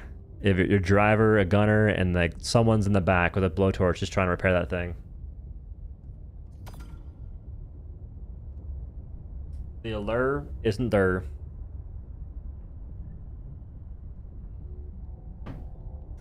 Because people would go crazy for that. If you had, like, they could do, and they could have had that for, they could have legit just broken it up to where, what is it, like 4 or 5 different major orders give you a reward. I feel like it's a better idea. Like, make it so war bonds are either purely cosmetic. No, they can't do that though. War bonds have war in the name, and they've kind of like, they have to give gameplay. I take that back. So their options are to either make it so war bonds have at least one item that is good, and then a few other weapons. I think the people will be okay with that.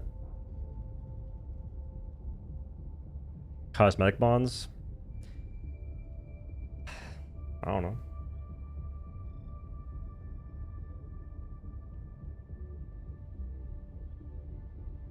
Dealer. I still are playing more for less. Yeah, that's the viewpoint other folks have too.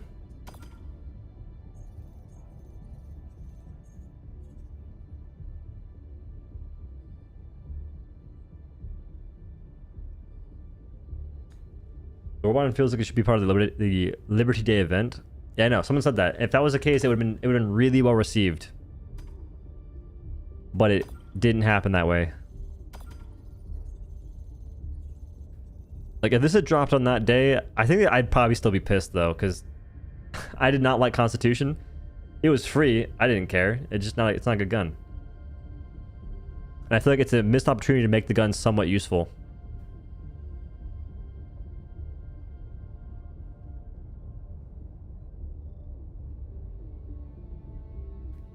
Oh yeah, Servants of Freedom, the armor is not... It's not good. You turn yourself into a bomb. I've died to my teammates more than they've ever gotten usefulness out of that armor.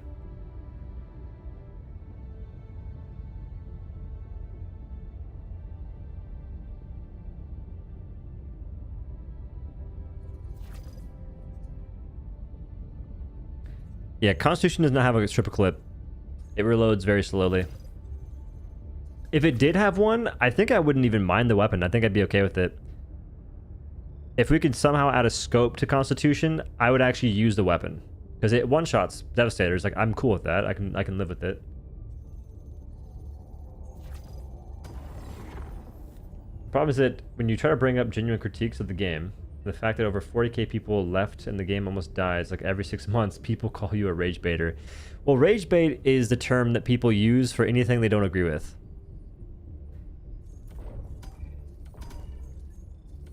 I don't get it. Like, what rage bait really means is I'm on the internet and my whole intention is to make you mad because I find it funny.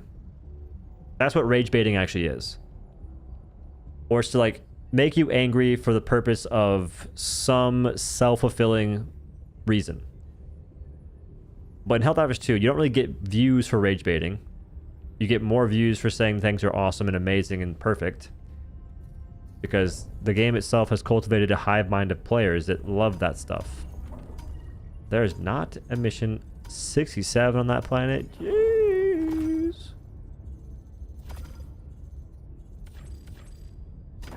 We're doing it. Is this the smallest world we've ever gotten?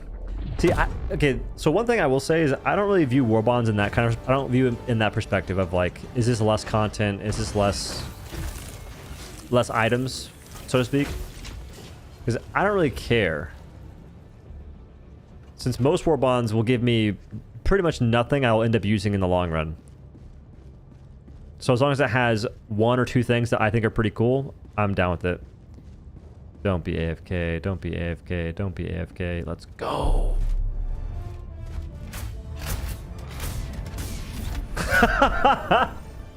Doe with the 40-minute mental psych up to survive the bug mission mentally. Yep. Dude, I was like this in Dauntless, man. Dauntless went down a road where it didn't actually add content for a very long time, and it was my job to play the game, basically. And it was so difficult to actually play and have fun. I would just sit there in Ramsgate, the town in the game, doing nothing, just talking. Just like this. So I don't love that I'm feeling that again. I think that's where my passion for this game, like all my critiques, stem from just wanting to not have that experience. I don't want to feel that way. What am I using? Oh, yeah. Take that.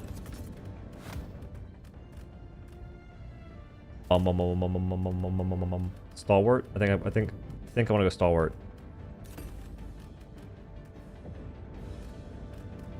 Okay, that not bring barrages. So I won't either. He's a mech though, it's kind of cheating. Okay, so no AFK gaming. Listen, bro, I'm sorry. Listen. Oh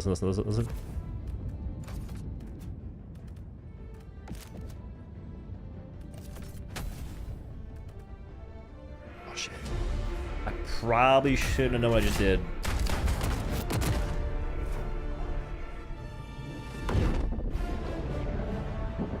One true flag. When held or planted, grants all helldivers around it democratic protection, aka... I was reading that. AKA 50% chance to not die. I would just make it to where it heals. I think healing and damage reduction would go a long way. But like, the gambling aspects... not for me.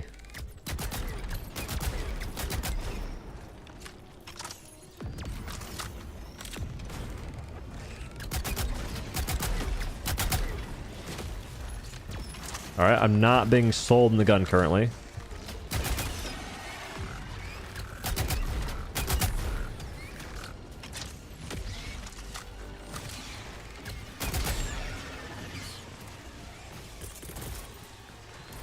We'll take. Nothing will drastically change in the game in a year or two.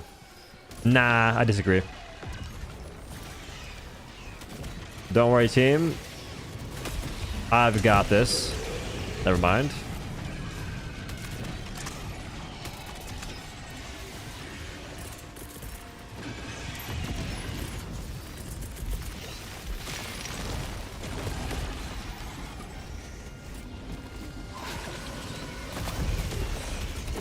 That gun's reload is trash. I thought it was already loaded, bro. What did I didn't even shoot it recently. I thought I reloaded it. Other thing is, there's things that are somewhat useful in this game. Like, there's a lot of things that are useless, but there's things that are useful, and they have things about them that are intentionally made to be bad, so that way it makes it seem balanced compared to all the other useless garbage. Like, I feel like that design philosophy in itself is really bad.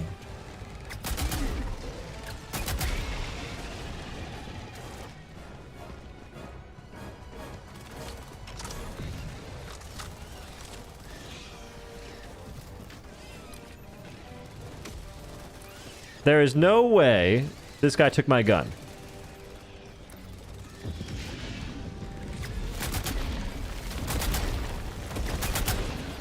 What the?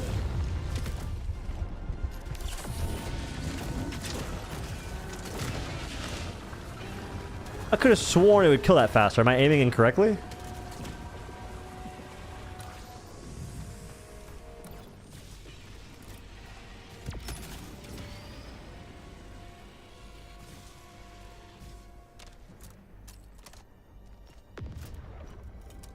Do not kill me. I will cry, bro. Thank you. I wasn't gonna... I was debating on killing that guy. I would have said please, but it's mine, so I ain't saying please for my loot.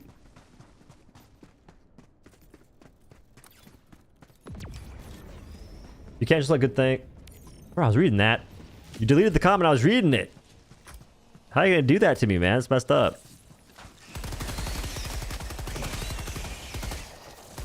Wait, this is actually a good seed. Guys. Crazy idea here.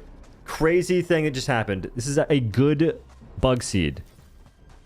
Where they're spawning a bunch of hunters and pouncers and things you can kill somewhat quickly. Where it feels like you're actually playing a horde shooter. That guy, not so much. He's kind of lame.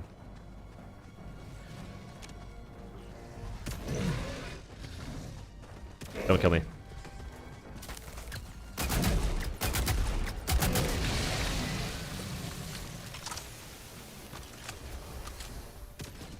Cue the stink charger. Okay, yeah, that was not the best timing.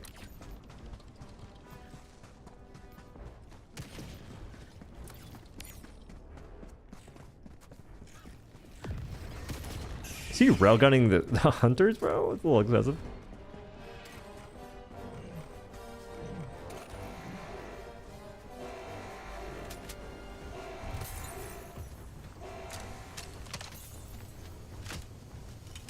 Boo! Weak vault. Very weak vault. Someone mentioned Arc Raiders earlier. I'm looking forward to that game a lot. I think the aesthetic is amazing. The visual quality in Arc Raiders was crazy, just from like what I saw people playing it. And I think the PvE is very cool too. Like I liked how you could shoot. I like how the PvE felt more dynamic than just shoot monster and it dies. It was. Wait. Not useless. Not useless. It's a one burster.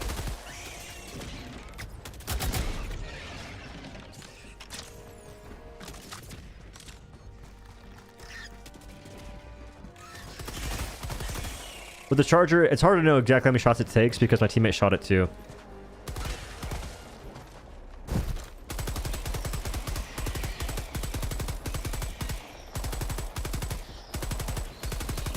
It is so much more fun doing that than shooting a bunch of Alpha Commanders, dog. You have no idea. It's so nice shooting things and having them die in the video game. What a foreign concept.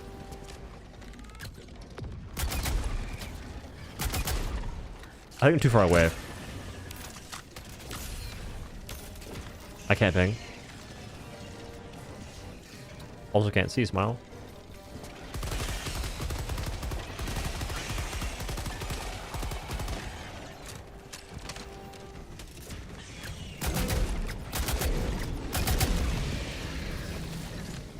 That's not bad at all. I'll keep it a buck with you. But the ammo count is super bad. Like that part's really hard to justify, man. Like only having three bursts is a little lame.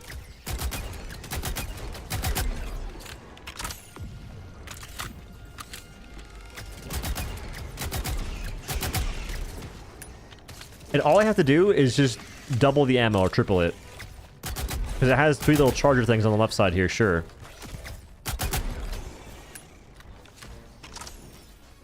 Are you guys docking yet? What? No.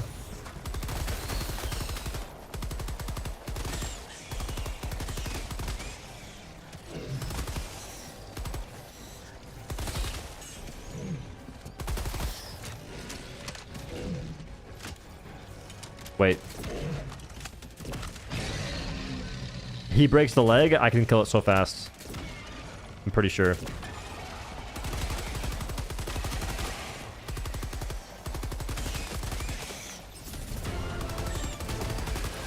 Are you guys docking yet? My guy, we are doing nothing. I'll keep it a buck with you.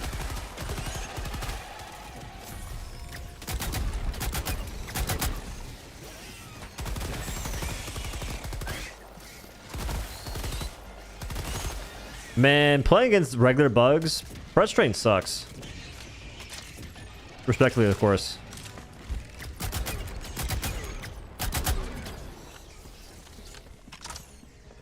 Damage fall off? Yeah.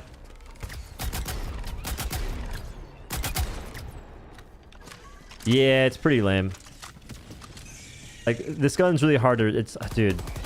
I can see there's potential for it, which is good. There's potential.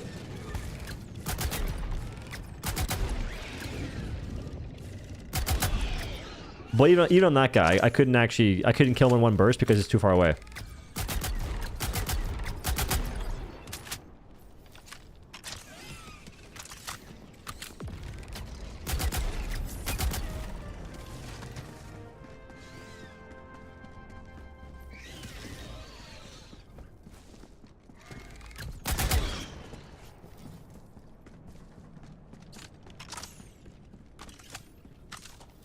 Okay, potential is not enough. I get that.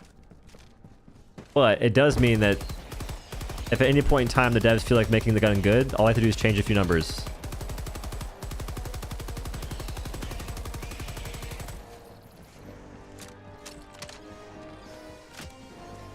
I want to get close and see how fast I can kill that little structure over there.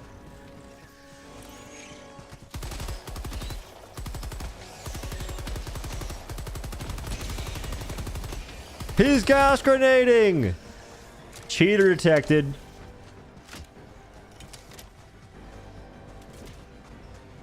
If you don't bring cooking on press train you're throwing, that's what I don't like about it. I don't like that it encourages bringing CC.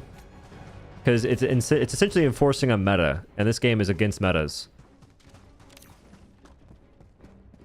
Alright, let's go and see how fast it dies up close. Because I'm pretty sure it'd be like maybe 3 bursts. I'll get really close. Okay, 2 magazines guaranteed. It takes me 5 bursts as opposed to... I'm not even sure how many.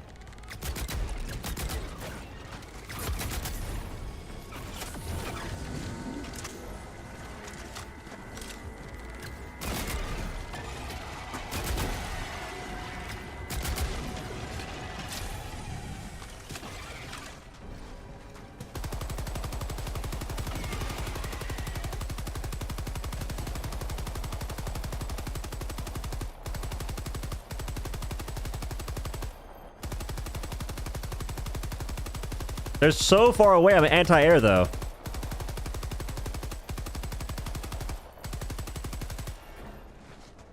Anti-air, stalwart gaming. This faction is so... Dude, this mission right here is the most fun I've had on bugs, and I'm not even sure how long. Because there's just not that many Alpha Commanders. Or Hive Guards. Granted, there's not that many bugs either. Like, if there's more Hunters right here... But this is good. It's good. It's good enough. Few too many Alpha Commanders. Few too many.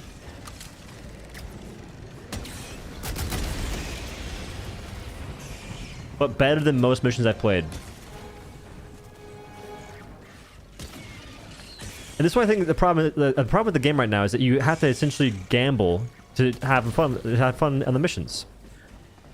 If you don't get a seed like this on bugs and you're expecting it, where's the fun?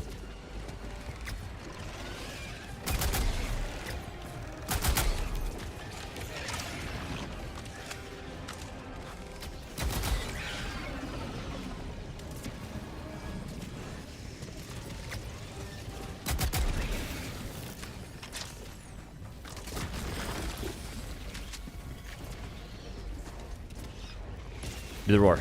Huge.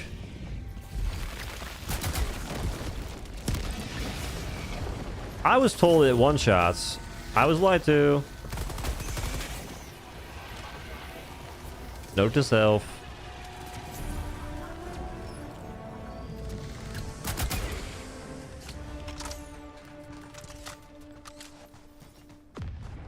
Yeah, anomaly. See, I was misled. I was told that it one-shots impalers, or like I was under the impression it does. It does not. I was also under the impression that it didn't have that bad a drop-off. Like I knew it had drop-off, that wasn't great, but it's bad. We get them both, I don't care. The gun's neat, but you know what's funny in this mission so far? I have just been an accessory for the most part. And my team is destroying the mission. Like, it's just getting cleared in no time at all. Like, I'm just existing.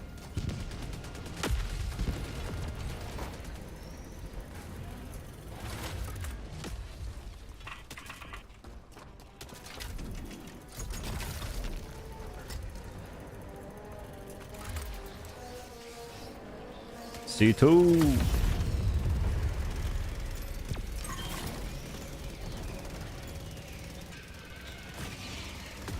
One.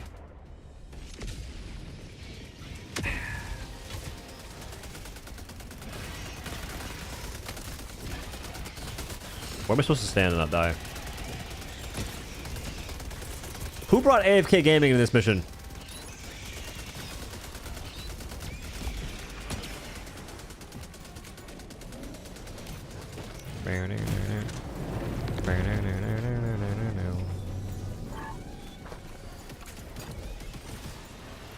Tried to make the Excel work multiple times, it's just bad. Yeah, given the drop off damage, given the damage fall off, I don't see it being that useful. Because if you could consistently one tap alpha commanders from any range, if you land all 3 shots, which is still a factor that I think that, like, that factor alone, it shouldn't have fall off damage. It's a sniper in the video game, so it shouldn't have fall off damage to begin with, but whatever. In a PvE game, so to speak. But that fall off damage just makes it really bad at the things it's supposed to be good at. Like, it's good at doing big damage to single targets. But if I have to use it at a shotgun range to get that damage to make any sense, given the horrible ammo economy, what the F? Like, no wonder people just one-trick the crossbow.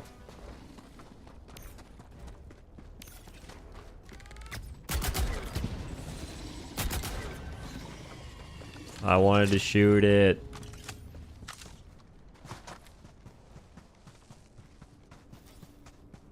I play sentries as if they need cover from me. I haven't died to one since. Oh, I place them so they don't shoot me the best I can. Teammates, not so much. Holy, the Excel just one-shot a Titan. Yeah, so the reason why people playing in groups are mind-blowing. Because people, they don't understand that if you don't have a controlled environment, you can't really run experiments. That's the whole reason that they have controlled variables. Because if not, you're not testing anything in isolation. Haven't died to mine since. Oh yeah, you're dying to your teammates' mines. Like their teammates' sentries and whatnot. There's nothing you can do about that.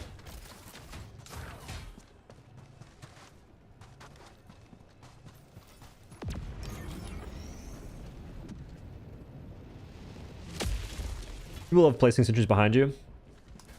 Felt that. Can confirm.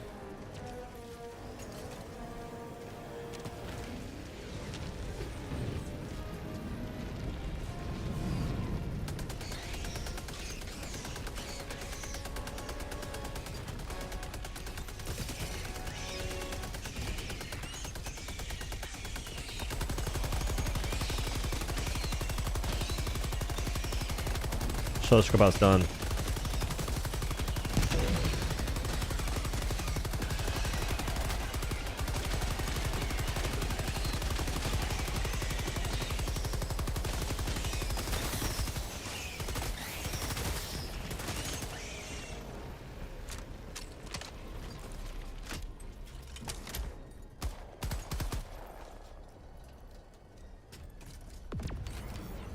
Boy, if it's been facts in game chat, need a damn Assassin's Creed day so we can barrel roll. Maybe a hay stratagem. Toss that down, jump on it, no fall damage. That's the answer, guys.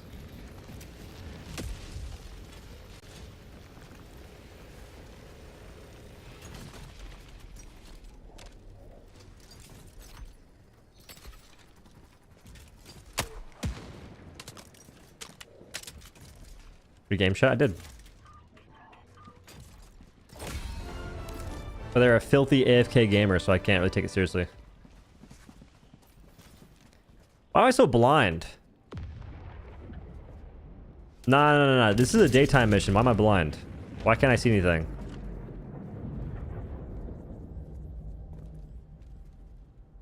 This is every mission.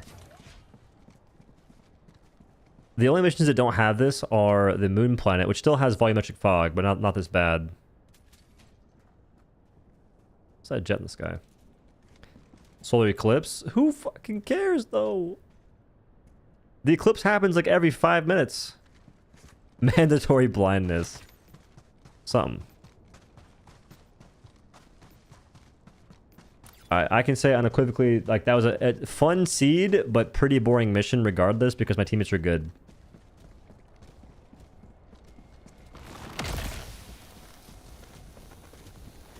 And unfortunately, when your teammates are good, the mission will be boring. But don't worry, I got this.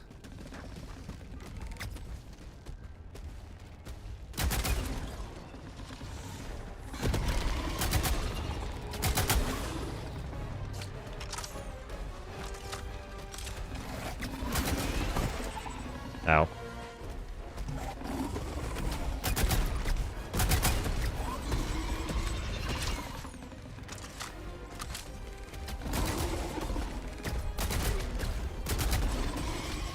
The gun does not suffer from ammo, by the way.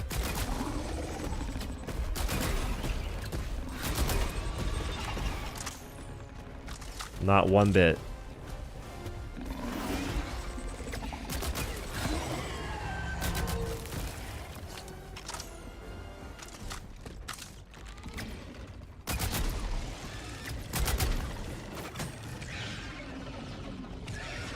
I like that.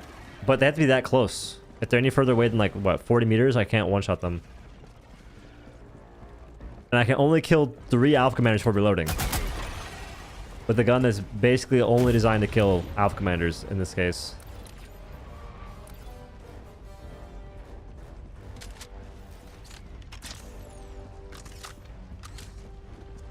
Probably bug breach over there. Boo.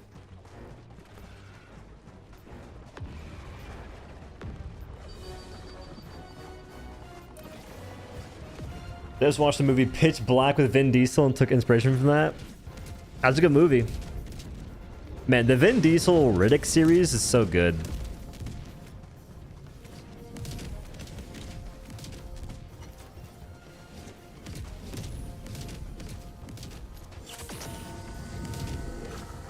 One gun per enemy type.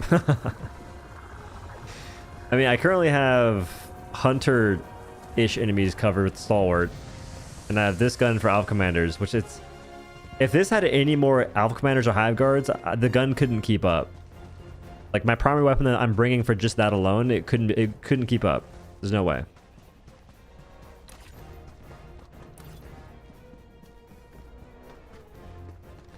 Get her eyes polished. You gotta find someone in the... I forget what, like, where you said to go get it done by. But we need that to have... We need to start wearing... Oh, we need to start wearing goggles. We need to get the eye treatment he got, and then start wearing the same goggles. Helldivers 2 should sell those goggles.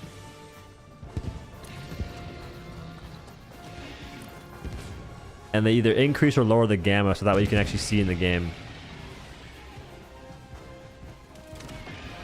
Everyone gets a flashlight. The flashlight makes it harder to see.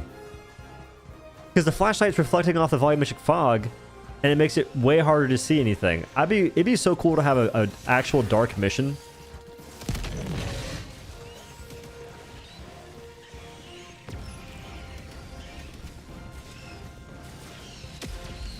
Like, give me a dark mission where the flashlight doesn't blind me in the darkness, and I'm cool with that.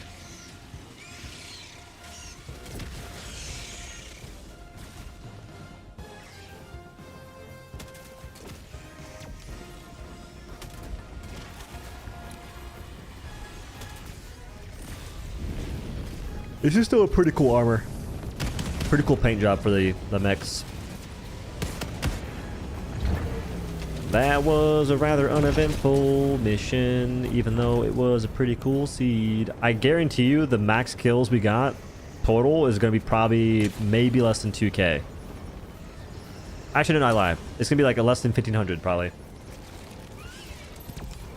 Because even though it had like... It was a good seed, but the spawns weren't that high. And the mission didn't last that long either. But man, could you imagine a world where you're playing Helldivers 2, the missions are like 20 minutes long, or some are, and you're getting 2,000, 3,000 kills in those missions?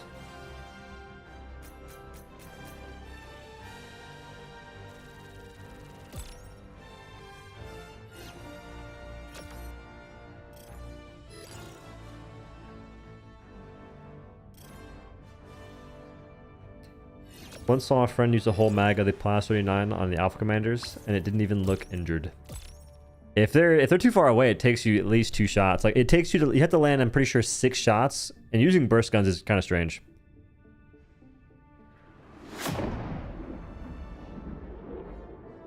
Two kills with these weapons? Okay, no. You get 2... Pred strain after this? Too boring.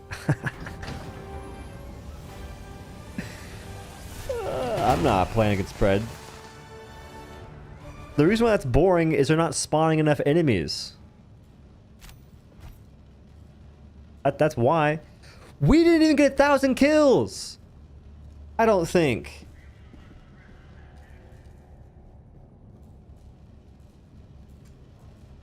Yeah, that is lame as hell. GG's. Dude. That's why it's boring. We're not getting any kills. Like, I'm telling you, there was a time where you'd spawn into that mission in particular and you'd get so many kills consistently, but now it just seems like the spawns are off. Because most of the time you don't get a hunter seed.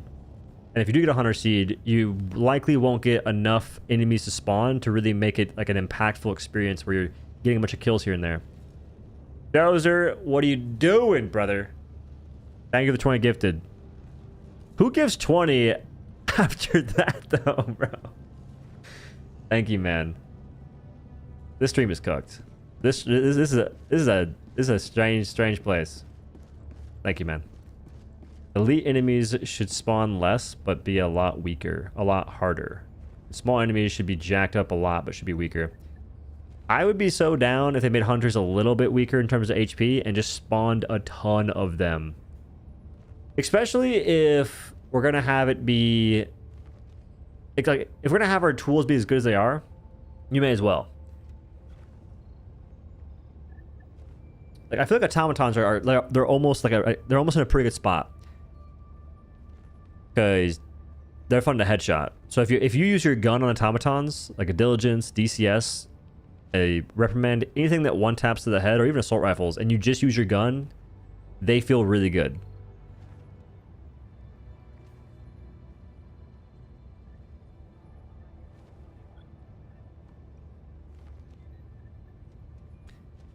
Pred Hunter plus getting hit with a bile spew on 50 armor is like 50% one shot depending on where it hits. I've been one tap before.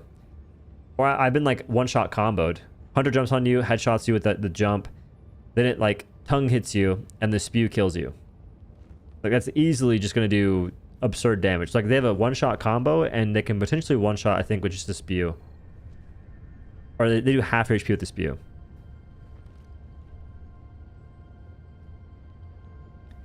Yeah, it used to be a 100% one shot, yeah.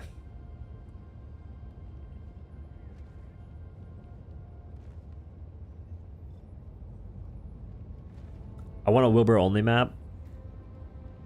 Way back when, I asked for a mission, or I guess objectives, that gave you a bunch of stalkers. And instead of getting that, they just put a bunch of stalkers on... they put stalkers in conjunction with the hunters that are Pred strain. So it's kind of what I wanted, but not really. Like, I was more so thinking of, like, you spawn more stalkers And I can blow up like nests to stop the spawns. What's in my weapon? It's the accelerator rifle. It needs more ammunition. But like it's a very cool gun. Like it's a very neat gun, cool concept, everything. It looks sick, reload's awesome. Or the reload animation's awesome.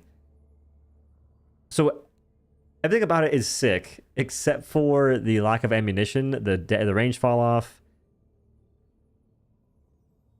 and the reload speed.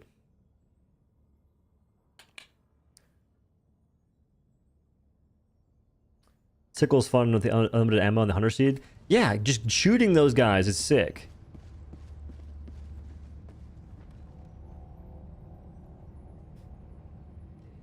And honestly, right now, you're better off using the sickle with unlimited ammo and then a railgun versus using the Plaz accelerator rifle with stalwart. What if it had heavy pin? It doesn't really need heavy pin.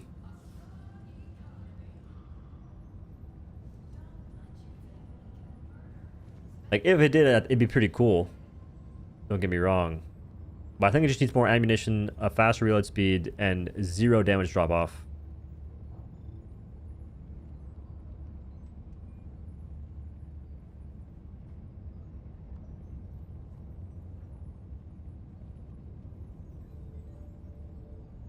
Bro, the cope enthusiast in the Discord channel is... Oh my goodness.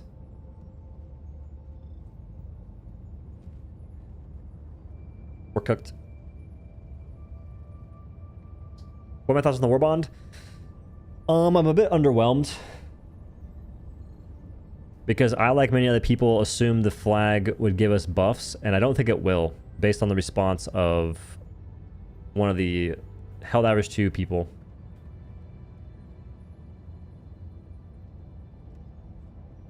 Damage can drop after 200 meters, but why? Should give feedback to devs about slipping on slopes when aiming. like we should do that?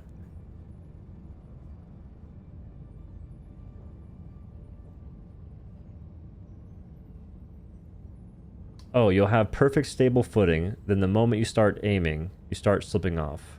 I think I know what you mean.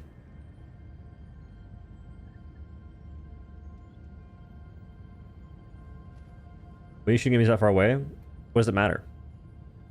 I feel like there's no point in trying to fun police anything in this game. Like a weapon, like a sniper especially, it doesn't even matter if it's a sniper. I just think that drop-off in general is kind of a goofy idea. Like, it's a sniper, especially, so let me shoot things.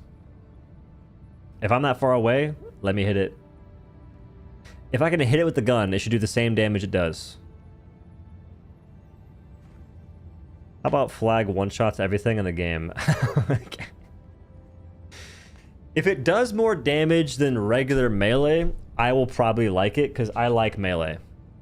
I like just using it a little bit. So if it does more damage than our basic melee weapons, and if it has more range as well, and it doesn't knock enemies back when I hit them, instead it just stuns them, I think I'll like it a lot. For what it is. But it'd be way cooler if it had effects, like an inspiration of sorts, where it gives you damage reduction and heals you over time. That'd be pretty cool.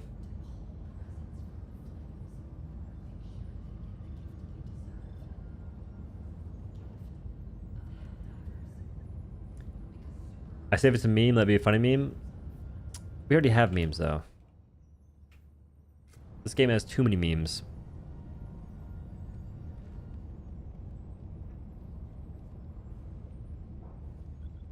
When y'all wake up, what do y'all do for your breakfast routine? Do you just not eat any food at all? Because for me recently, I have a bowl of cereal.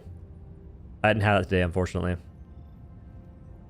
So my predicament's weird. I wake up, I usually do a bowl of cereal. It's either gonna be no, it's gonna be Cocoa Pebbles or Frosted Flakes. I'm a grown adult. And then I'll drink electrolytes. And after that, I go to the gym. And for some reason, it takes me forever to do my morning routine. Like, I'm not sure what it is. Like, I'm like a slow eater of cereal or something. Like, I'll just be sitting there, grazing the bowl.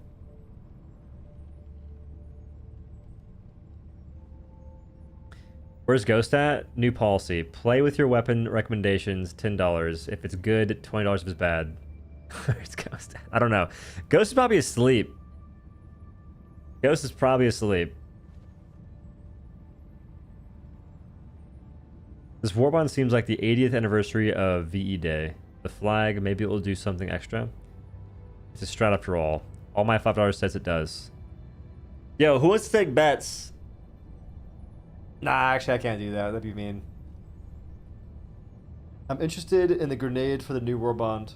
Oh, I am too, actually. That's one of the other things I'm excited for. Because I'm hoping it looks cool. It already looks cool from the trailer, but if it also does, like, damage and it seems meaningful-ish, like, that's good. Show him the Discord message? Oh, true. So, about that...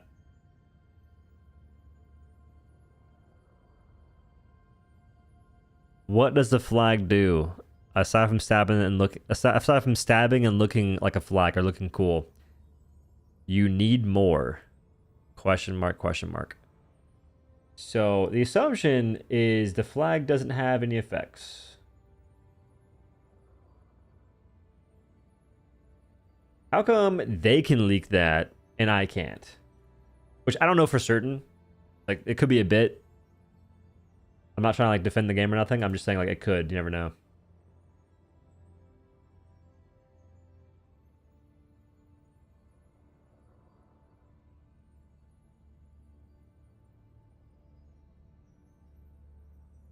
Leak it? There's nothing to leak. The flag, they didn't give us any information on, really. Can the community drop the LARP for 5 minutes? No, they cannot. They cannot. This is the lame thing about the game, is you have two different communities. You have one that wants the game to be fun to play, and then you have one that wants to sit there and defend the game whenever it's not fun to play because they think they think that they'll like the direction the game's going, but they won't.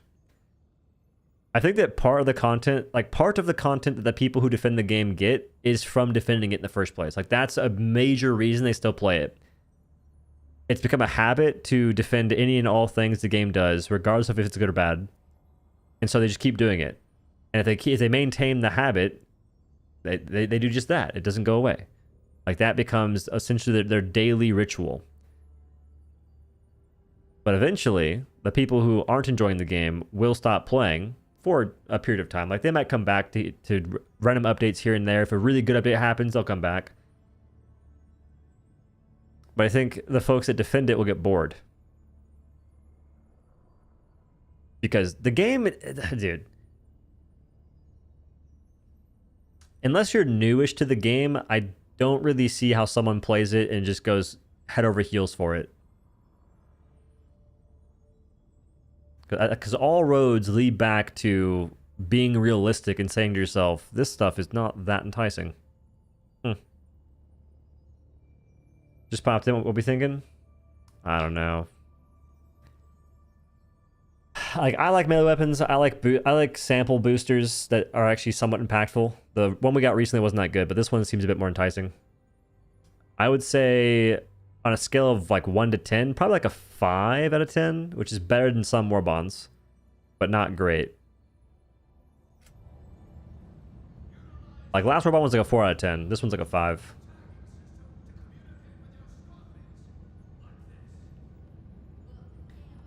Are you returning to Monster Hunter Wilds after all the title updates or waiting for Master Rank? I don't know. Like, Monster Hunter Wilds, I've never been the biggest fan of Monster Hunter games from, like, Capcom. It's just a style of the game that doesn't really do anything for me. Like, keep me going back and keep me addicted. Because I played Wild Hearts for hours and hours, and I loved that game. Dauntless, thousands of hours. Like, probably 4, 5, 6,000 hours in that game. But Monster Hunter, not the same feeling. I like Longsword. I'm pretty good at Longsword. I enjoy it. That's about it, though. If this is anything like the big update, I'll be shitting my pants for the wrong reasons. I have faith that the actual update will be good. They fought Raidao? Yeah. I fought every monster in Monster Hunter Wilds. Like, not the newest one, though. Like, before they had the recent update, I fought every monster.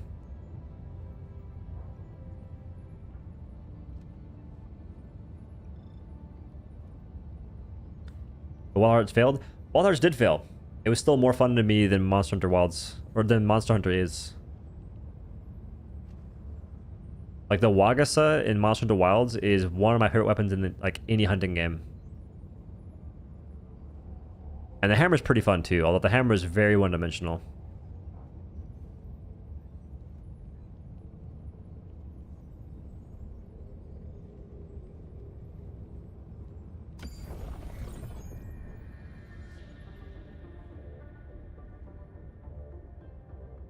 New booster appears to be meaningless. 50% chance of doubling your samples. Everybody's been maxed out. That's not true. The old players are, sure, but there's new players. Plus, there'll be a time that we need samples anyway, so like it's not a bad booster to have. Like viewing it from the perspective of right now, we're maxed on samples is kind of foolish. Plus, I like seeing the sample number go up. Like if we ever get a mission that gives me a clump of samples in one area, I'll be excited. I'll be like happy to use that booster. Don't see new players? They're everywhere.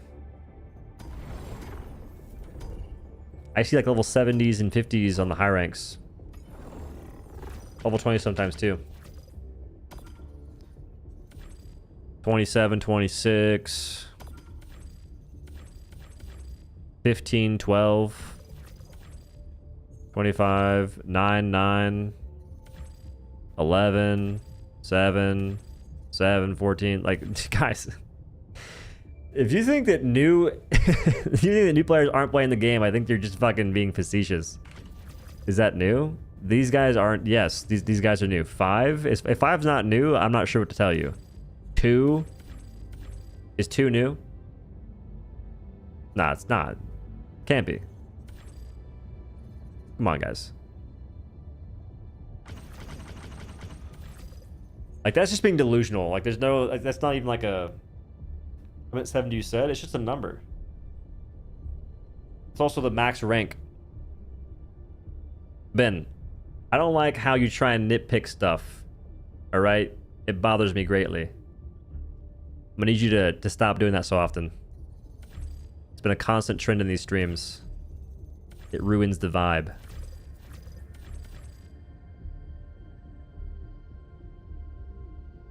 God damn it, Dozer.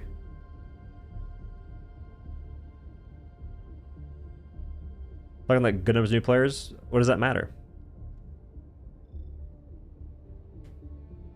If people want, and plus people want to get new ship modules, so having a booster that gives us more samples is useful.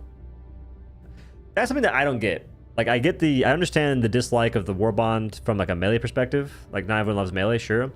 But samples are useful.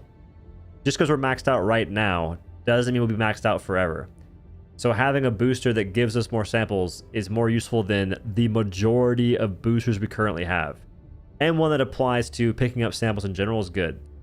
The one we had previously is a bad booster. Like I'll say that. Like the one that's like a chance to drop a chance to drop samples on killing a heavy or elite enemy. It barely ever procs. And I said it was pretty bad. Like once I figured it out. But I feel like people are like trying to nitpick things that you can't nitpick that. Samples are good for new players, and they'll be good in the future too. Last 2 boosters are catering towards new players as well, even though the first one needs work. The first one's just bad.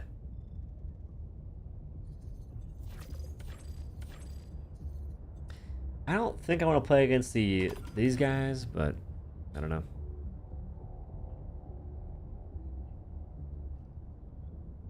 Here's the range. It's not a range thing. Sample scanner gives you more samples. Where is this? Sample scanner gives you a 15% chance to receive twice the samples on sample pickup. The name is misleading. Like that I assumed it let you scan samples around you, like a little radar going off. But no, it just gives you a chance at more samples. That's useful. Now, I think I prefer 20% as a bit of a nitpick here, but whatever.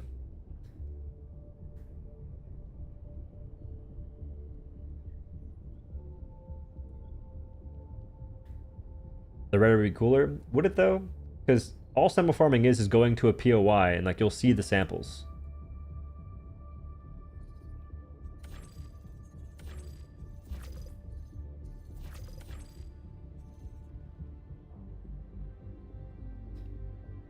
Yeah, 50%.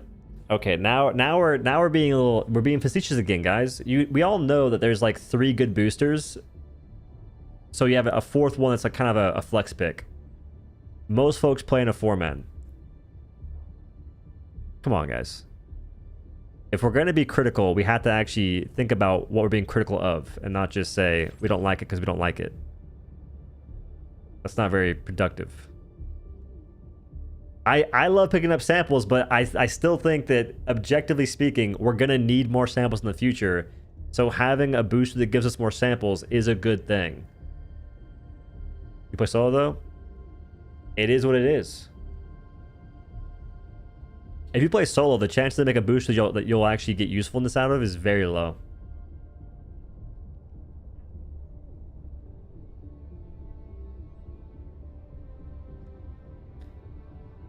I agree that samples are good, but should the booster be locked behind a premium warbond? It's just a status quo.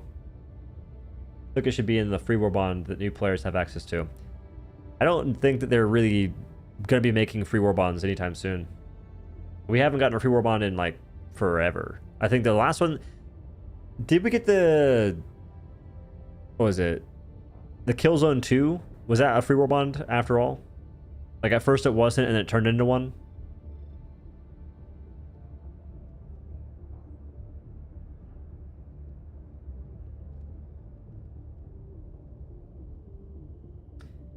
I don't know, what gives you a higher dopamine hit? Picking up samples or seeing the number at the end? Picking up samples, but I don't need a radar dish to find them. What I do need is a mission that has them in like a bigger clumps.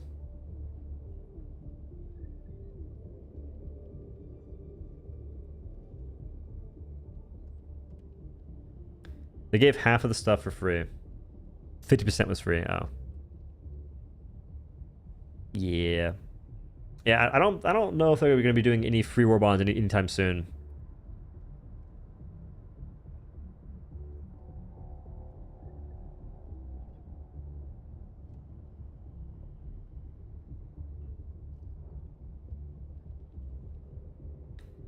Not a free warbond, just add to the mobilize. I mean...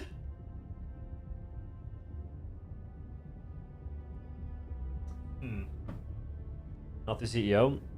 At this point, I'm pretty sure that the bulk of Arrowhead thinks on the same wavelength, guys.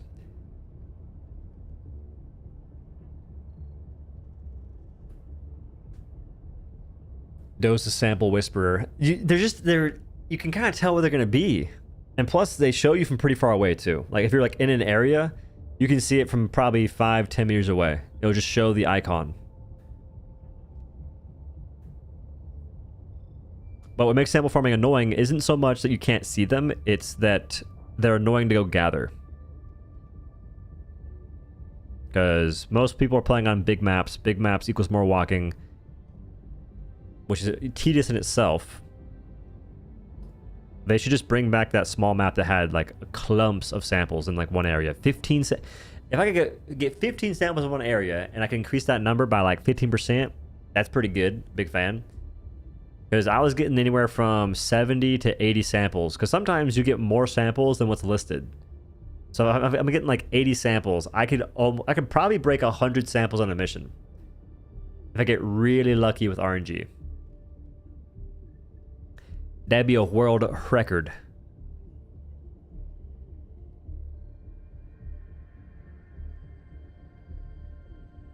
It's not perfect, but putting a new player-focused booster in such a meme warbond is really not logical.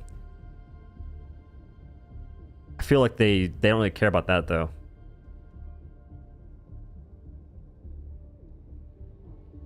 And I don't think that samples are new player-focused.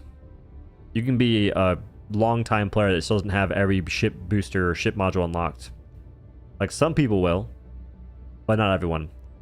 Like, samples are not new player exclusive. That's what I'm trying to say. And people are just not getting it. Like, I think that the booster definitely benefits new players the most because they have the greatest chance of not having everything unlocked.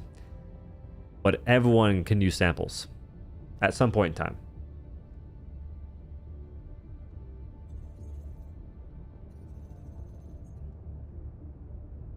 Remember that mission? Run around looking for that sample treasure trove. That's what I'm talking about. It was legit like a treasure hunt every time you do that mission. Just looking for the samples. And they have not since gone back to do anything along those lines, which is rather whack.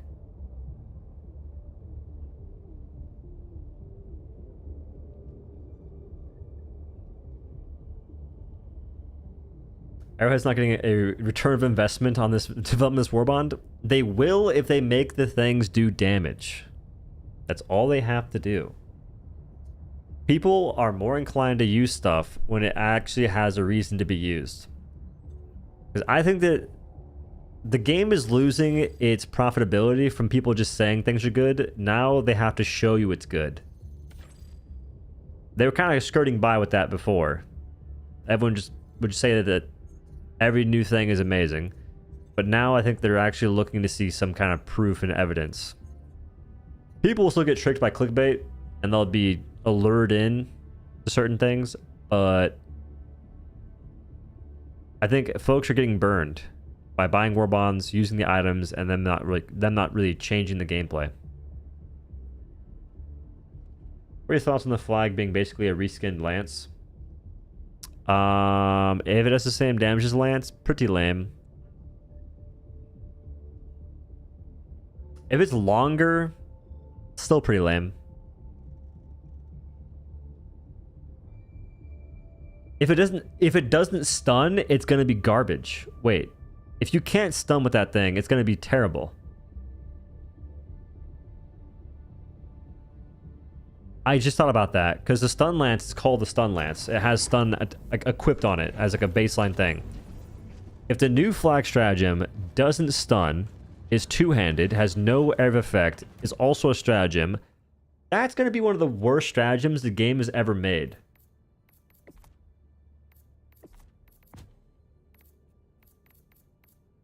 Because it's called the stun lance.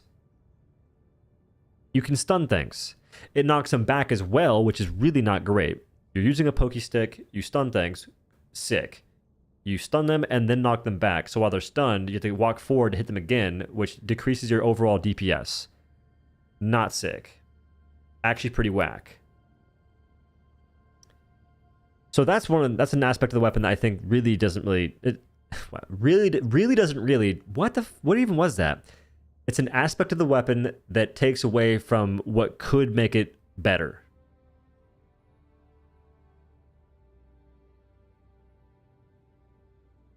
I'm not sure if it's the powder I spilled in this room, but my nose has been itchy like crazy today.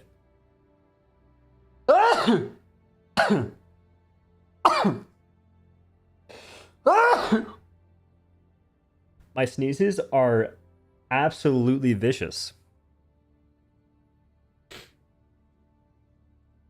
What if we can yeet the flag? That pollen? I hope not. If you can throw the flag, if it was anti-tank and you could throw it, that'd be sick. Melee already has knockback and stun though, so it's not like it will have none. Oh, you're right. You right. Hopefully it doesn't knock back too much though. Like the knockback is what kind of drives me mad. I like the stun. Stunning is good. Or I guess that melee interrupts, not so much stuns. Unless it says stun. So I see what you say there though.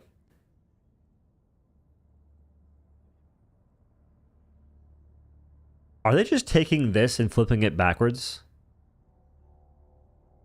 So instead of poking with this point, you're poking with this point now.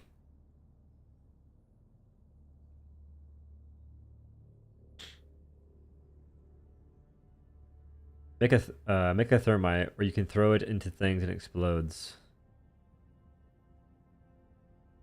Oh, the flag. There's a lot of cool routes that can go with that thing. Like, now thinking about it, you could have the plant animation. You plant it in the ground. It gives effects to teammates. That'd be sick.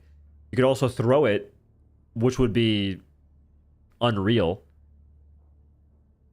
I'm not sure exactly how you make that. Oh, you right-click. You can change the firing mode. You could just... Yeah. I feel like that makes the most sense.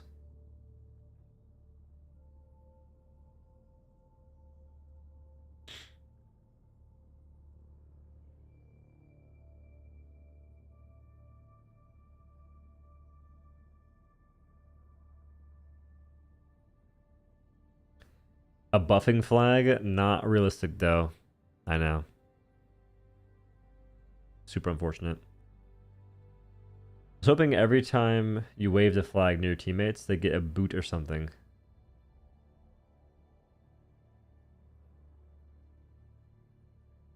Define boot, brother. And there's a piece of cloth on it. Maybe the cloth is blocking the shocky part. Oh, you're trying to make it into a damn gun lance? Gun flag. A flag would be helldivers realistic, though. A flag would be helldivers realistic, though. I think that you could mesh it in. You could intertwine it and make it make sense. Because it's a video game. They can kind of just make stuff up as they want.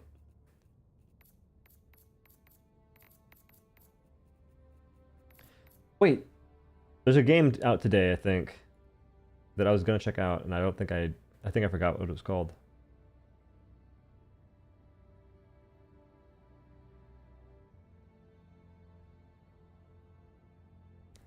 Oh, a meme flag. If you plant it, it forces the salute emote. Hell no. That you would have people get so upset.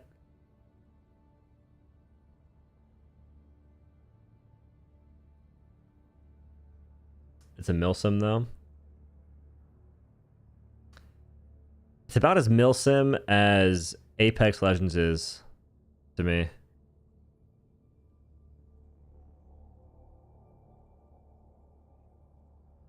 The flag forces enemies to emote. It turns into a bouncing Betty. You plant the flag and the enemies try and pull up on it and then destroy it.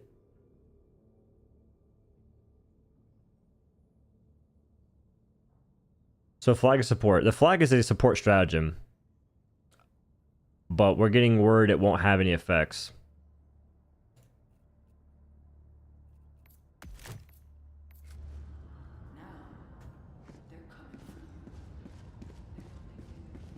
Looking at the plasma damage still triggers me. 150 damage. What a gun. That's a weapon that the moment it dropped, I wasn't very intrigued by it. I think that the video I made covering it, you could kind of tell. I just wasn't impressed. It's a challenge support weapon. Yeah, we went from having a challenge primary, a ceremonial primary, to a challenge support weapon. Things are looking up. Has to be a troll. No way it's a shittier secondary reskinned as a support weapon. That's the hope. I haven't played max difficulty. Is this wise? Is this healthy? The flag should be a mobile shield generator.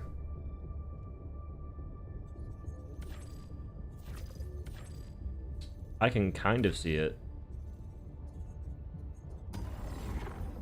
Alright. I do believe that I am losing interest. ATM.